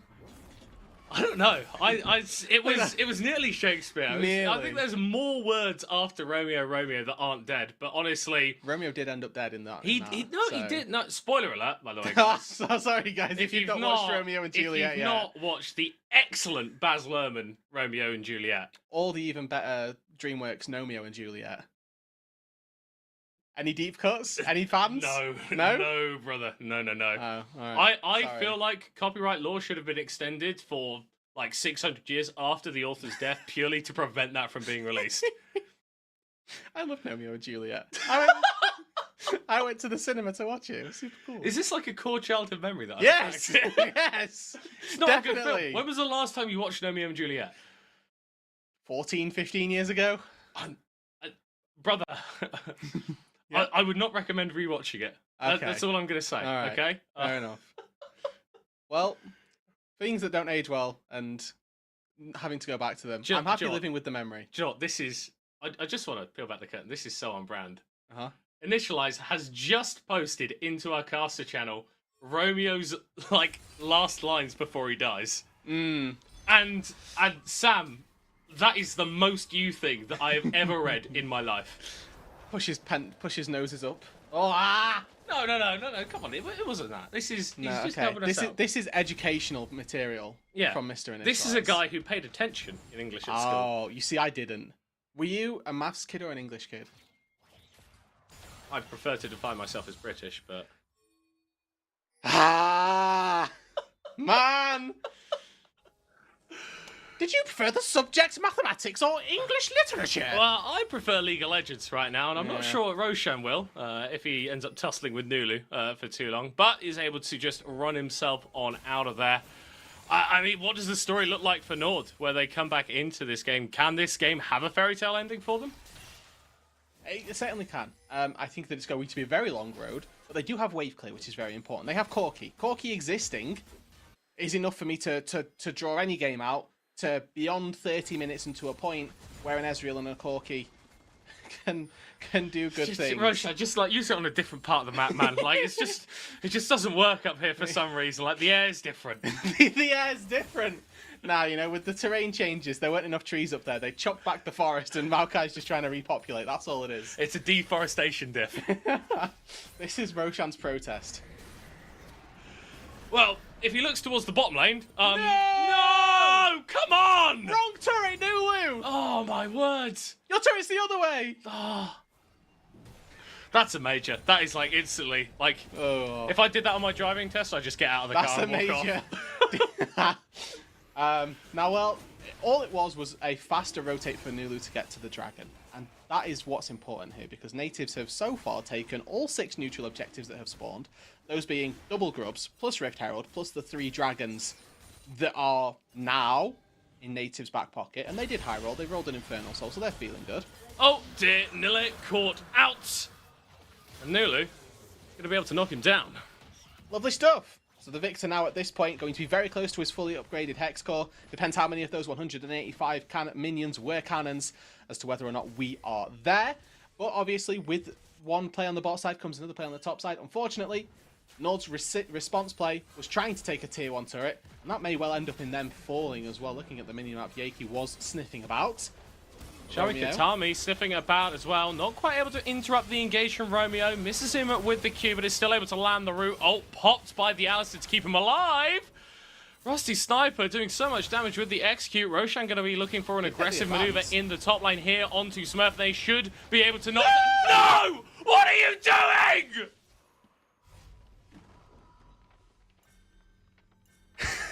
Middlecot's taken a seat. He needs a minute. Now, the beauty of this is that it doesn't matter, because the overwhelming likelihood is that natives will win this game anyway.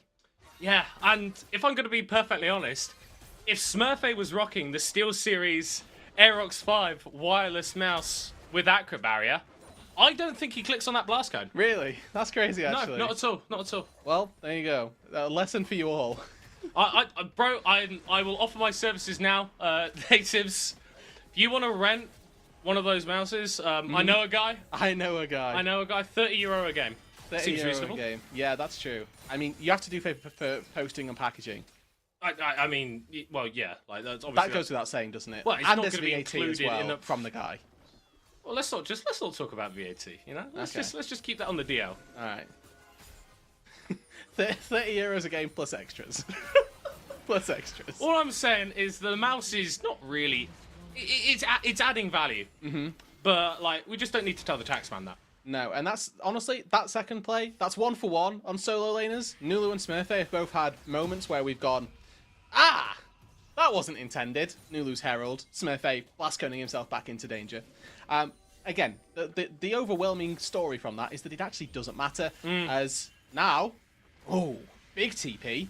Yeah, and a big flank actually coming from the bot side of this flank. Shoei Katami and Yaki looking for Nord. Flash away over the wall, but the Vi is going to be able to follow through. Only a stun onto one. This isn't as good as Natives would have liked, and actually a fair bit of damage is being traded back onto them. Rusty Sniper 1v1ing Mervs on the other side, and hold your horses. Nord are winning out this fight. 2 for 1 in their favor, but there's still so much damage left. Flash 4 from Nulu, double kill from the Victor. It was just a joke, guys. Natives are still on top. Yeah, you took down Yaki. Yeah, you took down Shoei Katami, but the 3 carries were still stood standing, ready to deliver. And they've got the range, they've got the damage to be able to take down whoever you send to challenge them. The 3v3 left on the map is heavily Natives favored, and they finish off a top tier 2. The way this game's going, Middlecott, we take resets, we go back down to the bot side, we secure ourselves our soul, and then the Baron will be on the menu.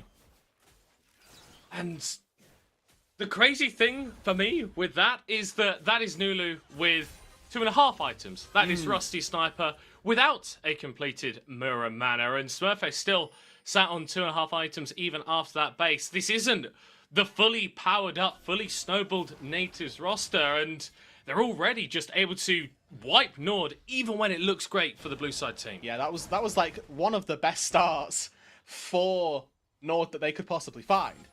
And they still weren't able to come away with that, you know, insanely decent advantage. However, Malignance is finished for Vargi. As best as a power spike that is, that combined with the Mirror Manas that Merbs and he have completed, it's about the best time that they're going to be able to find a fight. The one at this soul, you feel like is really their only way back in, is if they can somehow steal this, maybe glance a fight in there as well. But Nulu is so strong. Rusty Sniper, so strong. He has to auto this Drake 3 times, and he gets himself an upgrade, so he's going to have that for any fight that happens. And it doesn't look like Nord are really going to be in a position to reset, still to contest. Still 30 seconds to go until the Drake is spawned, but they've got no vision in this river, and I don't want to be face-checking into a Rel, into a Jace, or into a Vi. That just sounds like a bad time. Yeah, and definitely not into, you know, just piercing arrows that are coming out from every which way but how. Yeah, that looks on brand. That's about what I expect from a Varus. Mirror Mana finished now, just in time for that Drake to spawn. Nord, they have to fight this. They've got the package. It doesn't last as long now, so there's a world where Natives look to stall this out.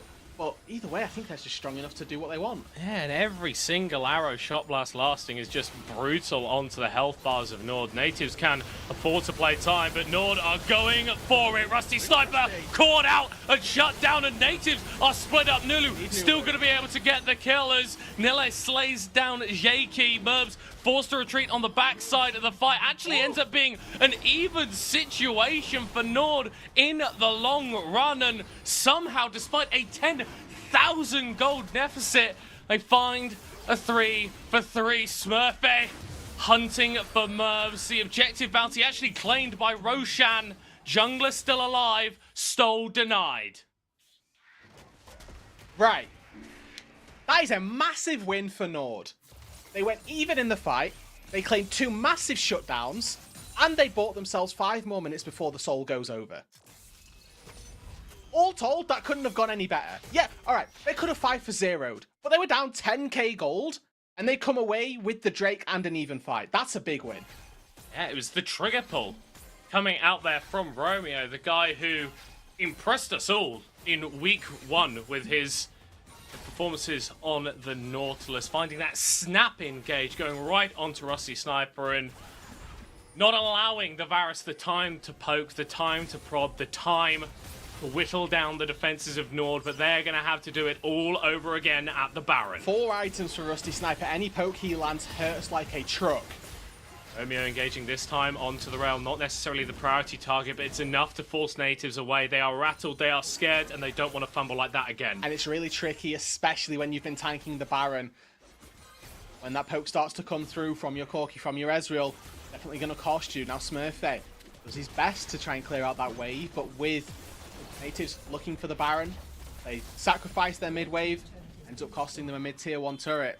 Back to the drawing board for natives because they can't make those mistakes continuously. As I highlighted earlier, any game with Corki in it is a game that I'm willing to give you the buying power to get to 30, 40 minutes and pull yourself back to parity. Yeah. As soon as Nord peel away, the Baron is started up once again. Smurfette separated from his team to try and offer a little bit of poke. TP for Vargi is available, but he's close enough to get there, and you can see they're looking for the turn always. Shoei Katami getting on top of Mervs. They're able to find the Ezreal. Nilla gonna hop out of there. Actually dealing a little bit of damage down onto the rail. Roshan separated from the rest of the roster, the Aftershock. Buying time for the Maokai. Nilla waiting in the wings. The health bars on Nord still A-okay, but they are down 1 member. Just need to wait out this Mega Gnar timer, and then they can start doing what they fancy. They've got Smurfette TP if they want to send him back to base so he can have HP, but he was actually fairly healthy relative to the rest of his team anyway. And the reason that last fight went so well was because of the package for Vargi. The fact that they're finding these exchanges even without it is actually kind of scary for natives because they had such a massive lead, and try as they might, they've not been able to extend it past getting a soul at this stage. You know, they need to find that, and they weren't able to find the Baron either. Up 8,000 gold, really scary stuff. Yeah, and until you break over the base, until you take down an inhibitor, it's not like you're going to have a massive map advantage in this state. You don't have a free lane of pressure that you can always rely on, and natives, they've been in situations like this where they've got a lead, they've even got Dragon Souls in the past, and they've fumbled the execution in the later stages, and it's ticking towards 30 minutes. Dare I say it, Ruth, we're starting to enter Nord time. We are, but we're also long past Varus time, and we just got to see quite what Rusty Sniper can do if he's able to turn and poke. Now, the issue with natives and them trying to take these neutral objectives, specifically the Baron, is that if Rusty's hitting onto the Baron, he's actually not poking. It's pretty tricky because on a Varus, you want to be using your Blight to actually do damage to the Baron. This lethality build doesn't really hurt Baron that much, so you're typically using your spells there. Obviously, if he's able to turn, if he's able to poke, if he's turning to hit, does do a lot of damage. And with a minute left on the Dragon, it does seem like the play here for natives is to give up on the Baron for the time being, make your way down to the Dragon. You don't need to be perma-hitting onto that if you're a Rusty Sniper. You can stand and poke a little bit more and focus down the health bars of Nord, which are the things preventing you from gaining these objectives. Because you can use Nulu to do the DPS to the Drake, and honestly, Yaki as well can damage down a Drake fast enough for it to be relevant. Now, as soon as they get back out onto the map, you'd like to see them turn toward that Drake. Turn toward that Soul, gives Rusty Sniper that extra boost for the damage. Infernal Soul on a Varus, absolutely devastating.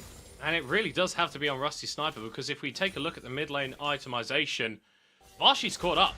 He's still 1k down on Nulu, but he's reached that all-important 3-item core on the Corki, the Malignance, the Eclipse, the Mirror Mana. Those rockets, they hurt. I'm looking specifically again at Varshi's build path. Has a Seeker's Arm Guard, that one-time active. When he gets Vi-ulted, he can immune it. If he gets engaged on by Rel or caught in a Chaos Storm, he has an ability to go golden 2.5 seconds for a reset and hope that his team can bail him out. And Nord actually the team able to get a little bit of the mid priority here. Natives sort of benefiting from the map changes have got a bit of an easier route into the river than they would have done in this situation a few months ago.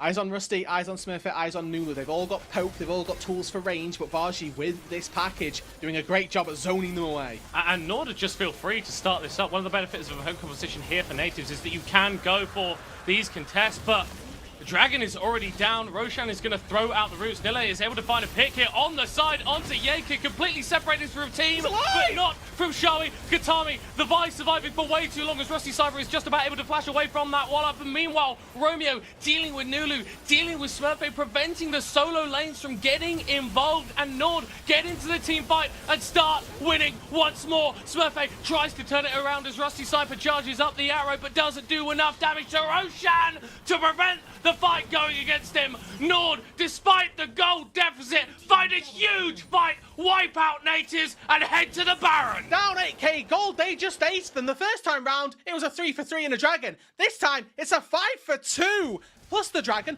plus turrets to boot. Merbs, he walked his way down to the bot side there, so they actually can't head straight toward that Baron.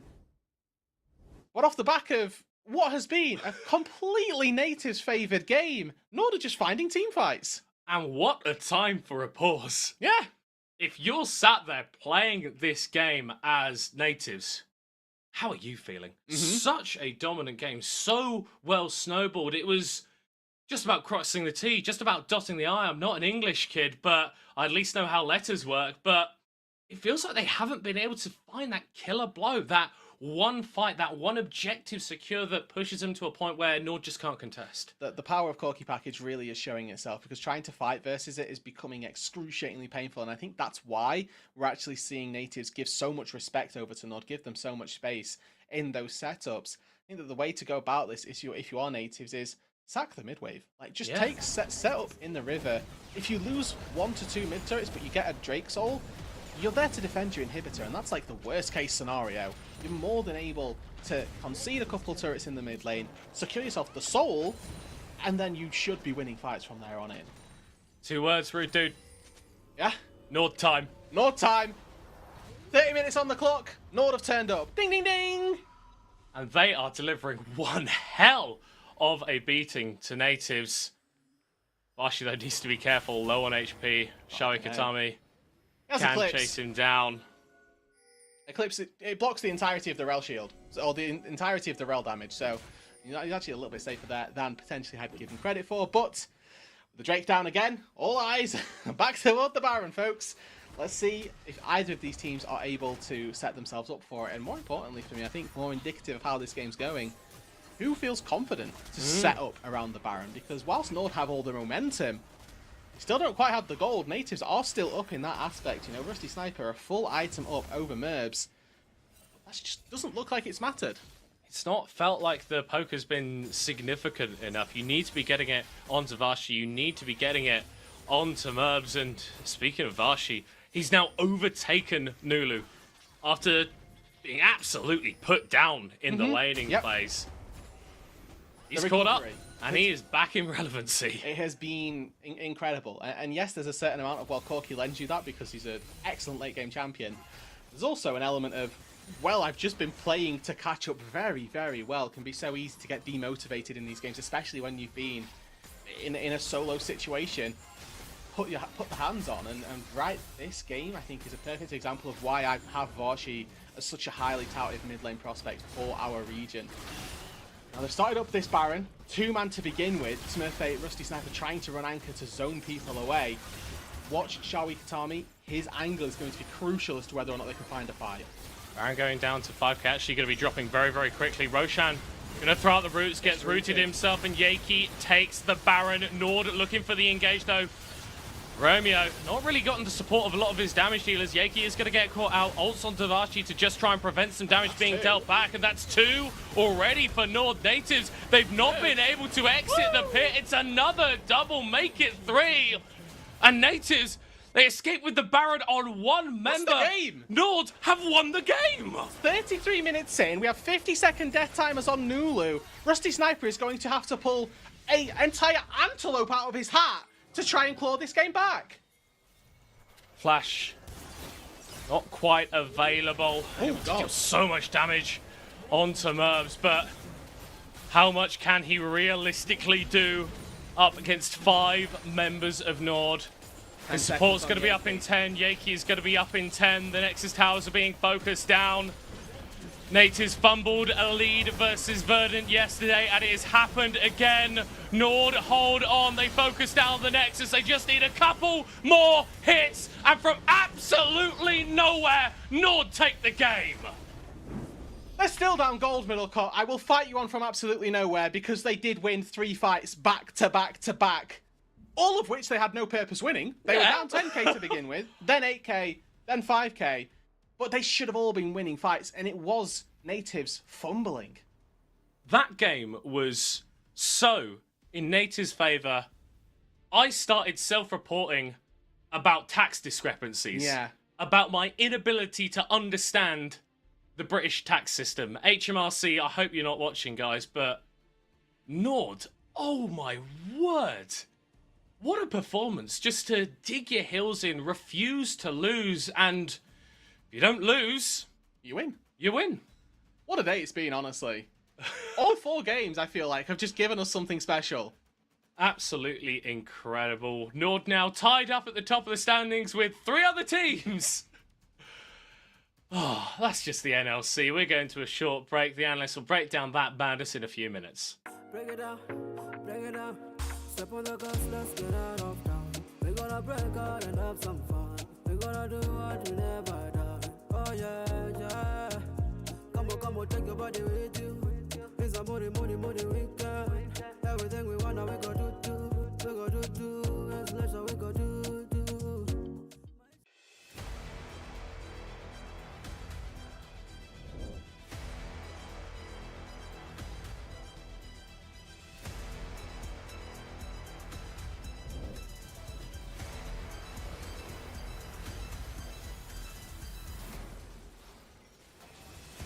Can he get the recess? 1, 2, coming through. It is DMG winning the fight. They'll claim 3 as well.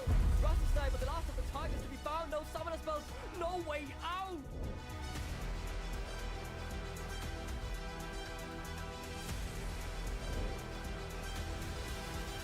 Romeo finds the re-engage into the multi-man counter-strike. The shockwave, too little, too late for light side.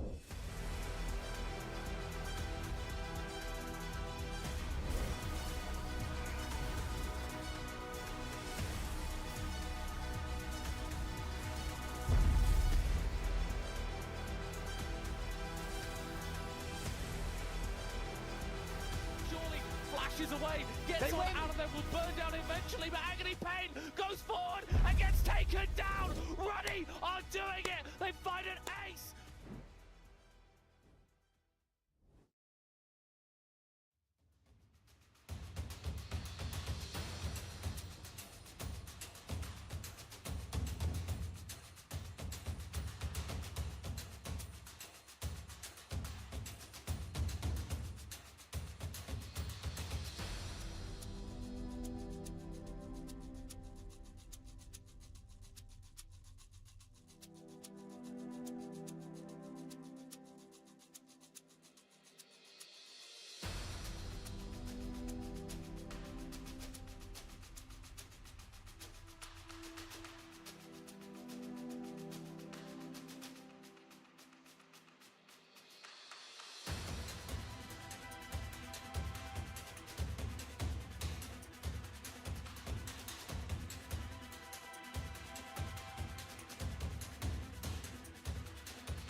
Nord fly high for the last game of the day on the beautiful comeback. It seemed like it was natives, but out of a sudden it's Nord.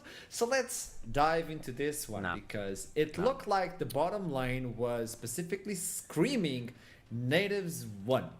Yeah, and so was Nulu for large parts of it. But range is king in the current meta, and they struggle playing into range. And once Corki Ezreal realized, oh yeah, we have about 5 trillion range between us and the enemy team at any one point, they started being able to spread them thin, they started being able to play their comp out, they started being able to win the game despite the best of the opponents. It was really on Nord to throw consistently, and once they realized what their comp did well, they ceased doing that and pretty much instantly won the game. Yeah, I checked my watch and it turns out it stopped reading half past, just started reading Nord for some reason, because that was kind of the break point in some ways, was that we saw a couple fights where Corki got packaged, where actually the carries were hitting from the side of natives were hitting, particularly Smurfy and Nulu were hitting like Roshan, were hitting an ulting Alistair for middling damage. That wasn't a death cap on the Victor. He'd gone a slightly more defensive route. Was, you know, death cap was going to come in 5th, if at all. It was a long ways off that item. And actually, at the same time, Rusty Sniper was then in a 1v3, a 1v4 at the end. And Romeo then turns into body blocking both a Jason and a Victor. And these team fights get in very awkward positions where, yes, the range advantage is tricky, but then when they try to pull the trigger, actually they're getting their main damage source, they're getting body blocked. The shock blasts aren't hitting the Corki, aren't hitting the Ezreal. The Victor isn't hitting them anymore. He's hitting a Maokai who's got the aftershock running. You're hitting the Alistair who's got the ultimate running. And the damage profile in terms of the valuable damage you're doing is limited in those late game fights, it turned out. And then they got in their own heads and Nord kind of started smelling blood in the water. Turns out there was a whole lot of it, and they just take the whole damn game. Natives had the opportunity to finish, but they couldn't, so that's why we're going to toss it to the interview with Scotty, who's waiting for us. We need to talk about this one. Scotty, I know this is not what you wanted. It started really good, didn't it? Yeah, I mean, it's just really embarrassing, right? Like, today, yesterday, even our other losses, our games we should have won, like we get ahead and then we just lose ourselves. We don't know how to play cohesively. Like obviously today there was like, it was really hard to play into the range later on, but I think at some point you just kind of have to force it. Obviously at the 4th dragon, like we messed up, so we shouldn't even gone to the 5th dragon where we started struggling. But at some point you just need to like play as a cohesive unit and say like we just fucking take the space. But we don't, and yeah, we lose to ourselves. It's really embarrassing. So that's something we heard on that interview. You brought up the idea that we're losing games that we shouldn't. We should be isolated on the first place.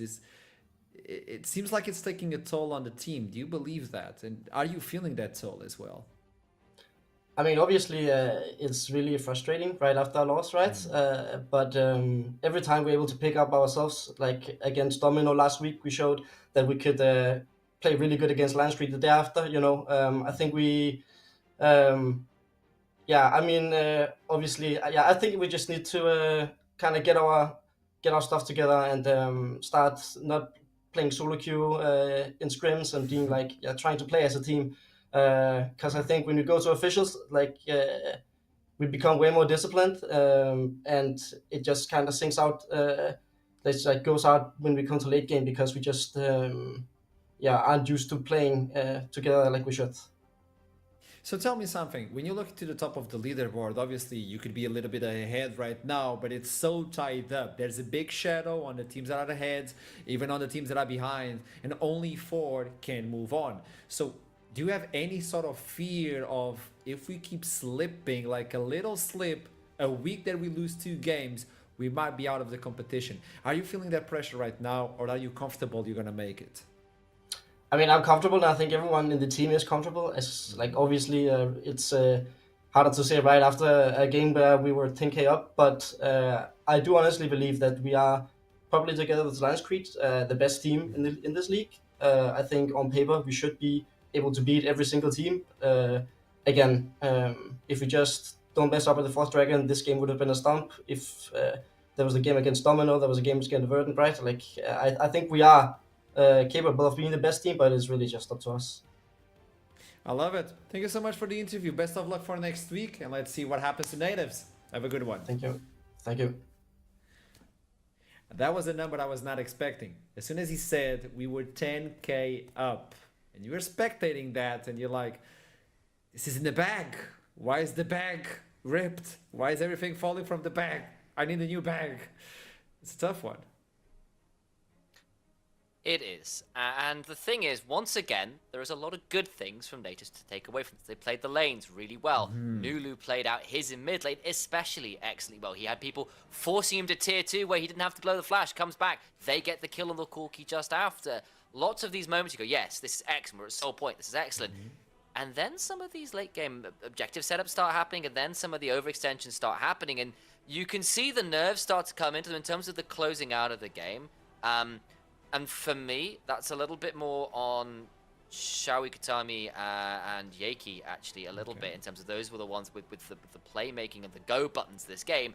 And whether that is the team comms or their own kind of, yeah, I need to take this moment or not, we don't necessarily know. But either way, in those late game scenarios, those engage moments haven't come through as cleanly as we'd like. So let's talk with Nord right now, because I believe it's Romeo's waiting for us. MVP on the first game, but now he's the one talking with us. Welcome to the show. I mean, you gotta be stressed right now. Let's be honest. You gotta feel it. You took the W, but it didn't feel like it at the beginning of the game, did it? Yeah, thanks for having me. No, it didn't. It was probably our worst early game of the splits. It felt really, kind of hard to play because we had 3 losing lanes on paper where we had no prio. And plus, Nulu was playing really well, so we kind of had to cover on mid, which sacrificed pressure on sides. And yeah, they were just naturally getting prio and then forcing plays. So we just had to react, and we were just saying in the comms that we could scale, and we had really good scaling in late game. So that's what we aimed for, and we managed to pull it out. Let's talk about that team fight on the Dragon. You know which team fight I'm talking about. The one where you isolate the Vi.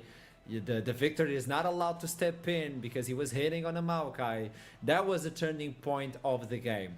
So I don't want to know how you got there. I want to know what happened next. How was the communication? How was the ambient within the call as well? Because let's be honest, you guys must have been screaming a lot as soon as you won that one, because you were like, yeah, we finally hit the point, the jackpot. Was that it? Actually, no. I feel like the turning point was the fight on top, where we go 2 for 2, but we're so behind and we get both carries flash. I decide to keep my flash and not burn it to live. And then we say next fight we have Corki package, I have my flash, both carries have no sums. We can just all in one of them.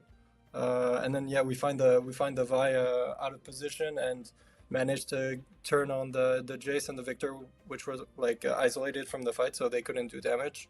And then it was pretty calm, we were not screaming at all. We were just saying, okay guys, this is not over, they're still ahead. We still got some shit to do, and we tried to play off on the back foot and force them to make a mistake, which they did by forcing the Nash. And then yeah, we just we saw an opportunity to go for the end, and we were just okay, let's flip this. It was really close, but yeah, we managed to make it work. Love it. So I'm gonna make a difficult question for you right now. Obviously, you're the player from Nord, so you think and you are sure that Nord will go into playoffs. So that means Nord is in playoffs. Who else is in playoffs? Because only 3 are allowed to join you. So from what I've seen and battled against them, who do you think is gonna join you? Honestly, it's not ego talking, but I feel individually, I didn't find any of the teams that impressive. I feel the losses we had were mostly on our fault. For example, yesterday when we lost to Lions Creed, that game was done and done at 5-10 minutes, and we kind of let them back in the game. But I was kind of impressed with Venom Crest. I have some friends in both the coaching staff and the players. I'm really good friends with Lenny. And I think they're impressive, so keep an eye out for them. And I feel Verdant also has a very good collective. Their players are probably the strongest, I feel, in the league. So yeah, and yeah, I was kind of disappointed with Lions Creed mechanically yesterday. I expected more from their bot lane especially. So yeah, I'm not really scared of anyone, and I think it's pretty open. Okay, I love it. Thank you so much for the interview, Romeo. Best of luck for the next week. Have a nice one. Thank you. Have a good evening. Oh boy, those are some heavy sentences from someone that could get the MVP, but he's not the one getting the MVP. The MVP for tonight's match, it's Warzy with the Corky 7-1 and 8. Yet again, he's stepping in. We talked about this gentleman, so obviously he's getting the MVP. Which is quite interesting yes. because if Natives had won the game, then you have to think Nulu would have for sure been the MVP. So the standard of mid lane in this particular game was really, really high, where both of them seems to be two of the best players on their respective teams. So hats off to that titanic matchup that we ended the day on. Yeah. I also just want to give shout outs to Jinjo there, because like the way he talked about the game with you in the interview also made me think this is the kind of guy I could expect to be like, no guys, dive bot on repeat and then we do this and then we do this, as an AD carry player that puts the amount of pressure he does. So shout outs to him on that MVP. He's always being one of those guys on every team he's being on. He's one of the MVPs for the day, which means you're allowed to go onto Twitter and pick the MVP of the day. It's your vote that counts, so step on in. And talking about stepping, let's see the standings at the end of week 4, day 2. Standings for the teams. We yet again have a tie. No way. Have we got a 4-way tie for first? Yep. Both of our teams have 5 wins lost today. You're right. Oh my days. There's only a difference of 2 games between 7th and first place right now. That is insane. And then there's those like guys. a 0-2 week could send you from 1st to 7th. You lose twice as Venom Crest or Verdant, and suddenly you are potentially in 7th if Roddy goes like 2-0 or something. Yeah. You know? That is mental. It is. It is mental. So these are the standings, but talking about mental, let's talk about predictions, because we had some really cool ones for today. Oh, baby. I see some lights shut off. That's a -2 from me. But the big thing to do there, though, is who put like singular points on Venom Crest, because then they got out of the loss less worse than everyone else, because we minus was it, right? We minus today. Show me the leaderboard. Fox I want to think about first, by far. 28 points. 28. My goodness, veteran, what is happening to you? 2 points. Initialize, climbing the ladder. Duckling. I'm with you. Let's go. Duckling is no longer. Middle court's lower. How has Middle Court ended up below Duckling? What's happened there? Because you have to remember, if you get a wrong one, the points get subtracted as well. So you can legit swing relative to someone else. You could legit swing like to 20 to 40. Technically, like it's insane the swings that can happen. So one day you're chilling, the next day you're 8 points below Duckling. It's insane. Yeah. Like these are.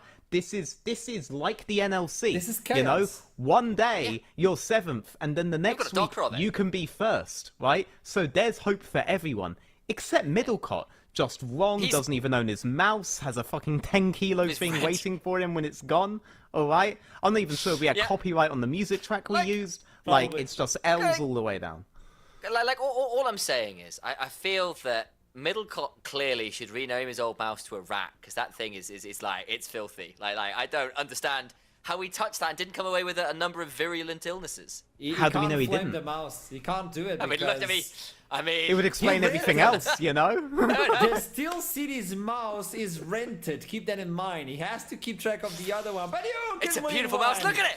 A weekly community prediction contest. Head on to Twitter, and you'll be able to win this Steel City ZX5 wireless mouse if you're the best prediction on that week. Every single week on NLC, you'll be able to get one of these. Come on, can you believe what you can get just by being good at predicting League of Legends? Which is really complicated because you're standing at NLC, and this is one of the hardest leagues to predict. Yeah, I feel like Steel City is probably giving away less mice than they might otherwise because the predictions are so... Hey, it's This silky is smooth, chaotic. it's aerodynamic, it's a piece of the future today, so predict the future and then have it delivered to your front door the next week after, courtesy And that way- of Steel Series. You can leave your mice past behind you and move on to beautiful electronic peripherals. I'm gonna take this opportunity to sign off and to wish you the best for the next week. We'll be back on Wednesday for week 5, day 1. It's getting close to the end, but nobody knows what's gonna happen anyway because all the teams are looking for the first place. I mean, someone has to win. Except I DMG. think. And until then, keep climbing. Never stop. I'll see you soon.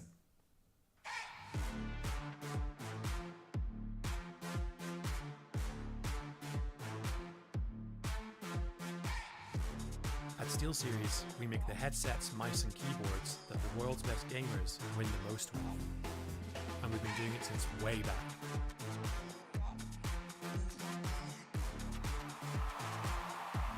It's up to you how far you go, but whatever you do, go for glory. You gotta understand, the middle court is currently 0 for 8 this week. He has not got a single protection right. Hey. Yeah, let's see how you do under pressure. Oh. Yeah, I've been wanting this shit forever. I've been in the field with whatever they throw at me. Brush it off, pick myself up, moving on to the better. Okay. Hey. Yeah. Ain't no errors, baby, it's a new era. I wake up early feeling rich like I'm Kesha. I get to the paper, boy. Extra, extra. Fuck with me, you know that I got it. Come with me, let's take a trip to the islands. We up on the jet, we'll do more than just fly on it. Stand on that hill, you gon' die on it. Boom, boom. Baby, I'm not one of them, you should try on it. Miss me with all that, I'm on it and next. Fuck this up, I send you back to your ex. But good luck with that, this is big as it gets. Hey, let's see how you do under pressure. Let's see how you do under pressure.